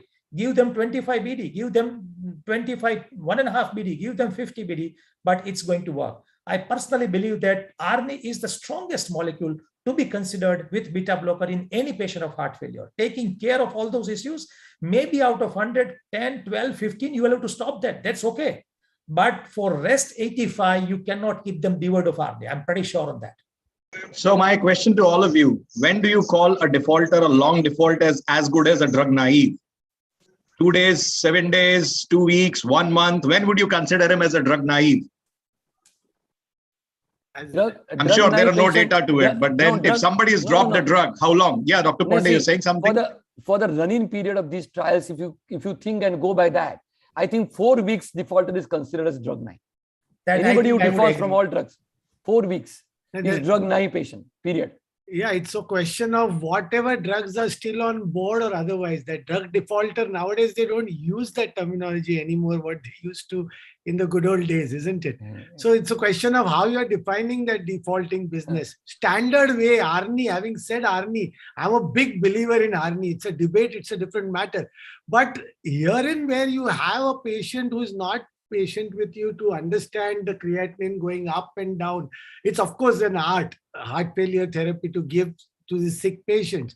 But having said there, this is the kind of a molecule when I talked about vericiguat, as for a drug defaulter like her, I'm talking about using something that is safety, tolerability wise, next only to SGLT2 inhibitor, and with as much not great as touted big benefits. But we must realize that as we go up the ladder in terms of the risk profile increasing, ARNI also, it was expected that the LIFE trial would show us huge benefits even in advanced heart failure, right? I also presented some abstracts from somewhere presented by the Cleveland Clinic people where they were able to wean off people off MCS, meaning mechanical circulatory supports. And they were touting ARNI to be so big. But compared to valsartan, what did it do? ARNI didn't do anything. So we have to understand that the drug therapy may not work as well as we go to sicker patients. And that's where probably vericiguat has missed the bus. They went for the really sick patients, right? And there never will be a trial in the lower risk patients. We've got the primary endpoint still there, that kind of a thing. So it's just one more mechanism. And it will come in, according to me, at a time where you are, by virtue of renal dysfunction, not able to use anything. I remember all of us cardiologists land up using that combo molecule, which was used in good old days in Black African males, correct? And in in males, and that to Black African, not ever used in Asians. And we give a dihydralazine and nitrate combo preparation for people whom we can't get ARNI-like drugs on board. So definitely over there, this is a molecule which will be preferred with a better data, but the guidelines are guidelines after all. They continue to call vericiguat a class 2B indication, whereas 1,000 or 600 to 1,000 patients, just because there was good old days without a background of other therapies, a mortality benefit, so you will talk about this combo. So I would put vericiguat in place of dihydrolyzine nitrate kind of combos, definitely for heart failure therapy. Also because there is an extra mechanism of action that it is acting upon, right?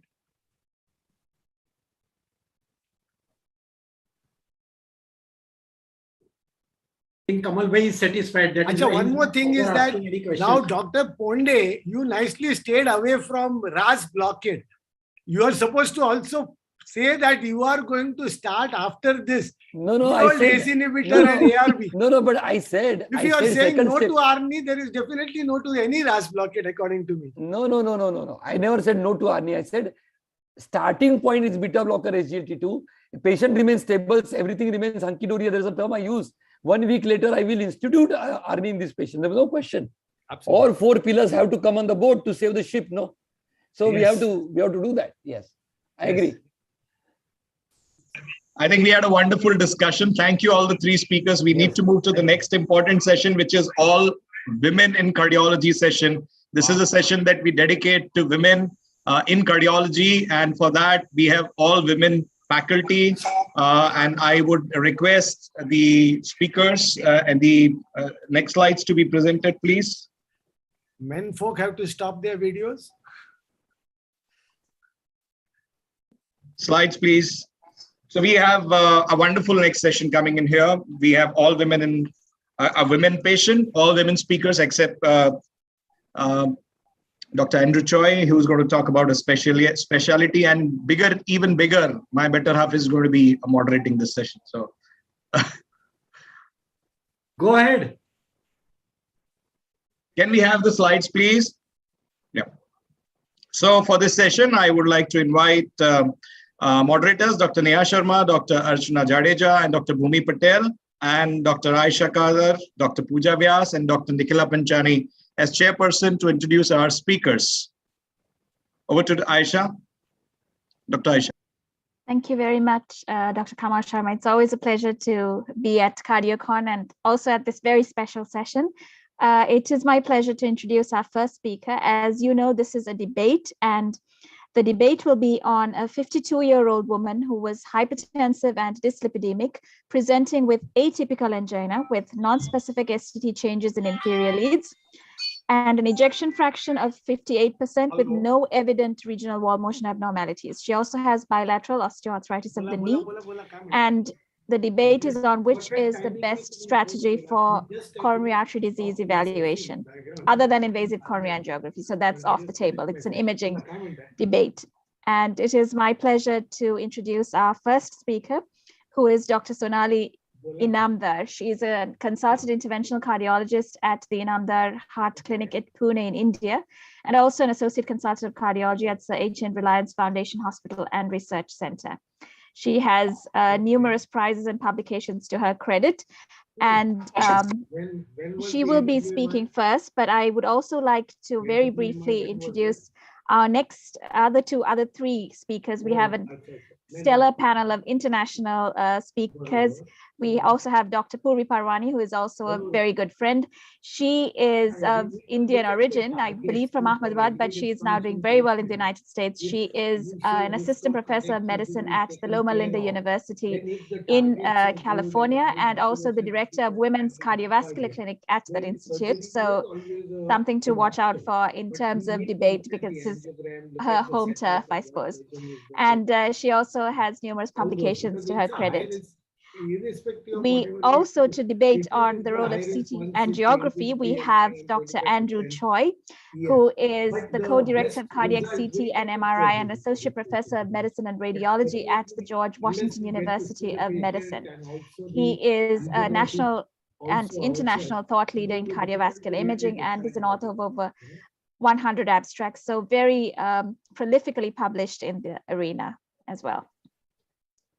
And last but not least is Dr. Renee Bullock Palmer. She is a cardiologist as well as a board certified cardiovascular and nuclear as well as imaging specialist.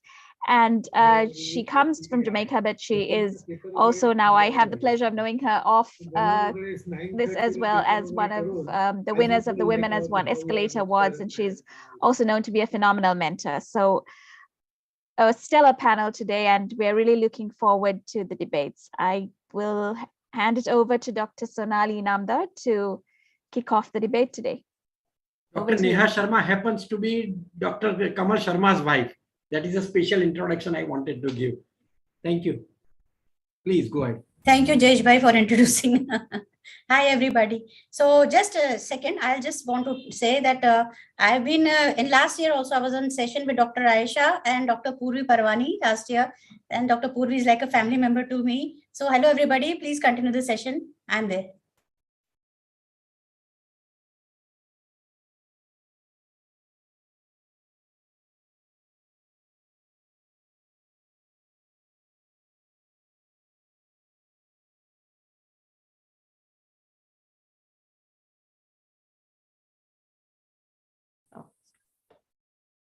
Are you able to view me and the slides? Yes, you are visible as well as audible. Okay, thanks, Ayesha. So I'd like to extend my warm gratitude to Dr. Kamal Sharma and to Dr. Neha Sharma, ma'am. It's second innings for me in this conference. We had met last year, and it's so wonderful to meet all my colleagues and friends again this year around. So I'll be speaking on the approach to this patient in terms of ischemia evaluation of stable coronary artery disease, and I'll be talking on pharmacological stress echo. Right. Okay, so let's begin. I just want to introduce a little concept known as the paradox of choice, because now we've been inundated with so many choices in our lives and in our day-to-day world. Just as a start, this is a menu card of a restaurant in a ordinary restaurant in Pune, and you can see the immense number of choices that you've got to face. And the problem with having so many choices is that when you have so many items to choose from, you are confused. There's a lot of stress. And this is known as the paradox of choice, in which the more number of choices you have, your happiness quotient goes down. So less is in fact more, and too much choice adds to a lot of conflict. What we suffer from in today's world as physicians, as cardiologists, is something known as the opportunity cost, which means that the attractive features of the choices that you're not making add up to make the choice that you actually do seem less appealing. So similarly, when it comes to the immense number of choices that we have in terms of CAD evaluation of a stable coronary patient, we have anatomical tests like a coronary CTA. We have a host of stress tests like the exercise ECG, stress echo, stress MRI, and stress nuclear scans. I've not mentioned the prices here, unlike a restaurant menu, because the cost, of course, differs from region to region, country to country. So that's up for debate. So let's see, how do we deal with this paradox of choice in such people who come with evaluation for coronary artery disease and who have stable angina. So as Dr. Ayesha has mentioned, that we are talking about a 52-year-old female who has some non-specific changes in her ECG, who's unable to exercise, and who has certain risk factors like hypertension and dyslipidemia. Now, what would be the best strategy? Now, if we go by the old guidelines, we typically risk stratify these patients by talking about the pre-test probability of such patients. So considering that she has had atypical angina and she's in her mid-50s, her risk before undergoing any further test is at a 6% pre-test probability. However, in 2021, that is last year, new guidelines have come up which have lowered the pre-test probability of these patients even further. If you notice the numbers here as compared to the numbers in the prior guidelines, we see that most of the patients irrespective of gender, and considering both chest pain or dyspnea as a feature, as a presenting feature, most of their pre-test probability numbers is quite low. That is because the overall incidence of an obstructive coronary artery disease in the general community in patients who have stable coronary artery disease is less than 10%. So if we look at our patient, she falls under this particular category in which her risk is in fact less than 15%, and she would in fact fall in the low risk category. However, we cannot just treat patients as numbers. We cannot just go by the pre-test probability in its entirety. We have to consider certain other considerations. We can add a calcium score and improve the pre-test probability, or add on to the pre-test probability and get a further understanding of her risk status. Additionally, in these new guidelines, atypical angina is no longer a term.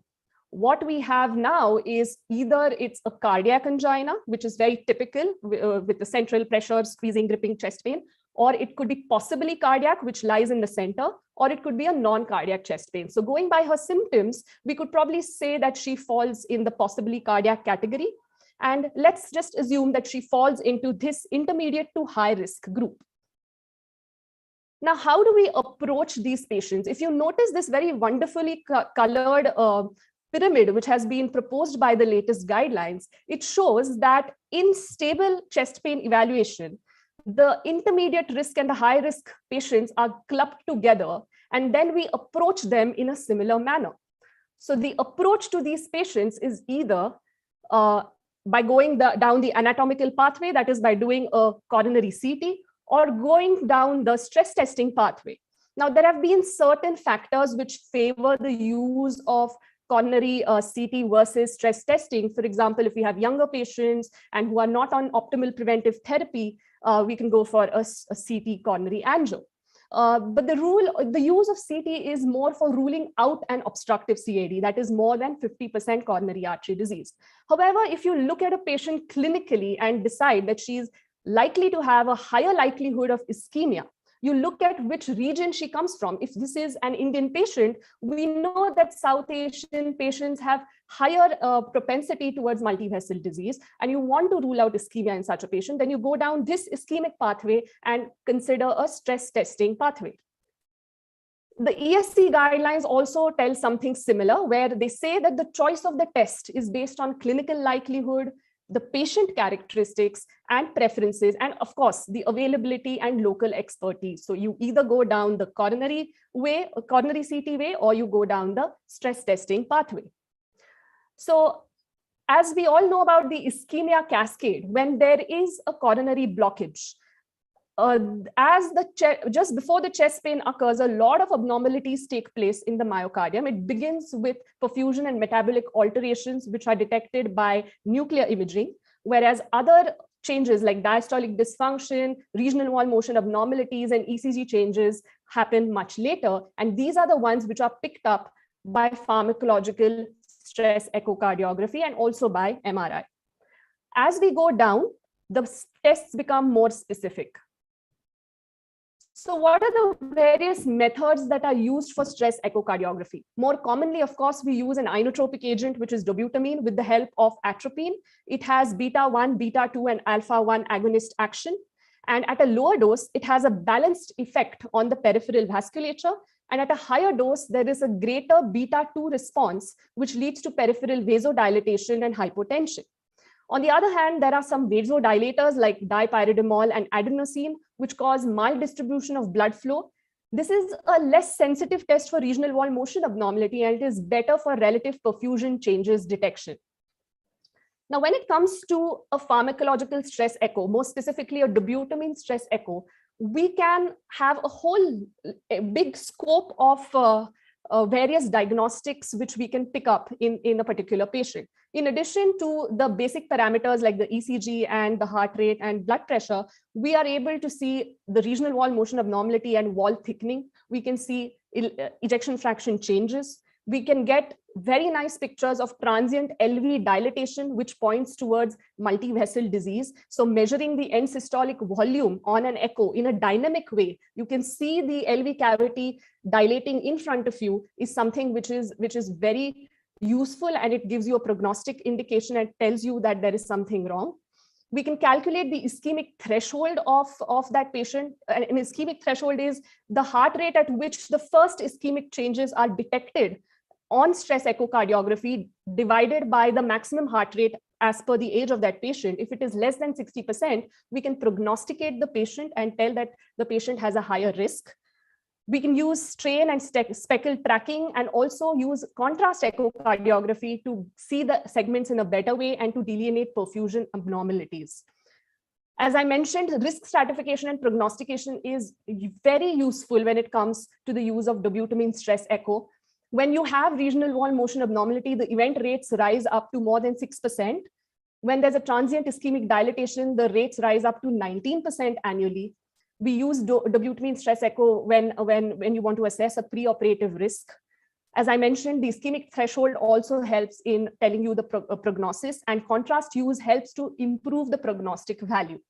Now, this is a very interesting graph which shows that even if you get a false positive dobutamine stress echo, it does not mean that you just stop there, because it has been shown in this study that even with a false positive dobutamine stress echo, which was shown on coronary angiogram to have a non-obstructive CAD or a normal coronary artery, the survival still decreased over follow-up, which means that this points to the presence of something microscopic. There could be microvascular dysfunction, or the patient could have a subclinical cardiomyopathy, which was unmasked by the dobutamine stress echo test. This particular pattern is not seen with a false positive exercise stress echo. When an exercise stress echo is positive and it is proven to be normal on a coronary angiogram, the survival is similar. It does not dip.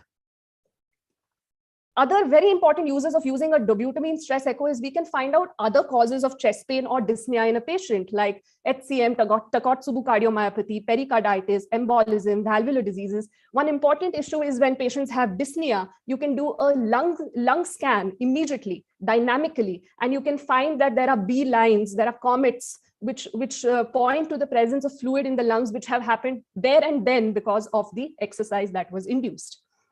Also, dobutamine stress echo is useful to detect viability if there is a baseline regional wall motion abnormality. This is an example of dobutamine stress echo in which various heart rates have been denoted here. This is a 4-chamber view in which the LV is on this left side. Here you can see at higher heart rates, there is a dilatation of the LV cavity, the end systolic volume has increased, and here you can see that the lateral wall has become akinetic. In this particular group of cine images, this is a 2-chamber view in which initially the LV cavity is nice and triangular. It becomes dilated at higher heart rates, and the inferior basal and mid wall has become akinetic. So how do you talk about the performance of various non-invasive stress tests to detect an anatomically significant coronary artery disease? Everything is about sensitivity and specificity. When you talk about a coronary CT, it has a very high sensitivity, but its specificity is quite low. Similarly, when you talk about nuclear imaging tests, they have very high sensitivity, but again, their specificity varies. Dobutamine stress echo also has a good amount of sensitivity, and it maintains a good amount of specificity as well. When you look at something known as the likelihood ratio of a test, that is, when a particular test is positive, does it really mean that the patient does have that disease? You can see that with the dobutamine stress echo, its likelihood ratio is quite high. So it has a very powerful index to rule in a particular disease. My apologies, Dr. Inamda. I think your time is up. Yeah, if you this could is my last slide. Yeah, this is my last slide. So let's keep it simple. Let us avoid decision fatigue. Let us avoid paradox of choice. Let us just choose a test which will help us assess a patient in terms of morphology, physiology, as well as prognosis. The latest guidelines have mentioned that when it comes to stress tests, the test choice should be guided by local availability and expertise. They have not put one test above the other. And when it comes to a dobutamine stress echo, you have to consider the patient characteristics, the accessibility and simplicity of the test, the local expertise, the costs, and also to be a bit flexible and to not hesitate in adding or sequentially adding other tests in case you feel you want more information. Thank you.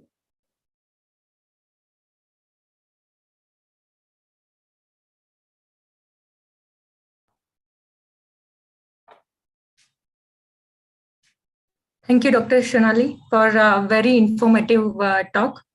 Now we'll be moving to our next talk. And from the red corner, we have Dr. Purvi Parwani.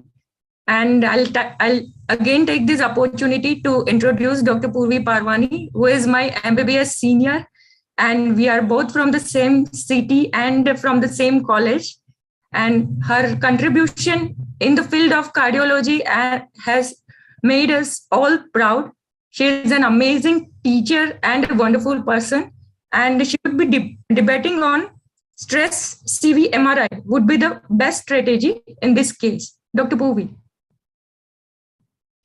Thank you, Pooja, for that lovely introduction. It's always homecoming for me, and really happy to see all of you here. So I'll be speaking about stress CMR today.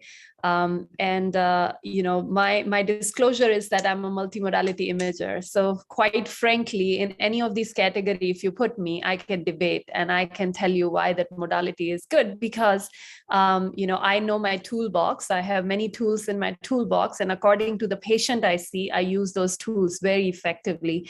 And, you know, but right here, I am here to present my favorite modality, and that is CMR, no doubt. So what I'm going to do is I'm going to let the science speak for each modality and tell you why stress CMR is a good strategy. So we have this 53-year-old woman. She has hypertension, hyperlipidemia, severe arthritis. We haven't been told why she has severe arthritis, maybe some rheumatic condition, we don't know. She has atypical angina, and as Dr. Imamdar very nicely pointed out, that's not the term we use anymore with new guidelines, but nonetheless, she has chest pain that has been thought to be anginal, maybe not, maybe. And she does have some non-specific ST changes. She hasn't had any previous cardiovascular evaluation. So the question here is best stress modality, and rather than the cardiac cath, which I see happens more often in India than not. So I think the best thing is why this patient has, the questions I want to answer is, what's the cause of this chest pain? Is it truly cardiac or not cardiac? Why does this patient has ST changes? How can I get this information, all these questions answered, if possible, in one modality? Because as we know, cost is a big issue back home. And what does this patient need next? Do they really need the test, or do they not? And what am I going to tell this patient about their overall prognosis? Particularly given the risk factors they have. Maybe they have rheumatoid arthritis, maybe they are menopausal, and they do have this non-specific ST changes. So when it comes to the best stress modality, I want to go for a test that's accurate, safe, appropriate, has management and prognostic implication, and also is cost effective. So, you know, for the consideration of this debate, these are the points that I'm going to touch upon, whether you know, getting an anatomy in a patient like this, is it going to help us with her ST changes or her chest pain? Are we going to be able to tell her what exactly is causing her chest pain? Are we going to be able to tell her that she affords all the radiation that a CT or a nuclear stress test brings? Or if her dobutamine stress ergo is negative, she should go home and rest and forget about having cardiac chest pain. So that's what I'm going to debunk here. And I'm also going to tell you the sensitivity and specificity of each test. So as Dr. Imamdar very nicely pointed out, yes, this patient, if you take the criteria by pretest probability, she kind of falls into the low risk category, but then she also forgot why she has the increased likelihood of having CAD. She already has the risk factors for CAD. She has hypertension, she has hyperlipidemia, We have already been told she has some sort of arthritis. Rheumatic conditions, as we know, are responsible for premature coronary artery disease. And maybe she's menopausal. That information wasn't given to us. She's 52. She's in that age group.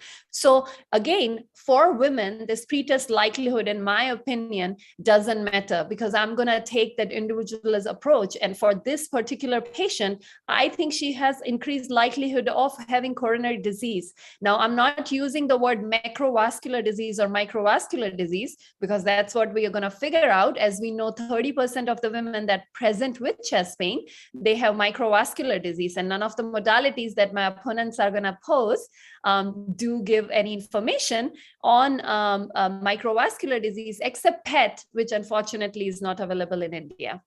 So also, as we have already pointed out, that this patient has resting EKG changes, and these resting EKG changes again put her in a different category. So although we thought that this patient may be in low to intermediate risk, in my opinion, this patient has clinical likelihood of CAD. All the present models kind of underestimate the women having CAD, particularly the microvascular CAD. So these all things need to be considered very carefully. And as Dr. Imamdar very nicely pointed out, the guidelines suggest that in this case, you can go for anatomical testing or you can go for stress testing. And I will tell you why stress testing is a better approach, but compared to anatomical testing, and within the stress testing, why stress CMR is the best approach.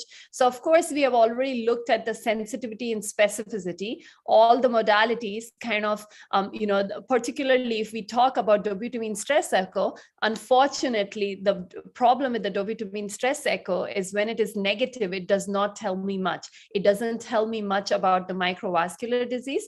When it comes to stress MPI, we all know that if there is no attenuation correction, half of stress MPI that we read are wrong. And of course, I'm going to talk about why coronary CTA is not a good modality. So let's talk about the accuracy. So this is CE Mark trial where they took patients with intermediate probability CAD, and they compared them head-to-head SPECT, and CMR was able to perform better than SPECT in this study. This was the first study. This is the real-world patient that we see. So we already have established in the literature that stress CMR is better strategy than SPECT. When we look at stress CMR, because of this black blood sequence that we use, not only we are able to tell you about the ischemia, but also we can tell you about the anatomy. So it's not just an ischemia test, but if you use one more sequence, you are also able to see coronary arteries very well. Now, when we look at the safety, look at the radiation on the right side. When I Googled nuclear stress tests in India, all that came up was thallium. Thallium is a criminal activity, in my opinion. No one should be using thallium in 2022. Look at the radiation that thallium, and technetium, these isotopes use. If it was my family member or my patient, I would never want them to get that kind of radiation. And also, same applies to cardiac CT. Yes, retrospective, cardiac CT perhaps here has way more radiation than the CTs that we utilize these days. And newer CTs definitely have less radiation, but it's still radiation. And one can argue that if you want to go for an anatomical test, perhaps cardiac cath is not a bad idea, because it's probably, if you use the contrast and the radiation wisely, you can give the lot of information in the same amount of radiation. So to my mind, particularly in Indian subcontinent, anatomical testing, when we look at the cost and the radiation, perhaps cath is a better idea. But when it comes to ischemia, again, the cath won't tell you why this patient has chest pain. It would just tell you that there is no atherosclerosis and there is no obstructive CAD. So in my opinion, safety-wise, other modalities, except dobutamine echo here, kind of take a hit. When we look at the management and prognosis, this was an NEJM article And this article, Nagel's group from Germany, they compared in a multi-center trial role of stress CMR compared to FFR. And again, compared to the FFR strategy in patients with risk factors, this strategy, were similar. Also compared to FFR strategy, stress CMR performed very well when it came to downstream testing. We all know with CT scan, with a coronary CT, downstream testing is, way more likely, particularly in real world experience, because we all get scared of atherosclerosis. We all get scared when there is an intermediate atherosclerotic lesion, and we want to give that patient benefit of the doubt and make sure there is no obstructive CAD. So in this paper, particularly stress CMR showed not only it was cost effective because it led to less downstream cath, which a lot of Indian cardiologists perhaps won't like, but it's a cost effective strategy even when it comes to FFR. And this again was proven in the real world experience. So this is the registry data, again, multi-centers across the United States, and it showed that not only CMR reduced the need for coronary revascularization, but also this less revascularization was associated with better outcomes. So it wasn't that, it was a false negative study. It actually, a negative study meant that those patients had excellent prognosis.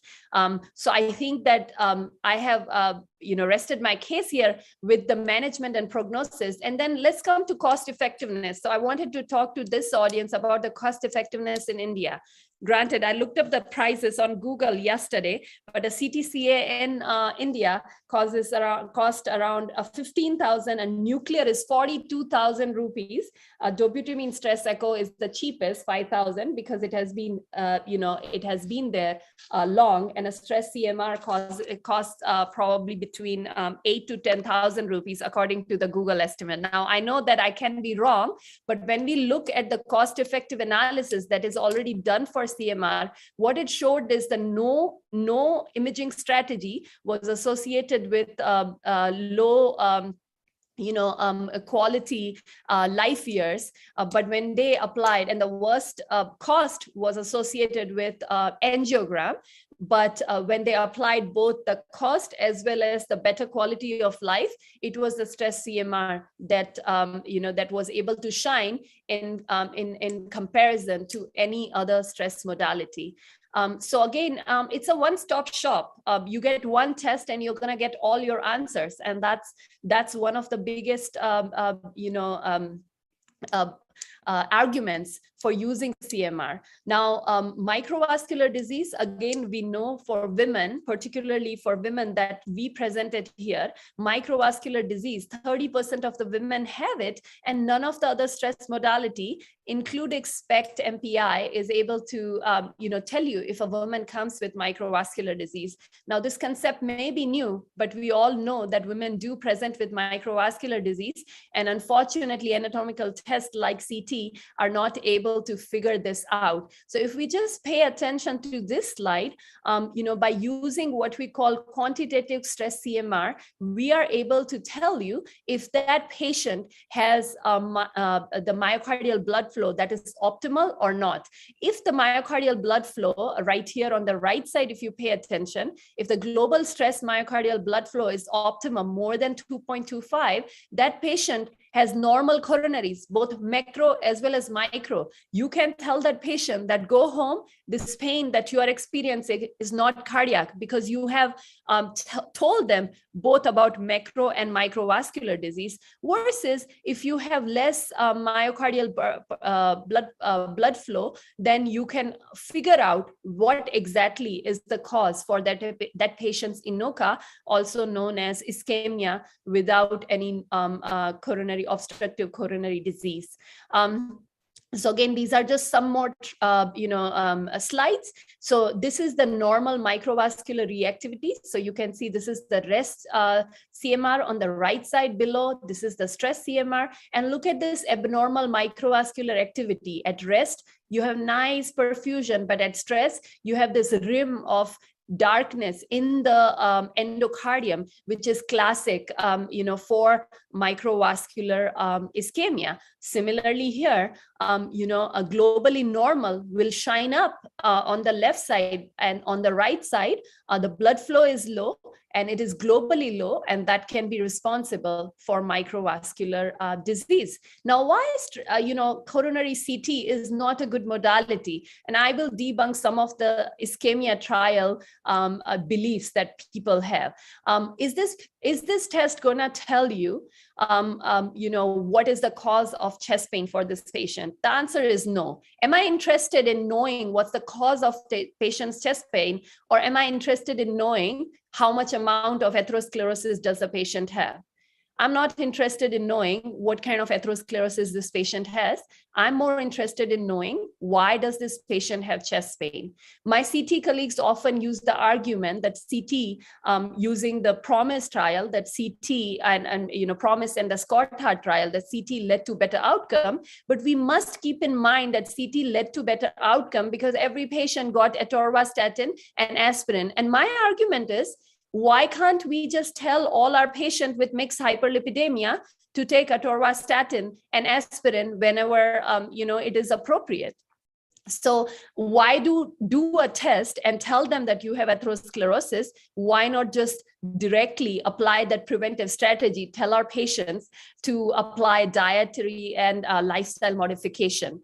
Now, the positive predictive value because of this reason for CT is not very robust. Is CT a gatekeeper for CAT? I would argue not. There are a lot of real world ER studies which have shown CT leads to more downstream CAT, which is not the point. And that's what does not make it cost effective, particularly in Indian subcontinent. And the argument all my colleagues make, I love coronary CT, but they like to make the argument of left main disease. Now, let me remind you, in community, the left main disease is only present in 1 to 2% patients. It is not very common. And a stress CMR would be a great strategy because it does not have balanced ischemia, as you can see with stress MPI or any of the nuclear modalities. So if a patient has left main, stress CMR is going to show you.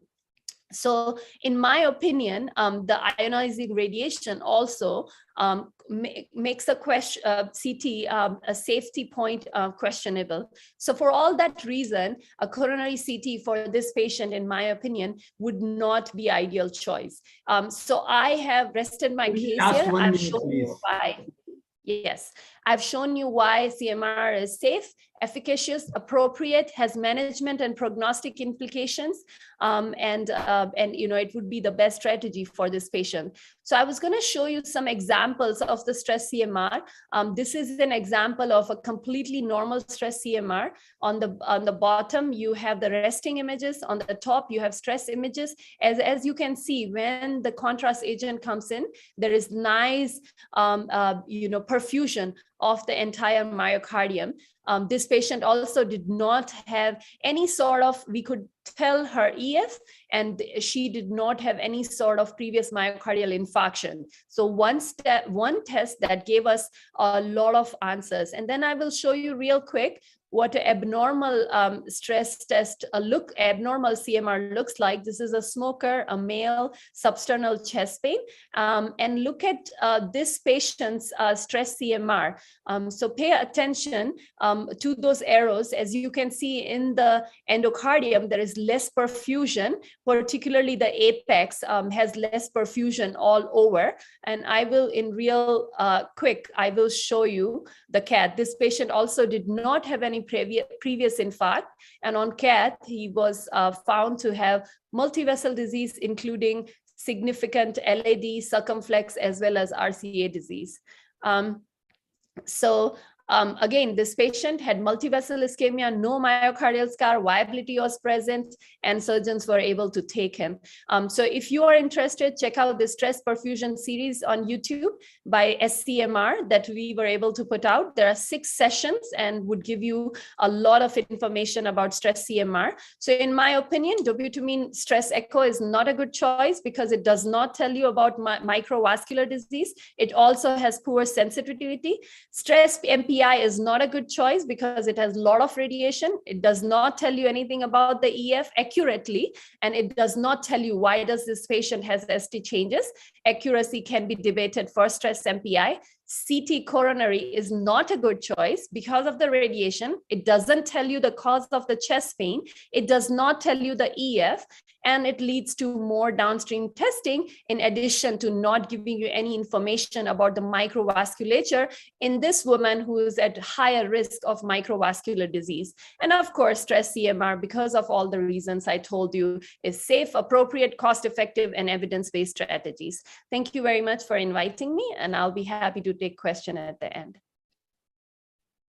Thank you so much, Dr. Purvi. And everybody would agree that it was a wonderful talk with a lot of information and insights. Thank you, Purvi. Okay, now I would like to tell you that Dr. Andrew Choi has a pre-recorded session. So we'll be playing it now, right here. Dr. Andrew has actually poetically made it an all-women session. As a mark of respect, he said only a pre-recorded session. Our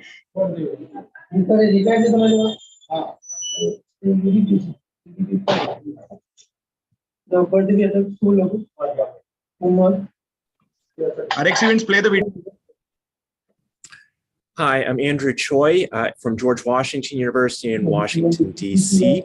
And I'm honored to participate in CardioCon this year. I want to thank Dr. Sharma, the organizers, Dr. Parwani, and others for the opportunity to participate in this debate. I apologize that I can't join you this year, and I hope to be able to come back next year and hopefully even come to India. And so what we want to do over the next 10 minutes is to discuss in this debate, why is CT angiography not only a safe and reliable option, but the best option for our patient presented. These are my disclosures. And so it's presented as a 52-year-old woman with a couple of risk factors: atypical angina, normal heart ejection fraction, and severe bilateral osteoarthritis. And I think to understand why CT angiography would be the best test, we should think about our general goals of CAD imaging. We want a test that's safe, that's simple, that meets appropriate use criteria, allows for diagnosis of symptoms, enhances prevention, is supported by the highest quality randomized controlled trial evidence, aligns with guidelines, and allows for the best downstream decision making. And so as we know, and this audience knows very well, there's a high CAD prevalence in India, particularly in the north and in the south. And when we look across multiple data sets, CAD is a particular issue in young adults, even aged 20 to 40, that over 50% of coronary disease mortality occurs in individuals under the age of 50, and a quarter of acute MIs are reported in patients under 40 in the South Asian population. And in the United States, we can look to these examples of younger individuals, President Bill Clinton in his 50s who had a heart attack, even after a normal stress test. Rosie O'Donnell, an actress who suffered a heart attack at the young age of 50, and Carl Ruiz, who's a celebrity chef on the Food Network, who died of a heart attack at age 44. Where does CT allow us to do? It's a comprehensive assessment. Multiple studies have shown very high accuracy and high negative predictive value for obstructive CAD of over 95% in both stable and acute chest pain. CT allows for the evaluation of non-obstructive CAD for cardiac function if protocoled appropriately, myocardial assessment, mass, aorta, and LVAD.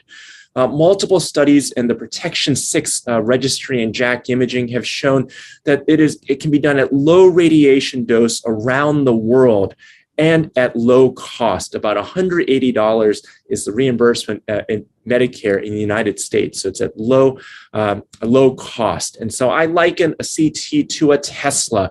It gives you all of the modern things that you want in a CAD testing test.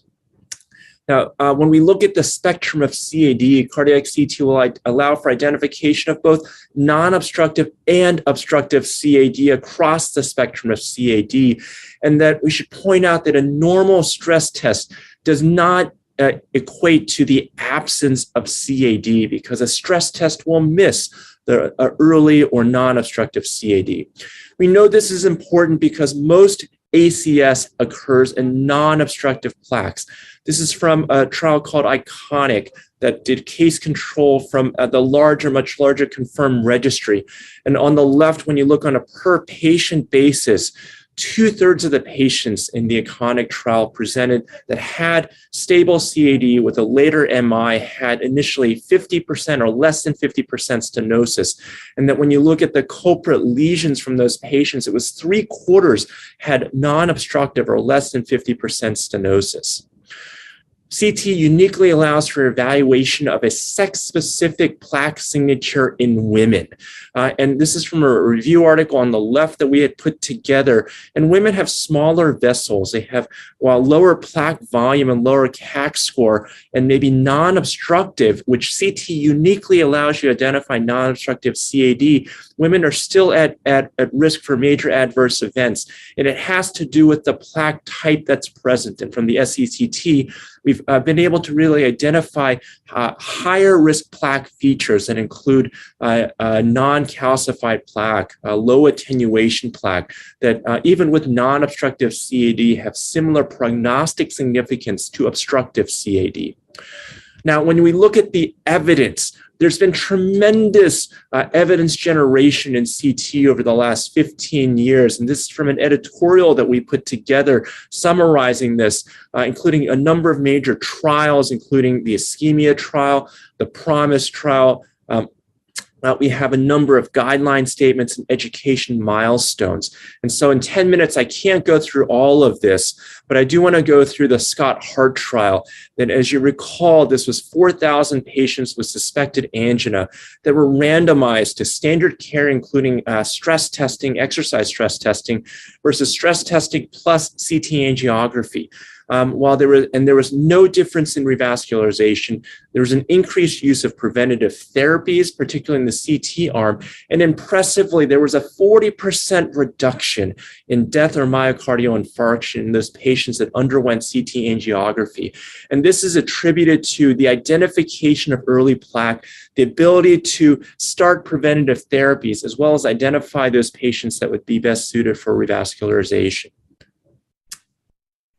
And so why is this the case? Again, as we point out, these factors, including increased clinician attention to patients with CAD. When we look at a cost analysis of using a CTA-based approach to guide treatment versus recent drug therapies, based on the treatment effect, the cost would be about $400 per year if you account for the Medicare cost of the CT angiography plus the cost of aspirin and statin generic drugs. If you compare that to a PCSK9 inhibitor, $5,800 per year, canakinumab for inflammation, $16,000 a year, and aspirin, while very inexpensive, has not been shown to have benefit in primary prevention cohorts. Now, when we look at guidelines, the European Society of Cardiology guidelines in 2019 reminded us to assess symptoms, look at comorbidities, and attest pretest probability, including the presence of LV dysfunction or other factors like an abnormal TTT or coronary calcium. And using the pretest probability for the low to intermediate risk patients, CT angiography is preferred, such as the patient shown here, the 51-year-old, at low to intermediate probability and risk. And so it is a class 1 indication in the ESC guidelines for CTA being recommended as the initial test for diagnosing coronary disease in symptomatic patients if the CAD cannot be excluded by clinical assessment alone. And this is also based on your local availability and patient-specific factors. We can now point to the new 2021 ACC/AHA Multi-Society Chest Pain Guideline. And I was an official reviewer, one of the official societal reviewers for this guideline. And my congratulations again to Dr. Gulati, who was the chair of this guideline, and others that were a critical role in bringing the evidence to the national guideline, like Dr. Blankstein, Shaw, Bullock Palmer, who's in this session today, and many others. And so one important point from Dr. Gulati was what's new in the guideline is that the redefinition of coronary disease, that it goes beyond just not being just obstructive CAD, but also being non-obstructive CAD, so that those with lesser degrees of stenosis would benefit from optimized preventative medical therapy. When we take a look at intermediate risk patients with no known CAD, how do we now choose among the best imaging tests? Importantly, CTA has a class 1 indication for the diagnosis of CAD, which is new compared to the old 2012 US guidelines, as well as stress testing. And so what are the factors that favor CTA versus stress imaging? Well, if your goal is to identify both obstructive and non-obstructive CAD, you have high quality imaging, a favor towards younger patients. Now, the older age is not a cutoff for CTA, but it favors younger patients. If you're looking for other things like aorta or pulmonary artery evaluation, but uniquely, we can look at plaque composition, high-risk plaque features, lesion-specific ischemia through FFRCT, and we can guide decisions for goal-directed medical therapy and prevention for these patients.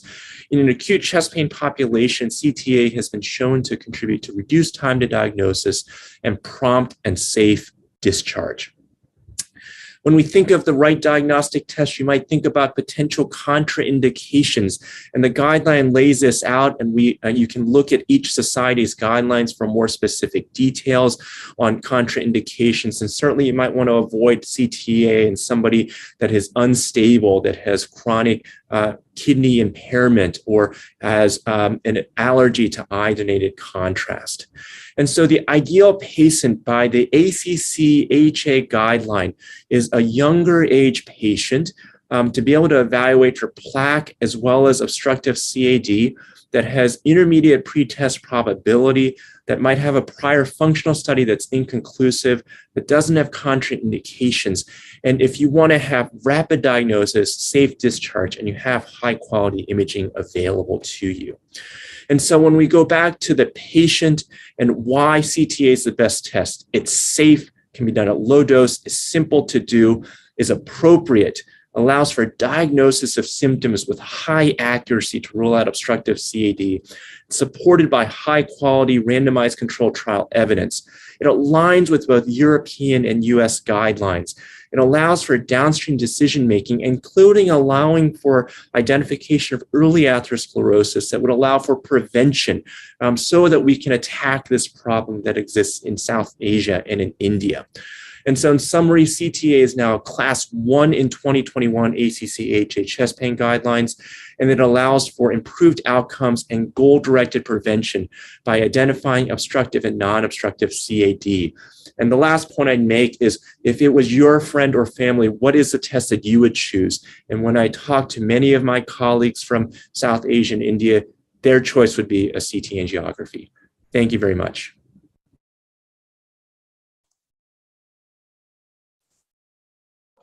So after that wonderful speak from all three of you, it's my pleasure to have Dr. Renee. Dr. Renee, it's a pleasure to have you for the session, and over to you.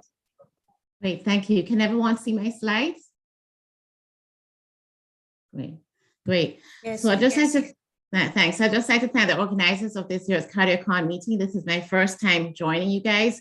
And I'd like to also especially thank Dr. Sharma for inviting me to speak in this session on why nuclear myocardial perfusion imaging is the best option for the presented case. I'm Dr. Renee Bullock Palmer. I'm the director of the non-invasive cardiac imaging program, as well as the director of the Women's Heart Center at the Boer Heart and Lung Center in New Jersey. I have no disclosures, but like Purvi, I'm also multimodality imager, so I could debate on either sides of the debate here this morning. So for women, 60% of symptomatic women have no flow limiting stenosis. And despite this, heart disease is the #1 killer for women. There's emerging data that has significantly contributed to our understanding of the full spectrum of ischemic heart disease in women, which includes obstructive epicardial disease, microvascular disease, coronary spasm, and spontaneous coronary artery dissection. The role of microvascular dysfunction, vascular inflammation, coronary reactivity, and endothelial function and hormonal influences, as well as oxidative stress and coronary size, all have impact on the development of ischemic heart disease in women and is being increasingly recognized. I'd also like to remind the audience that women have a higher prevalence of plaque erosion compared to more plaque rupture in men. And in older women, the frequency of plaque rupture increases with each decade. So with regards to the ischemic cascade, which shows, it shows here that myocardial perfusion imaging is able to detect ischemic heart disease much earlier than the other modalities that were debated here this morning. In addition to this, microvascular disease can be detected with PET CFR, with coronary flow reserve, and in addition with PET, you also have PET CT, where you can also detect subclinical coronary artery disease. And of course, PET does not have the limitations that other modalities have, such as MRI, where patients who may have devices are unable to have an MRI, or with CT, where patients have renal dysfunction or arrhythmias are not able to undergo CT. Additionally, there are a multitude of other reasons why nuclear stress testing may be useful. In addition to arrhythmias, patients may be obese with poor acoustic windows for echocardiography. They may also have allergies to contrast. And I'll remind you that with the newer software and hardware, we are able to do nuclear imaging with a very low radiation dose, and in some cases, even less than 3 millisieverts. And also, as I will outline later on in the talk, that myocardial blood flow reserve is very useful in women and can be detected with PET. So there's incremental prognostic value with SPECT, and this study that was led by Dr. Rami Dukhi in 2015 has shown that with SPECT, in addition to clinical variables, EKG variables, and myocardial perfusion imaging, you're able to adequately assess prognosis in patients in a stepwise fashion. Moreover, with PET imaging, you also have the addition of the left ventricular contractile reserve, which also helps in prognostication of patients, and in this particular case, in our female patient this morning. Now, with regards to coronary microvascular dysfunction, this plays a major role in determining myocardial ischemia in many cardiovascular conditions, including angina, with and without obstructive coronary artery disease, and also in cases of myocardial infarction, non-ischemic cardiomyopathy, such as amyloid, hypertrophic cardiomyopathy, Takotsubo syndrome, and heart failure. And many of these have a greater prevalence in women compared to men. Many molecular, functional, and structural mechanisms are also involved and are related to the underlying disease process. Now, coronary microvascular dysfunction is more prevalent in women, as in our case, and a patient presented, in hypertensive patients, also in our patient that was presented, and in patients with dyslipidemia, again, in the case that was presented. Other populations for patients with valvular heart disease, so particularly aortic valvular stenosis, infiltrative cardiomyopathies, all have a greater prevalence of coronary microvascular dysfunction. Now, the role of ischemia may be caused by epicardial and also microvascular structural and functional mechanisms. Epicardial causes determining ischemia includes acute plaque disruption with lumen occlusion and epicardial coronary spasm, myocardial bridging, and progressive obstruction with vessel narrowing of a previously present plaque. Coronary microvascular dysfunction can result from an abnormal vasodilator ability of the microvasculature and also compressive external forces affecting the intramural microvessels, and of course, microvascular spasm. Now, coronary microvascular dysfunction is not benign and has a greater implication for women with regards to adverse outcomes. In these diagrams that were published in the Journal of Nuclear Cardiology, led by Dr. Viviane Cecchetti in 2017, the diagram on the left shows the distribution of coronary cardiovascular risk by PET MPI, coronary flow reserve. And a coronary flow reserve that was greater than or equal to 2 is associated with a relatively low rate of annualized cardiac death. Conversely, coronary flow reserve less than 2 are associated with substantially worse prognosis, which may result from vasomotor dysfunction arising from a combination of pathophysiologic CAD phenotypes and also multivessel obstructive CAD as well, diffuse atherosclerosis, and coronary microvascular dysfunction. On the right, there's a log-adjusted hazard for major adverse cardiac events in females versus male patients, and it varies as a function of the PET-MPI coronary flow reserve. Now, looking at the gender-specific differences, you can see that the effect of gender on cardiovascular events was modified, shows significant difference in outcomes for women compared to men, where for that particular coronary flow reserve, for example, a coronary flow reserve of 1.4 or 1.2, that women have a far higher prevalence of major adverse cardiac events. So bringing it back to our patient, it's a 52-year-old female. She has hypertension, dyslipidemia, which are cardiac risk factors. She also has severe bilateral obstructive arthritis of the knees, which could be due to a multitude of reasons. And also for this reason, she's not able to do an exercise nuclear stress test. So of course, a pharmacologic option is the only option for this patient. Now, the possible etiologies for this patient's angina could include epicardial macrovascular disease or indeed coronary macrovascular dysfunction. So as you know, the chest pain guidelines that were published last year in October 2021 also helps to tease out the reasons why myocardial perfusion imaging is a choice for this patient. And as was mentioned before, this was chaired by Dr. Martha Galati, Dr. Philip Levy, and Dr. Mukherjee, and I was fortunate to be a part of the writing group. So in this document, the clinical decision pathways are very important for patients presenting with chest pain. With regards to the choice of testing for patients with an intermediate risk presenting with stable chest pain, these patients may be referred for functional stress testing or anatomic testing. But I will argue that functional stress testing is the option for this patient. Now, one must also remember that it is important to look at the patient-specific features, whether or not they've had an unestablished CAD or history of CAD. This patient has no history, whether or not they've had prior test results available, and also test availability and local interpretation expertise at one's own institution. Now, in the guidelines, there are several clinical scenarios that were outlined that favor stress imaging, such as patients with an intermediate pretest probability in whom more obstructive CAD is suspected. And I would argue with this patient, 52 years of age, she's leaning more towards that group. And also additionally, in clinical situations when ischemic guided strategy is required, especially in cases where there's established CAD or in cases where you're looking for coronary macrovascular dysfunction, as I would argue for this patient. Now, cardiac PET with myocardial blood flow reserve also has the benefit of being able to detect coronary macrovascular dysfunction. Now, in this patient who is unable to exercise, the options for her with regards to myocardial perfusion imaging is SPECT or PET. However, because we're looking for coronary macrovascular dysfunction, I would argue that PET-MPI would be the choice for this patient. And as I had mentioned before, that these patients are able to have this test with a very low radiation dose of less than 3 millisieverts with the newer software available. So with the chest pain guidelines in the evaluation of patients with stable chest pain, it's very important that the pretest probability is assessed.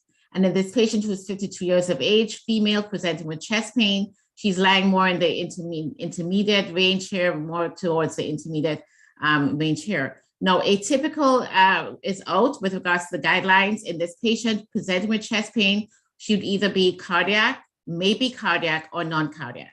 And in this particular case, I would argue that she is in the maybe cardiac range. And therefore, in our patient, I do believe that she's at an intermediate pretest probability for having obstructive CAD. So what are the options for this patient? So with regards to myocardial perfusion imaging, PET, MPI, or SPECT MPI has a class 2A recommendation in these patients. And if PET is available at your institution, then PET is a choice for this patient. Now, this is a case in our lab where we had a patient that underwent a nuclear stress test, which was a pharmacologic nuclear stress test. This is a 72-year-old female, and you can see that she has a very large area of anterior septal, anterior defect that was moderate photon reduction, and it was reversible when compared to the supine rest images. However, in our lab, we do stress prone on most of our patients, and you can see that in the stress prone images, this defect completely resolved, indicating that this study was indeed normal. Now, also, this patient also had adjunctive use of coronary calcium assessment, and her coronary artery calcium score was 0. So why is this important? In the chest pain guidelines, they recommended that attenuation correction or two-position imaging is reasonable with a class 2B recommendation to decrease false positive findings. And I would argue that many labs doing SPECT or myocardial perfusion imaging should have a method of attenuation compensation, either with attenuation correction software or two-position imaging to improve your accuracy of your reading. Additionally, the chest pain guidelines recommended in patients who have no known history of CAD, this patient had no history, that these patients would benefit from adjunctive use of coronary calcium scoring and has a class 2A recommendation to further prognosticate the patient. Now, with regards to the chest pain guidelines, they had also included assessment of coronary macrovascular dysfunction in the guidelines, and also ways in which we can assess these patients. Now, it's very important that with regards to the myocardial perfusion of the heart, that we not just look at macrovascular disease with epicardial disease, but also looking at macrovascular circulation, which is a benefit of PET with myocardial blood flow reserve. And this is an example. This is the last case of a 49-year-old female who presented with recurrent chest pain, multitude of tests, including cardiac cath, which were all normal. And she had was referred for PET CT with calcium scoring. And you can see that the SCOUT images that was used for attenuation correction showed no calcium coronary calcification. Her perfusion was indeed normal. However, with the myocardial blood flow reserve, you can see that in all three territories, the LAD, the circumflex, and the RCA, the myocardial blood flow reserve were all less than 1.5. This was 1.3, 1.25, 1.43, and her global flow reserve was 1.33, indicating that this patient indeed had coronary macrovascular dysfunction. And with the guidelines, they recommended that PET MPI with myocardial blood flow reserve has a class 2A recommendation in these patients to assess for the presence of coronary macrovascular dysfunction. So I would argue that nuclear imaging with PET CT with myocardial blood flow reserve assesses the entire coronary tree from the subclinical atherosclerosis via the assessment of coronary calcification on the non-contrast CT images to the epicardial macrovascular circulation with MPI, myocardial perfusion imaging, to the microvascular circulation assessing endothelial function with myocardial flow reserve. And indeed, in this patient, I believe that this is the most comprehensive non-invasive assessment for this patient. So in summary, pathophysiology of CAD is different in women compared to men, and the women are more likely to have non-obstructive disease. In addition, the diagnostic test strategy for chest pain should be determined by the question that's being asked of the test, and also whether or not this patient has had established CAD or not. Now, one must also remember the availability of testing at one's own institution and the interpretation expertise, and not to forget that coronary macrovascular disease is very prevalent in women and should be further diagnosed with PET MPI if available. And it's also prevalent in not only women, but in hypertensive patients, patients with hyperlipidemia, cardiomyopathy, and also valvular heart disease, such as aortic valvular stenosis. And as I had indicated, PET CT with myocardial blood flow reserve assesses the full spectrum of the coronary circulation from macrovascular epicardial disease to microvascular disease. And I rest my case here. Thank you very much. Thank you so much, Dr. Rene. And thank you so much, all the speakers, for your insightful and informative talk. I think that Dr. Purvi has convinced me that I think that MRI gives a lot of information on structure as well as hemodynamics of the heart altogether. So if we keep the debate apart, I think MRI would be the best choice considering its broad diagnostic capacity. But we cardiologists have our toolbox. And as Dr. Purvi rightly said, that we need to choose our tools wisely as per our patient's need. Thank you, Pooja. I know you may be a bit biased because you got yeah, so I think we need to bring out another aspect to this, and Purvi, being from Indian ethnicity, would understand. Moms are so difficult to convince, so are wives. You know, they would say, I don't have a pain. I don't want myself to be going to get a checkup. I'm doing fine. I don't want the day to be, lost for my son or my husband. And usually they refrain from a checkup. That's a bigger social problem rather than what to choose in our side of the world. And the other problem that has now creeped in is the free access to healthcare when you're hospitalized, but outpatient you need to pay from your pocket, which means if you're hospitalized, your angiogram is free with the various schemes that have come in, including the social healthcare sector, including in India, where you have Pradhan Mantri Yojana, the Prime Minister scheme, where everybody who's at below poverty line gets a free healthcare, which is 1/3 of in India. And if you want to get even a EKG done, you have to pay out of your pocket. So that is another aspect that also needs to be looked into. And I believe that's also the case with the reimbursement, probably in West as well, because you need to justify every imaging that you do on outpatient basis. I can have comments from Dr. Purvi and Dr. Rene as well on this aspect. Is the reimbursement an issue for procedures in West as well for whatever you do on outpatient basis, say cardiac MR or say a CT or even nuclear imaging? Yes, I agree with that.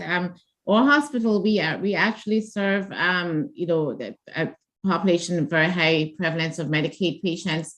And I do have that challenge sometimes that there are patients that definitely need the test, but they're not able to have it covered by the insurance if it's done as an outpatient. And sometimes if it's unstable angina, I'll just have to admit the patient and get the studies done. So I do agree with that. Thanks. I would say, Kamal Bhaiya, the other side of the story that I had seen a lot before I left India is women are not paid attention. Their chest pain, often is considered, the money should not be spent on a woman. The money should be spent on the breadwinner. So that's the harsh reality of the India that I lived in. And I know that still in small villages, things have not changed much. So whatever you say, I think women are still ignored all around the world, but more in our countries than, other part, in my opinion. When it comes to stress CMR, I think access is a bigger issue than the reimbursement. I think that reimbursement in general, at least in where I am in Southern California, it's not been an issue with, we do all of the imaging, we do dobutamine stress echo, SPECT MPI, PET, as well as stress CMR, and it's not been an issue that much. That's all I have. Our eminent speakers have given very impressive lectures. I have a question to all of the speakers. Do we have any approach to the diagnostic modality as a comparison between the Asian Indian women and the Caucasian women for this heart disease? What can be, is there a difference or is it the same everywhere? Is there any data about it? Any trials, any studies about it? I don't think so. Sonal, you want to take it? No, I don't think there are any studies, but the point, especially with a lot of East Asians and stuff, the coronary vessels are very small, and there's a higher prevalence of coronary microvascular dysfunction. And I would argue that in these women that PET and also MRI, I'll turn it to Purvi, would be valuable. Yeah, no, unfortunately, no head-to-head trial. Hopefully, one of the Indian centers can look up. I think there is something called Dr. Saxena. Can you please mute yourself, sir? Thank you. There is a cohort called Masala study out of UCSF that has studied South Asian population, particularly the Indian population, and they have suggested that coronary calcium is way worse in Indian population. But I don't think I have seen any gender differences. Dr. Waldman is also an expert on women's cardiovascular disease, so if she wants to comment something, feel free, Annabelle. Yeah, no, as you know, we wrote the scientific statement paper on cardiovascular disease in South Asians in the United States. And unfortunately, the South Asian men and women have worse coronary artery disease than a lot of other races and ethnicities. Women definitely have, earlier heart disease than Caucasian women, but the men have really bad disease. They have early and severe coronary artery disease. And this is something that a lot of South Asian doctors know, but I don't think a lot of other doctors know. And that's why we wrote that scientific statement paper to raise awareness about the heart disease in South Asians. Whenever Americans talk about Asians, they lump all of us together with the East Asians, who do have less coronary artery disease than South Asians and Filipinos. And so we wanted to highlight the severe coronary artery disease that we're seeing in young men and young women from South Asia. Thank you. Okay, ma'am. Thank you so much. Thank you. So anything else, any other comments from the chair, or we move to Dr. Annabelle's session itself, which is another interesting session on atrial fibrillation. In India, the AF ablation is something that's not very often done. And that's why what Dr. Annabelle is going to talk about is going to be very important. And that's the debate that we have.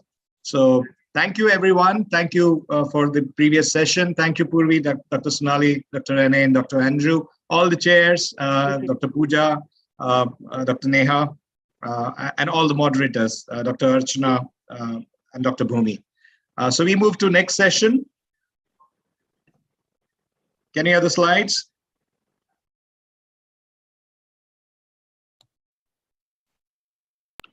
For the next session, I invite Dr. B.D. Shukla, Dr. Ashish Saxena, and Dr. Marmik Brahmbhatt, who are all leading physicians of the town, as moderators. And we have Dr. Anup Gupta, Dr. Chirayu Vyas, and Dr. Hiren Patel. All of the three guys are interventional electrophysiologists. So that's the interesting session, chair that we have.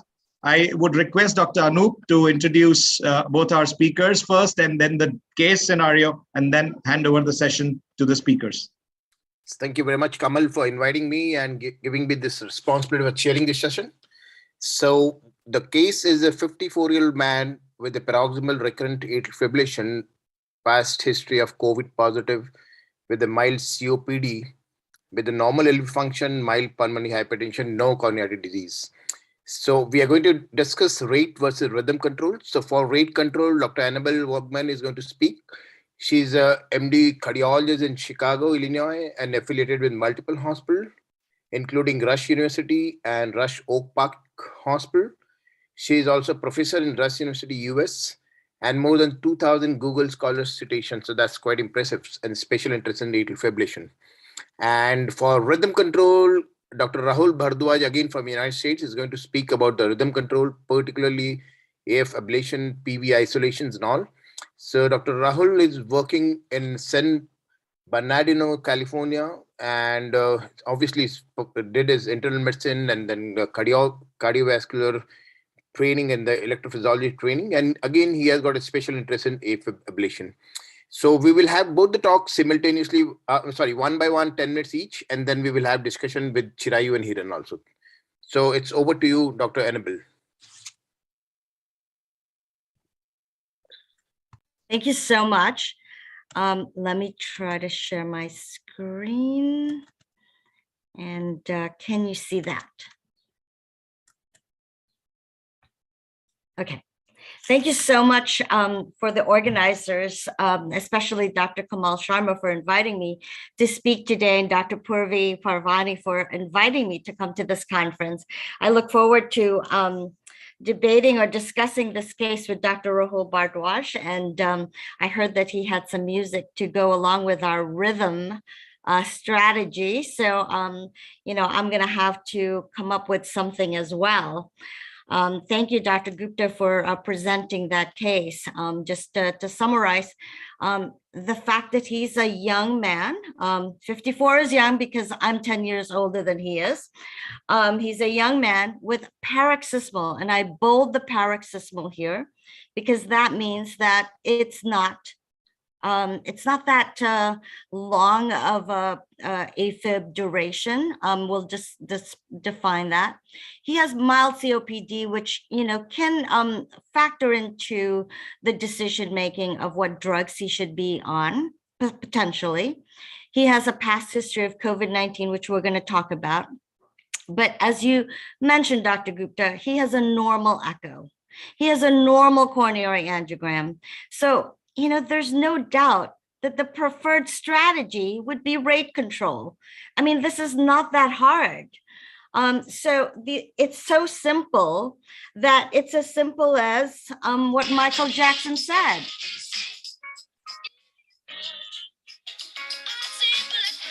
So this is, okay, Michael, that's enough. So this is the European Society of Cardiology guidelines, 2020 guidelines for atrial fibrillation. A, of course, is to avoid stroke and anticoagulate. This man's CHADS VAS score is 0. And he's 54. So age does not factor in, it doesn't increase his risk of stroke. He's never had any stroke or any other confounding disease that would increase his stroke risk. So he should not be anticoagulated. But the question is, what is better for his symptom control? And that's where rate versus rhythm control factors in. And then C is for detecting and managing his risk factors and concomitant diseases. But the question of rate versus rhythm is always an issue. And we've studied this. I've been involved in many studies looking at whether rate should be the right way or rhythm should be the right way. For this case, it's rate control. So there's no doubt about that. But let me just make sure that everyone is on the same page, because every guideline seems to change the definition of atrial fibrillation just to make sure we're all on the same page. Paroxysmal means atrial fibrillation that terminates spontaneously or with intervention, such as the AV nodal blocks within 7 days of onset. If he had persistent or long-standing persistent, it may be good for him to have rhythm strategy, but we're talking about paroxysmal here. Please stop using lone atrial fibrillation or chronic atrial fibrillation as the ESC guidelines say. But let's just talk about what rate control means. It is the background therapy for all patients with atrial fibrillation. We need to decrease the risk of heart failure with fast atrial fibrillation. And so we need to control that AV node. And we control it with drugs or with ablation. But our goal is now a lenient rate control, because it was found that if we aggressively decrease the rate, that some of them were having dizziness and passing out. So now we have lenient rate control as long as the heart rate is less than 110 beats per minute on a 12 lead, which means that they're resting, they are okay. You can continue that treatment. However, if they're having symptoms, if they're short of breath, or if they're still having palpitations with that control of less than 110 beats per minute, that's when you lower the heart rate a little bit more. And then if they have a pacemaker controlling their ventricular rate, you can lower that rate as well. So only consider rhythm control if the patient is very symptomatic. So these are your options. We have many options in our armamentarium of rate control. We've got metoprolol, atenolol, esmolol. I like nebivolol for women especially. It lowers their blood pressure and they don't feel as tired. They don't have as many side effects as they do with metoprolol. These two drugs, carvedilol and nebivolol, are especially good for lowering the blood pressure in these patients. So you have those good options. If a patient has severe, as opposed to mild COPD in this case, if a patient has severe COPD, then only then would you try verapamil and diltiazem as the non-dihydropyridine calcium channel blockers. I hardly ever use digoxin anymore because it's been associated with increased mortality, especially high plasma levels of 1.2 nanograms per milliliter. And especially in women, I don't like to use digoxin because there is an association with increasing breast cancer as well. And if absolutely necessary, we can use amiodarone for rate control. I hardly ever use that because they might convert. And if you haven't anticoagulated the patient, it might not be a good idea. But if the patient really needs more rate control and they cannot tolerate the others, then amiodarone is an option. So like I said, the patient has mild COPD, so you can use the beta blockers. You should not hold beta blockers in somebody with mild COPD, especially the beta 1 specific beta blockers are fine. Now, he has a past history of COVID-19. What does that do for his case? We know that new onset atrial fibrillation has been seen, but it's low. It's 3.6 to 6.7% in patients without cardiovascular disease. However, in patients with cardiovascular disease, it's very high. You can see as much as 36% of patients with cardiovascular disease have atrial fibrillation during their COVID bout. And in the last COVID task force health from Italy, they showed that up to 25%, so a quarter of patients who did not survive COVID had atrial fibrillation. So it's a marker of increased mortality in patients with cardiovascular disease. So I hope I've convinced everybody that this patient should only be treated with rate control. Thank you so much.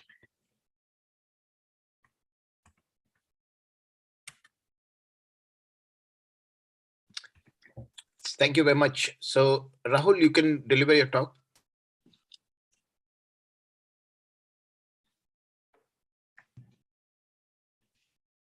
Okay, how do I share my screen here? If you hover on the bottom of your screen, there you go. There we go. All right. Well, thank you for inviting me, Dr. Sharma, Dr. Parwani, and thank you, Dr. Waldman, for that great presentation, but I remain unconvinced. So my side of the debate is catheter ablation is the preferred strategy. My name is Rahul Bardwaj. I'm an electrophysiologist at Loma Linda University, which is in San Bernardino, California, or close to there. So the case scenario that I was presented, this is a 54-year-old man. He has had recurrent paroxysmal atrial fibrillation with the prior hospitalization. He had congestive heart failure diagnosed with preserved ejection fraction, New York Heart Association class 2. His medical history is also notable for COPD and prior COVID-19 infection. So the questions that were raised, should catheter ablation be recommended? Is rhythm control with catheter ablation as effective and safe as rate control?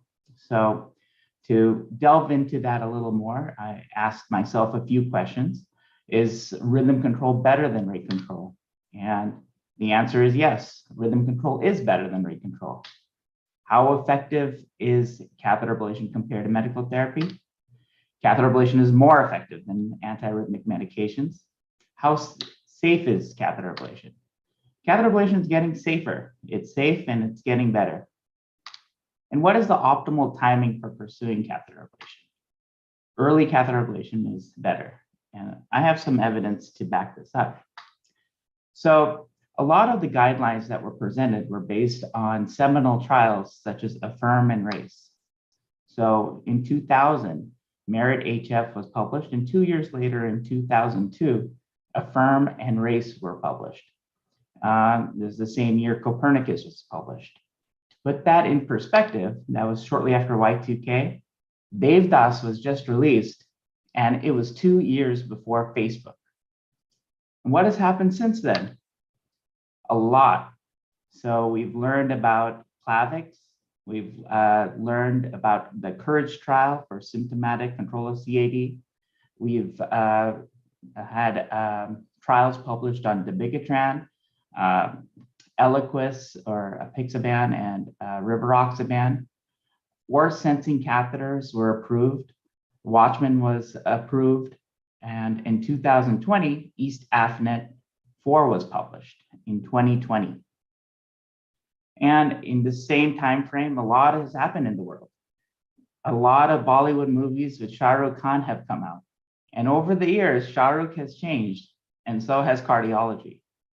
And I'll confess, out of all of these movies, the only one I have seen is Devdas. So I'm living in the past, but I would urge that you wouldn't live in the past when it comes to the strategy of how you treat atrial fibrillation, because a lot has changed. And one of the things that has come up is that we've learned about problems with AFFIRM and that prior strategy. In AFFIRM, 4,000 patients were randomized to rhythm control versus rate control. They were followed for about 3.5 years. And the outcome was pretty similar in terms of mortality. But we do know that in that study, 2/3 of patients were on amiodarone or sotalol. Digoxin was used in a large percentage of patients. And a lot of patients weren't on anticoagulation. Only 70% of patients remained on anticoagulation in that study. And there was a lot of crossover. 38% of patients in the rhythm control arm crossed over to rate control. So we learned those lessons and we took them to EAST-AFNET-4. EAST-AFNET-4 was a study sponsored by the German Ministry of Health, and it was done across Europe, multi-center, with about 2,800 patients that were followed for about 5 years. The study was actually stopped prematurely because it reached the efficacy endpoint at the third interim analysis. And what they found was that there was a statistically significant reduction in the risk of death, stroke, or hospitalizations for heart failure or ACS in the rhythm control arm. And this is important because this trial is more relevant to modern practice as compared to the older trials that the guidelines are based on. The older trials, which include AFFIRM and Orbita, largely look at patients over 65, over 10 years older than our patient. And if you look at the efficacy outcomes, when they go to the different components, death, stroke, and hospitalization or death and stroke are both statistically significant. And how was rhythm control achieved? In this study, 40% of patients were on 1C antiarrhythmics, 20% were on amiodarone, and about 16.7% were on dronedarone. So this is far less amiodarone use than the older studies. And we know amiodarone doesn't do anyone any good if it's used in the long term. 8% were initially treated with catheter ablation, and after 2 years, that changed to 20%. And I guess I should add that a lot of symptomatic patients were excluded from this analysis, since we know that rhythm control is better for symptoms than rate control. And a large meta-analysis of PAF trials has been published. This is a recent one from 2021. And this demonstrated in this large number of trials since 2001 that there was mortality benefit with AF ablation. There's a decrease in hospitalizations with AF ablation, and there's an improvement in heart function.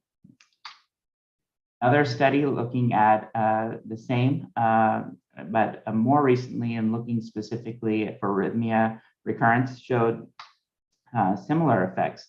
That risk of arrhythmia recurrence was better with ablation.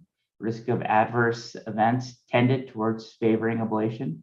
Symptoms recurrence did better with ablation, and risk of healthcare utilization favored ablation. So what that tells me is that EAST-AFNET-4 not only showed that rhythm control is better than rate control, they didn't even use the most effective and safe rhythm control modality in the majority of patients.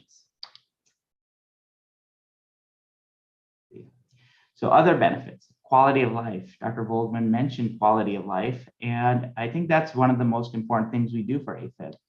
And I struggled with finding just one trial to show you. So I have a bunch. So first, this is the Cabana trial. The Cabana trial was an important rhythm control versus rate control rhythm control with ablation versus antiarrhythmic therapy trial. It was international, multi-center. And what they found was across the board, using multiple scoring systems, ablation was better than antiarrhythmic therapy. Another study looking at force sensing catheter ablation showed similar effects. With catheter ablation compared to antiarrhythmic therapy, there was an improvement in the AFEQT composite score, which is a measure of quality of life. And this was similarly demonstrated by the Cleveland Clinic group in their self-reported outcomes after catheter ablation. 80% of patients were super responders and had an improvement in quality. And the VisiTac study, which is looking at post-analysis of AF ablation, showed similar improvement. And again, the Cabana trial. And these are just a small number of the studies. All of these studies basically show in the general AF population, catheter ablation improved outcomes as compared to medical therapy, and also improved healthcare utilization in patients. So it's very clear that ablation improves quality of life compared to doing nothing or rate control, and as compared to antiarrhythmic therapy. This is a meta-analysis showing that. So beyond quality of life, there's other data that I want to present to you, and I'll be quick about this because this is still ongoing work. Dementia is something that's important in AFib. We know there's a significantly increased risk of dementia and atrial fibrillation. This is a large cohort of patients. And this happens for a number of reasons: cerebral infarcts, decrease brain volumes, cerebral microbleeds, and a lot of that is related to comorbidities, but also because of AFib.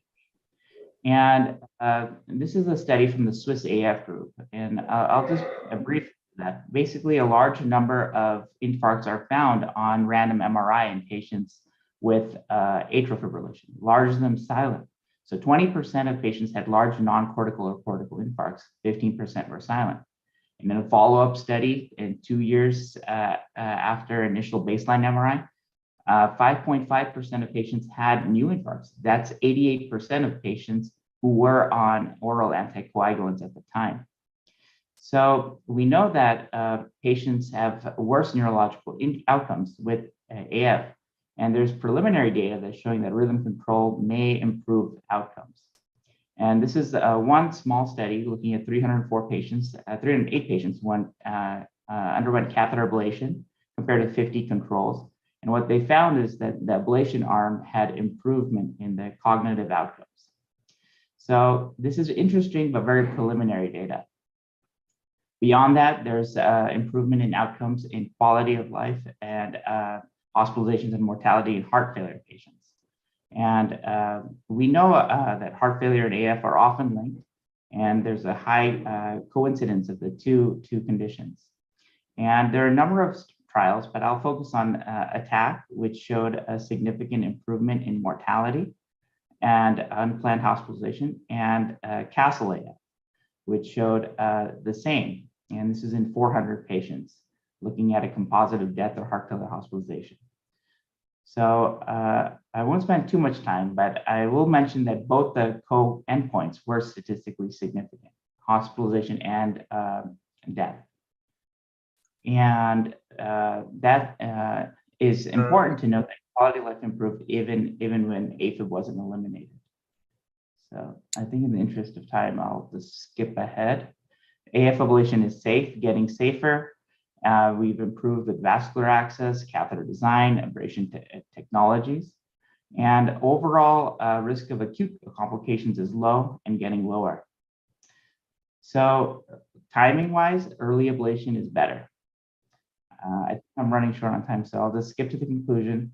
Catheter ablation should be pursued early in the disease course for this patient with symptomatic paroxysmal AFib and congestive heart failure. Catheter ablation is more likely to improve his quality of life, quantity of life, and potentially reduce risk of other adverse cardiovascular events or dementia. Thank you. Thank you, Dr. Rahul and Dr. Annabelle. So, now I would like to invite my co-chair, Chirayu and Hiren, and the moderator, Dr. Shukla, Dr. Saxena, and Dr. Brahmbhatt to discuss on the topic, which was very good. So, and I think we will have 8 minutes of discussion right now. So over to you, Chirayu and Hiren.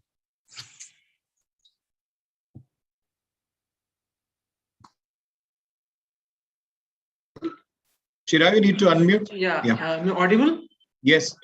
Yeah. That's a very good topic to discuss, surely.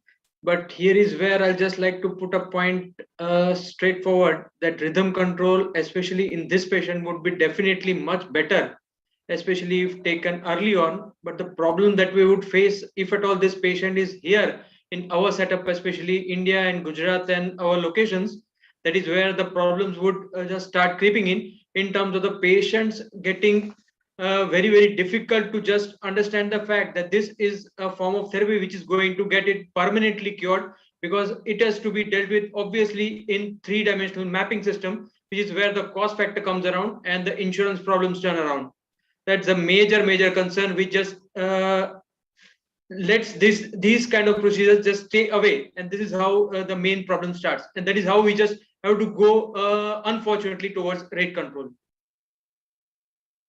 Can I just say, I understand the difficulty all over the world where there's not a lot of access to catheter ablation, but I think that the one thing that we can do for our patients is to identify what is causing their atrial fibrillation.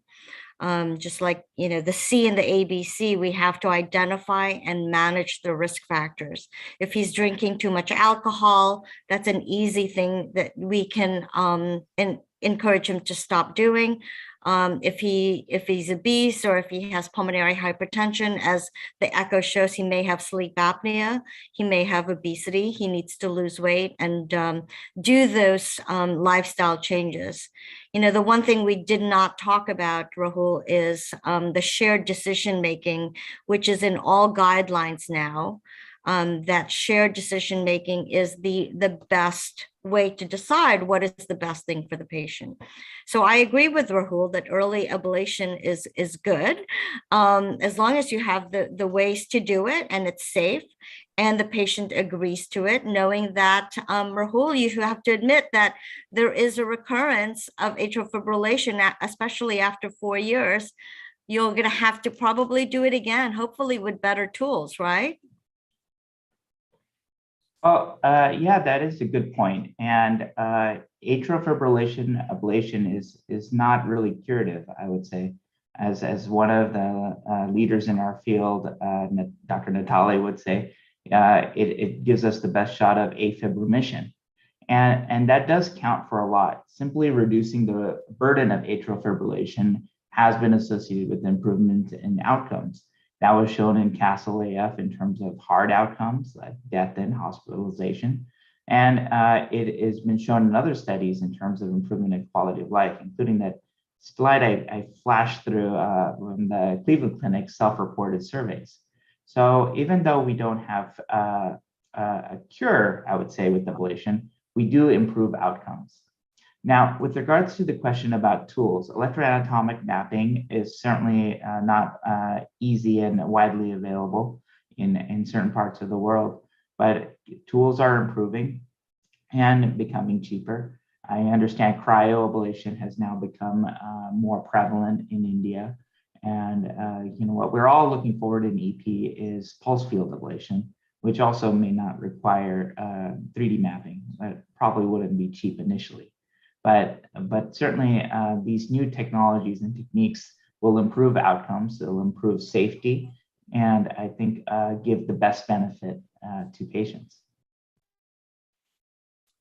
Rahul, couple of questions from my side.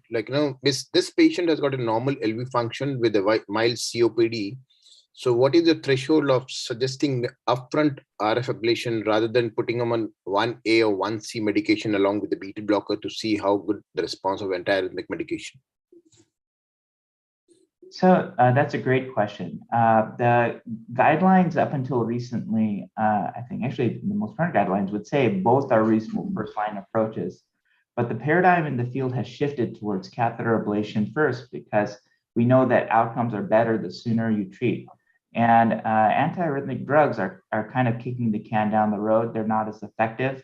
And eventually, a catheter ablation does become necessary.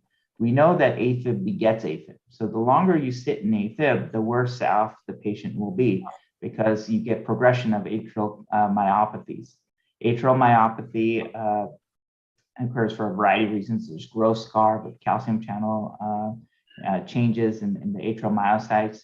But there are a number of reasons why AFib ablation becomes harder after you wait. Atrial gets larger. Basically, we know based on these studies that there's a finite window of opportunity that we have for getting the best possible outcome. So that's why I think the shift has become like towards early intervention. Earlier ablation has better outcomes. That's great. And the other thing is, means what is the success rate? Like, if you're doing an ablation, what is the success rate and how do you counsel the family? Like, probably require a second procedure after the first procedure. So it depends on the scenario. So in terms of paroxysmal AFib, there's a variety of studies that give ranges between 70 and 95% success rate, and that's a 1-year outcome, 1-year follow-up.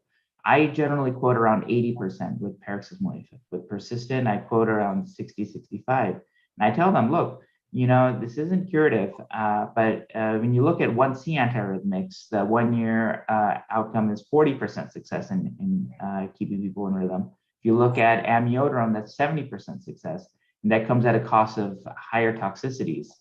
So I generally wouldn't do a 1C antiarrhythmic in most patients unless I had no choice. So when I talk to patients, I tell them that there's a 80% chance this could work. We don't really have good long-term outcome data. So there are old studies that look at 10-year outcomes, and that was done a while ago. Like there's registry data from Europe looking at, I think, a Danish cohort of patients undergoing catheter ablation back in 2003. But it's not really relevant in today's population because our techniques have changed so much with the advent of cryoablation, which I don't do, but catheter force sensing catheters, understanding how to do wide antral circumferential ablation. All these techniques have changed how successful we are. So I don't really have the data to provide patients, unfortunately. But still, means they say like, if you're going for cryo, you still need to put some RF ablation so that the recurrence is little less. Yeah, I don't do cryo, so okay. I do RF. Okay, maybe one or two questions from the moderator. If any of the moderator wants to ask any questions, so then we will wind up the session.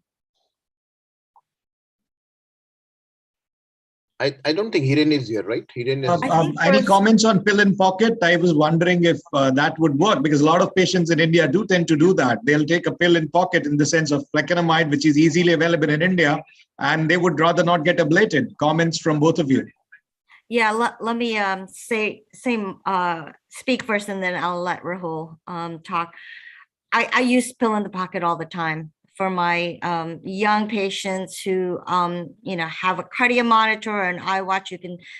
Who can be told that they have atrial fibrillation because sometimes they have palpitations and it's just sinus tachycardia. But if it's AFib, they're trained to take their pills and it works really well. So I think it is a great tool for certain people. I think that as catheter ablations improve, and it's available, I think it's an option that we should consider. I mean, I'm very happy with the recent trials that have shown that atrial fibrillation can be treated with either antiarrhythmic drugs or catheter ablations because there's really no significant difference between the two, but I think catheter ablation will win in the end. Great. So Kamal, I think we will wind up the session because it's all. I think there was a question that Dr. Parvani, which was very relevant about the inflammation that he had from the COVID. Yeah, please go ahead, answer that, please. I think that, we do need to wait. This is very similar to the stress that patients experience after surgery, especially any cardiothoracic surgery. There is a lot of inflammation. But we do know that in patients who do go into atrial fibrillation will probably have atrial fibrillation again. They probably have the substrate that makes them go into AFib. So I would wait to let the inflammation go down. And if they have any recurrences, then I would consider more treatment such as antiarrhythmic drugs or therapy or catheter ablation. Rahul? Yeah, I agree. I think that if it was just COVID and one-time AFib, I would probably not take action, but the odds are that it will recur. And in fact, in this case presentation, it did recur. It was recurrent paroxysmal AFib. I think the COVID thing was an acute issue that may have been the initial index event that led to the diagnosis, but he may have had it before. And that leads me to something about that previous question about pill in a pocket. I also use pill in a pocket for many patients who have symptomatic AFib, but I think it's important to remember that most patients with paroxysmal AFib don't feel every episode. In fact, they probably don't feel the majority of episodes. So what that implies to me is that while a pill in a pocket can certainly improve quality of life and restore sinus rhythm for patients who have symptomatic events, it may not do a whole lot to prevent progression of disease because they may be having a lot more AFib than we realize. And again, kicking the can down the road, the AFib may be harder to treat in the future. I think if you have COVID, people do use Novax left and right, and I think that would tilt the table more in favor of Dr. Annabelle than Dr. Rahul. Thank you. Dr. Anup, I think, Chair, we can end the session now. Yes. Wonderful. Thank you very much, both Dr. Annabelle and Dr. Rahul, and wonderful talk. Thank you very much. Thank you so much for inviting us. Thank you, everyone. Thank you, Chairperson, thank you, moderators. Thank you, both the speakers, Dr. Annabelle and Dr. Rahul. Thank you for being with CardioCon this year. And now we move to the last session of the day. Thanks a lot. For this, I invite moderators Dr. Alok Shinde, Dr. Amit Patil, and Dr. Senthil, and chairpersons Dr. Professor Ajay Mahajan, Dr. Sangvi, and Dr. Rashesh Potiwala, my good friends. Welcome, good evening, and over to you, Dr. Mahajan, Dr. Sangvi, to introduce both the speakers next and move ahead with the case presentation scenario and then the debate. Good evening, Kamal. Thanks for giving the invitation. This is one of the most informative conference. And today, both of my friends, now they are going to discuss very interesting topic at this interesting hour. Dr. Sanjay Shah is a thorough interventional cardiologist, true radialist, working with Dr. Tejas Patel sir. He himself is a big name. Dr. Sanjay Shah is a master in all kinds of radial interventions. He had done maximum radial interventions and he had published more than 70 papers, more than 79 abstracts, and he had written more than 15 chapters. And he is the best person to defend the today's debate as far as the radial route is concerned. So today's, can I introduce other speaker also? So another speaker, Dr. Sharad Jain. He is a very soft-spoken interventional cardiologist from Ahmedabad. He is a thorough gentleman, thorough interventional cardiologist, and he is very aggressive as far as both radial as well as femoral. He himself is a professor of cardiology at UN Mehta Institute of Cardiology. He is having various publications, and he is going to talk as far as the this particular case is a femoral route. So today's case is very interesting. It is a 77-year female with a cardiogenic shock, with chest pain duration of around 5 hours, and she is loaded with clopidogrel, and she is having RV infarction with a complete heart block. Escape rate is around 34 per minute, and we have to revascularize her with primary PCI. So which route we have to use? So that is the discussion, and this is the ECG of that patient. So may I ask Dr.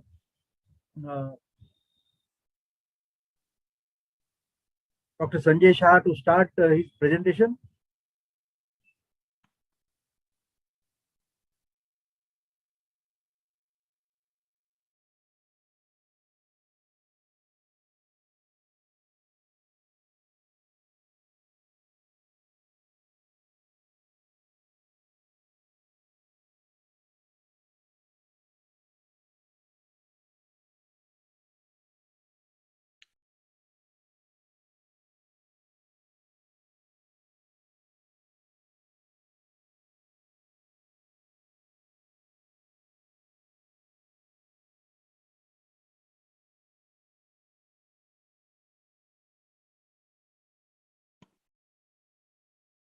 Good evening, everybody.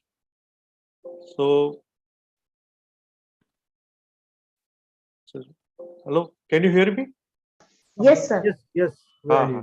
So 77 years old patient with acute inferior MI, with RVMI, with window period of 5 hours, with blood pressure of 80 by 55 millimeter of mercury, with past history of hypertension and diabetes, preloaded with clopidogrel and aspirin, with heart rate of 34 beats per minute, has a complete heart block with symptoms of pedinase. His radials are people. The preferred route of PCI would be, of course, radial. Even if the temporary pacemaker is needed, even then the radial route is the preferred modality.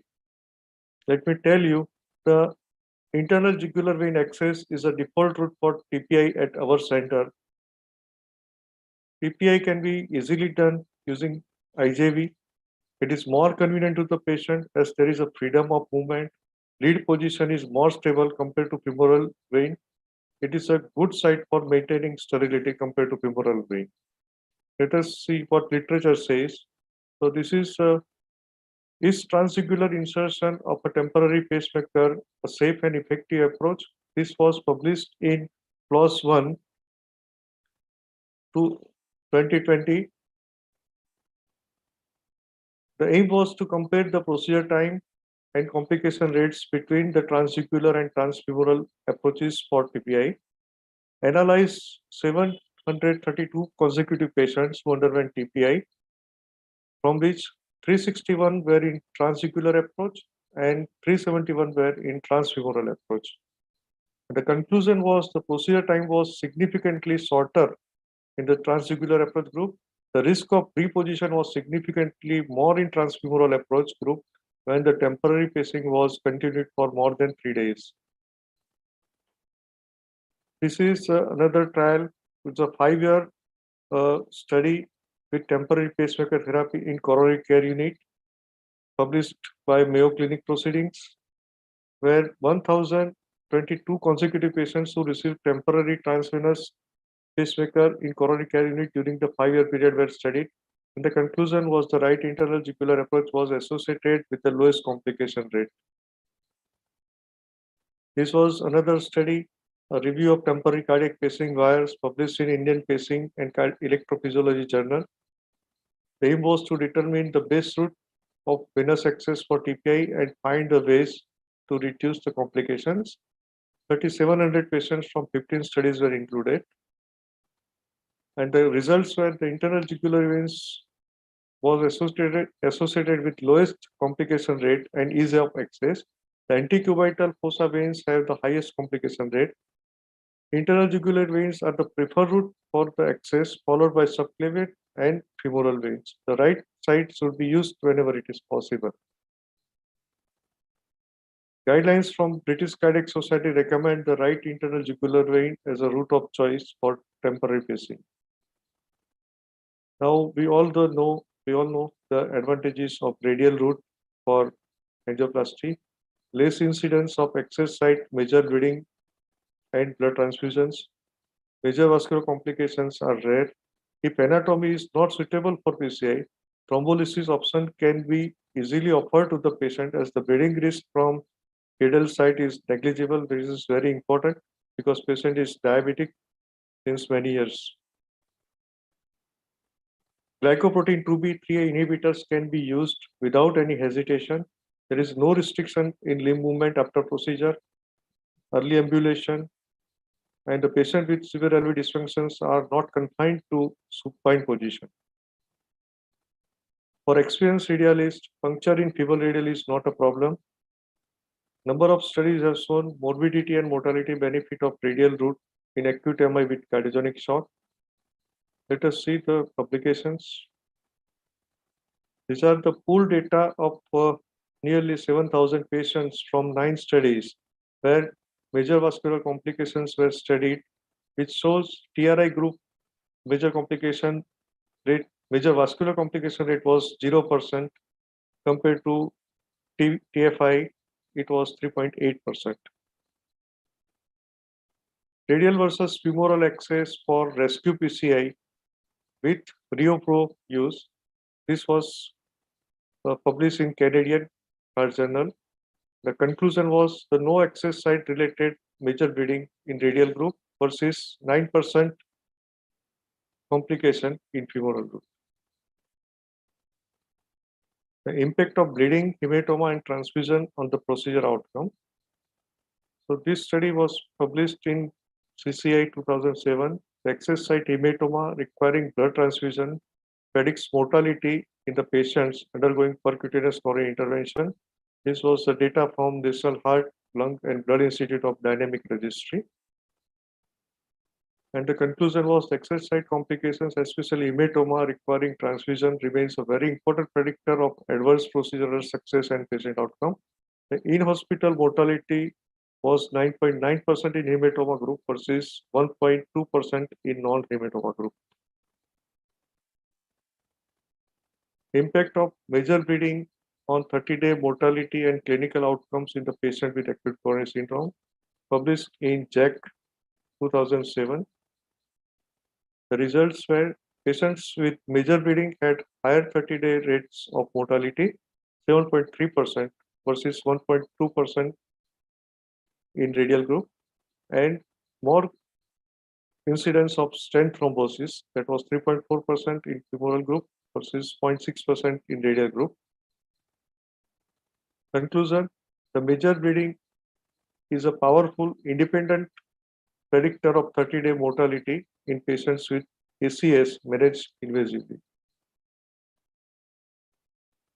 Transradial versus transfemoral approach for the percutaneous coronary intervention in cardiogenic shock. This was published in Archives of Cardiovascular Medicine, 2015. 101 consecutive patients admitted for PCI for acute MI with cardiogenic shock were treated. 74 patients were in transradial group and 27 patients were in transfemoral. The rates of PCI success were similar in both groups. At the mean follow-up of 756 days, the death occurred in 54.1% patients in transradial group versus 81.5% patients in the transfemoral group. And the conclusion was the transradial approach in the setting of PCI for ischemic cardiogenic shock is associated with dramatic reduction in mortality and should be preferred to the transfemoral approach in the radial expert centers. ACC, AHA, and Society of Cardiovascular Angiography and Intervention guidelines place TRA for PCI in acute coronary syndrome as a class 2A indication with the level of evidence A, and European Society of Cardiology guidelines now place TRA for PCI in acute coronary syndrome as a class 1 indication with the level of evidence A. So clearly choice is IJV route for TPI and radial route for PAMI. Thanks.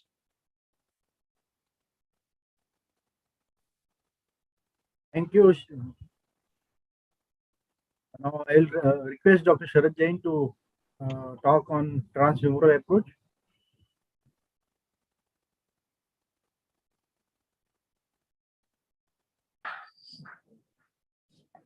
Sanjay sir will always talk about transradial, that I know. Thanks.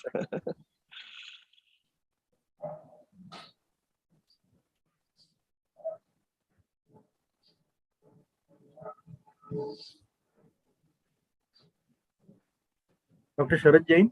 Yes, starting.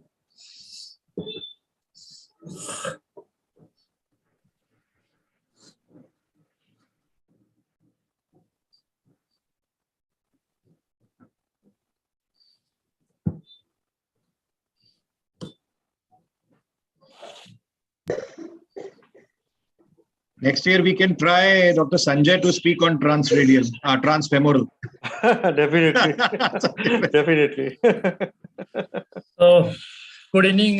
First of all, thank you very much to Kamal for giving me this again an opportunity. And Kamal is just like a younger brother, and we are working together since 20 years. So it is always very good to feel when to come in this conference and present, because it's a very good academic feast, and Kamal is a thorough academician apart from his practice also. As far as Sanjay Bhai is concerned, he is the master of the he's the master radialist. We have learned a lot of things from him. he was just immediate senior to me. So as such, there is no debate as such. Sanjay is always a winner. But still, because this topic has been given to me, so I will just speak some few things for that. So femoral versus radial approach for emergency intubation, the case of a femoral approach in radial first era. We all know that the radial first era, even I may go for radial first. So just coming, तुम्हारे उसूल, तुम्हारे आदर्श, किस काम के तुम्हारे उसूल. So this I will discuss it later also again. So as the scenario has already been discussed, 77-year-old female. With Your slides are not moving. We can't see your slides. You can see now. No, slides are not coming. The stop sharing, it is showing the folder Cardiocon 22 femoral versus radial, but it is not showing the slides. You have to first open the slides, then do the slides screen share. You stop sharing first, sir. Okay. Stop sharing, then open slides. Open slide again, close the slides, open the slides again, then do the slide share. Okay, just a minute.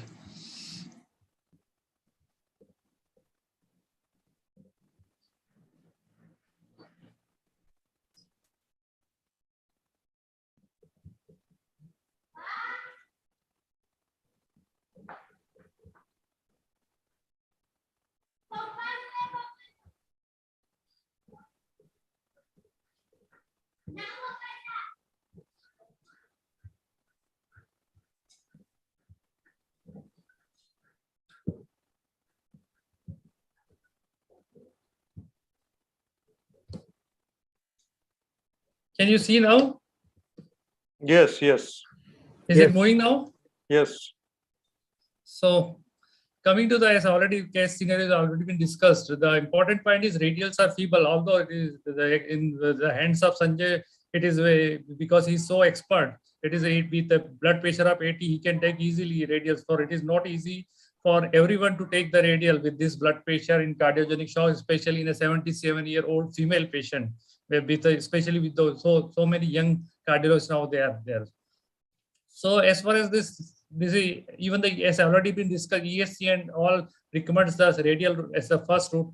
However, same has not been studied widely in the second setting of cardiogenic shock and high risk PCI. Already, as Sanjay Bhai has discussed one study in which there were 100 patients with cardiogenic shock. But if you go through the literature, various trials that radial survival and all these semi-radial, all they excluded patient with the cardiogenic shock in the study. Exclusion criteria were this one. So coming to the PCI seminar, the management of patient with high risk acute coronary syndrome. In a STEMI patient, we all know that the time is muscle. With your experience, you should estimate yourself own that whether you will be able to do with the radial, especially those who are less experienced. So in a STEMI patient treated with an aggressive antiplatelet and antithrombotic, we all know that radial reduces the bleeding complications were performed just by experienced operator. The use of the femoral approach is preferred in hemodynamically unstable patient, and when you need a very rapid fast recirculation, especially if the radial you need large catheters and need lot of support. The radial axis with 6 French sheath will not give that much of support. So coming to a very important trial which is published, which has been in the JCC 2019, the Safari STEMI trial, which was conducted at 5 centers in Canada for seeing whether the aim was whether determine if the radial axis improves survival when compared to the femoral axis in patient referred for primary PCI, because various previous trials suggest that radial axis is associated with lower mortality in STEMI patient. So just to confirm that. So the primary outcome of this trial was the all-cause mortality measured at 30 days. And the key secondary outcomes for the 30 days, the stroke, reinfarction, stent thrombosis, bleeding. So if you see the primary outcome, the 30-day mortality was almost similar in both the groups, femoral or radial axis in this trial. This trial included all kinds of patients and experienced operators, both for the radial and the femoral route. And the bleeding was definitely slightly higher, but not statistically significant in the radial group, in the femoral group as compared to the radial group. The conclusion of the trial was in patient with STEMI referred for primary PCI, we did not find a difference in survival at 30 days between the use of radial axis and femoral axis. Our findings suggest that adequately trained operators should be able to achieve similar results using either radial or femoral axis for primary PCI. So you can, we all know the complications of various radial and the femoral roots, the common complications. But if you see the radial arterial anatomical variants, which are which might be cumbersome, especially in the emergency situation, in a 77-year-old female, like complex radial arterial loop, then anatomical difficulties, and then the tortuous and radial artery with spasm, and the micro prone to spasm, small caliber radial artery, and then this like lusoria. So this is this can be difficult to, if you see the literature, the anatomical difficulties in the radial approach, that radial anomalies you can find in up to 10% patients, and posterior failure rate is about 15%, those with the anomalies. So advantages of the femoral approach in the emergency situation in the setting of cardiogenic shock: easier to access, being large caliber and no problem of spasm. So it is, even with even if it is a newcomer, it is relatively easy. Easy delivery of large sheets, and especially if you require IVP in the emergency situation, and even as I said, the temporary pacing. As Sanjay Bhai said that the transjugular route is good for the venous temporary pacing. I agree with that. But many of us are not experienced of doing temporary pacing with the transjugular route, is because we have been trained in that way that we always did pacing from the femoral route. So especially when you are fumble in the emergency situation, and if you complicate the puncture in the transjugular route, then there can be problems. If you data review on radial versus femoral in the emergency setting, radial versus femoral for rescue PCI, no difference in measure of bleeding fluoroscopy time, and contrast use was similar. And the times of first balloon inflation was slightly longer with the radial axis.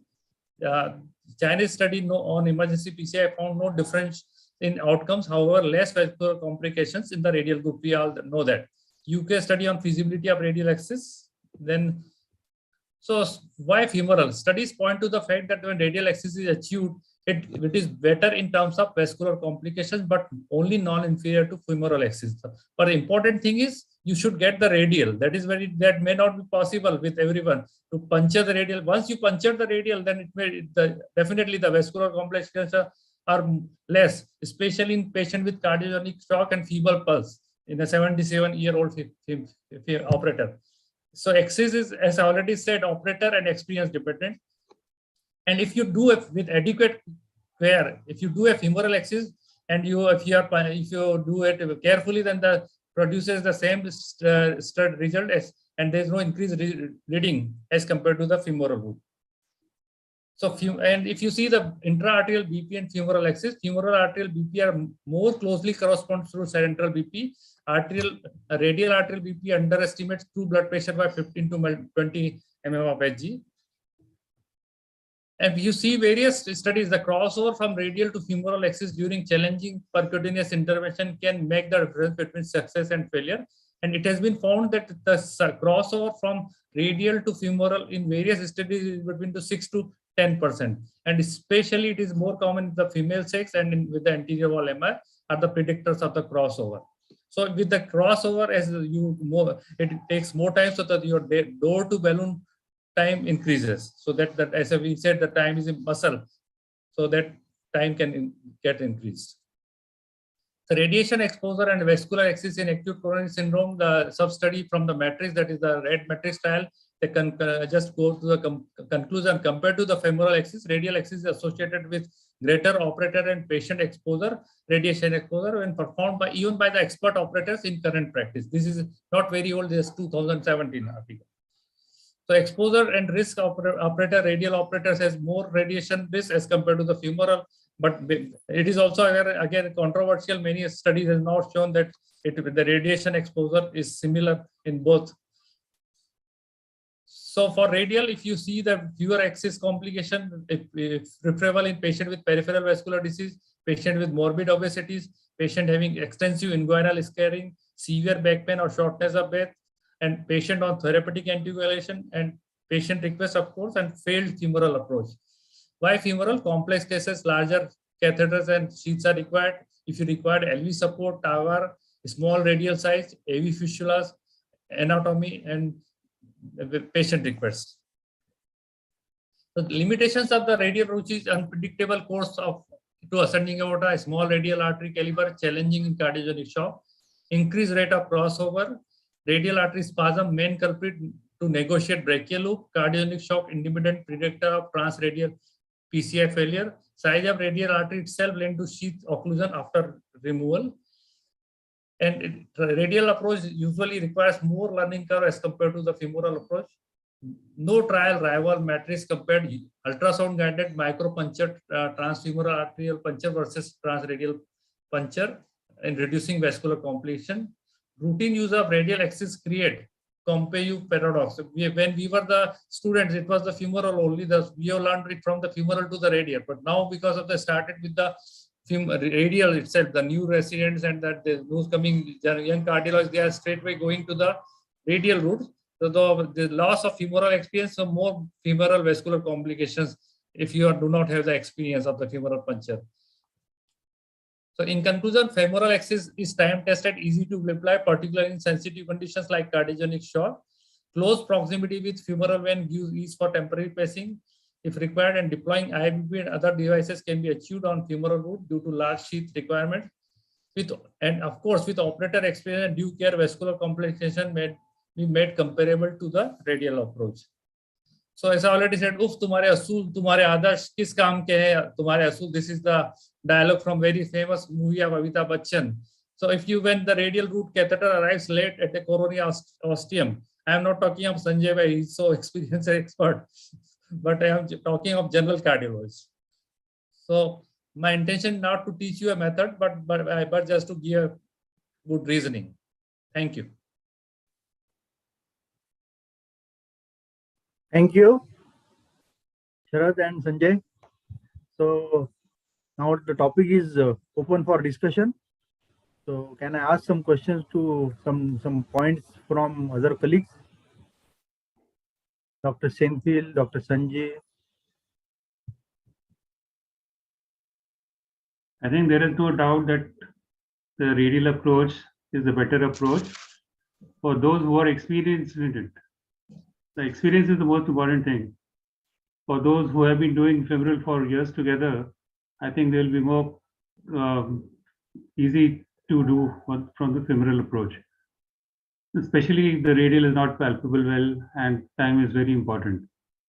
But those who are very well experienced like Dr. Sanjay, definitely the radial approach, because we know all the benefits of the radial approach.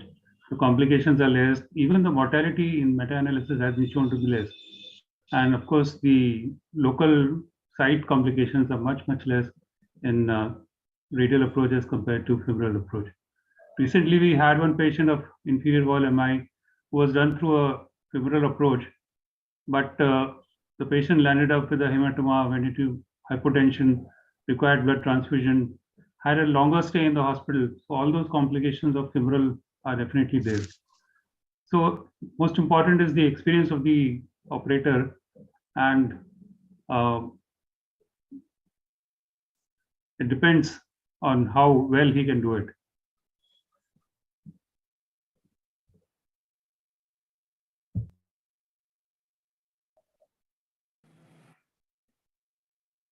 Dr. Senthil, you are muted.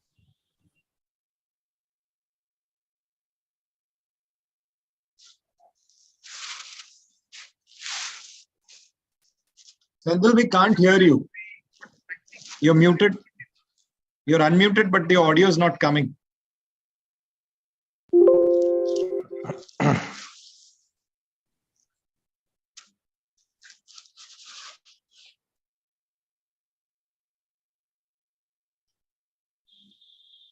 Dr. Alok, meanwhile, you can comment your perspective. Yes, sir. That was a great, great talk from both the speakers, and they are my teachers and they were my examiners also. And so it was nice to see them talk. So I think both had their own perspective and they are right according to them. But I think it's highly operator dependent. I mean, the one who is more comfortable and with femoral approach may choose femoral approach, However, the statistics might be in favor of radial approach. But I think it is more of operator dependent, and whoever is comfortable with whichever approach, that person should choose that route. If femoral is not necessarily harmful, if the puncture is fluoroscopy guided and a careful puncture, but definitely I think in every case the controls are not in our hands. Like in an obese elderly female, which has I think more prone for hematoma. I think you cannot prevent hematoma even if you take the puncture radiologically. So I think it is operator dependent, but the evidence is more in favor of radial approach. And yes, one should be more very very much acquainted and expert in taking jugular puncture. And in this event of emergency, I think if carotid gets punctured, that can be a nightmare.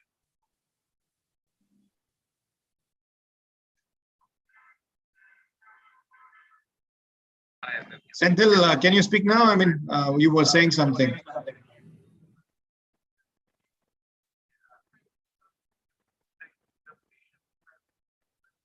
I think we have audio issues at the Senthil.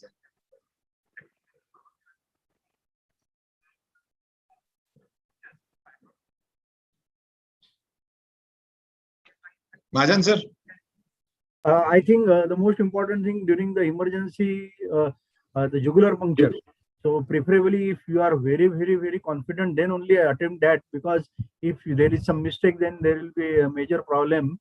I had seen some patients with carotid hematomas, and that hematoma is getting extending to the neck and other problems. So I think when the patient is in cardiogenic shock, if we are very much accustomed with the temporary pacing through femoral, then we can tie over, because just after opening the artery, that temporary is not required. So in that case also, you can go temporary with the femoral and intervention through radial. So venous puncture from femoral and arterial puncture from radial. So then we can balance both of our today's masters, Dr. Sharad as well as Dr. Sanjay. So that is my take on this case.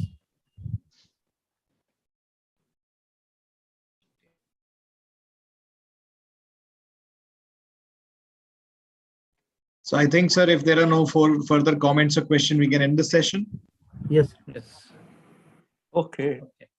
All right. Thank you very much. At the bottom of my heart, I want to thank each one of you, all the chairpersons and moderators, and both the speakers for wonderful deliberation and presentation. And every year I have to make radial cases more difficult. I have to come with one or the other jugglery to avoid that some way I can pitch it towards femoral. But now the radials have become so common and it's so easy to do that the cases, scenarios have to become more and more complex to make you do femoral. But Sanjay will do all the complicated. Yes. Thank you, Kamal. Excellent conference. Thanks for giving this opportunity. Sir, my pleasure. Thank you for accepting it. Thank you, all of you. Thank you. Good night, everyone. Take care. We catch you up tomorrow again. Thank you. Bye-bye. Join us tomorrow. Everybody. Goodbye. Bye. Good night. Good night. Good night. Ajay bhai. Kamal bhai.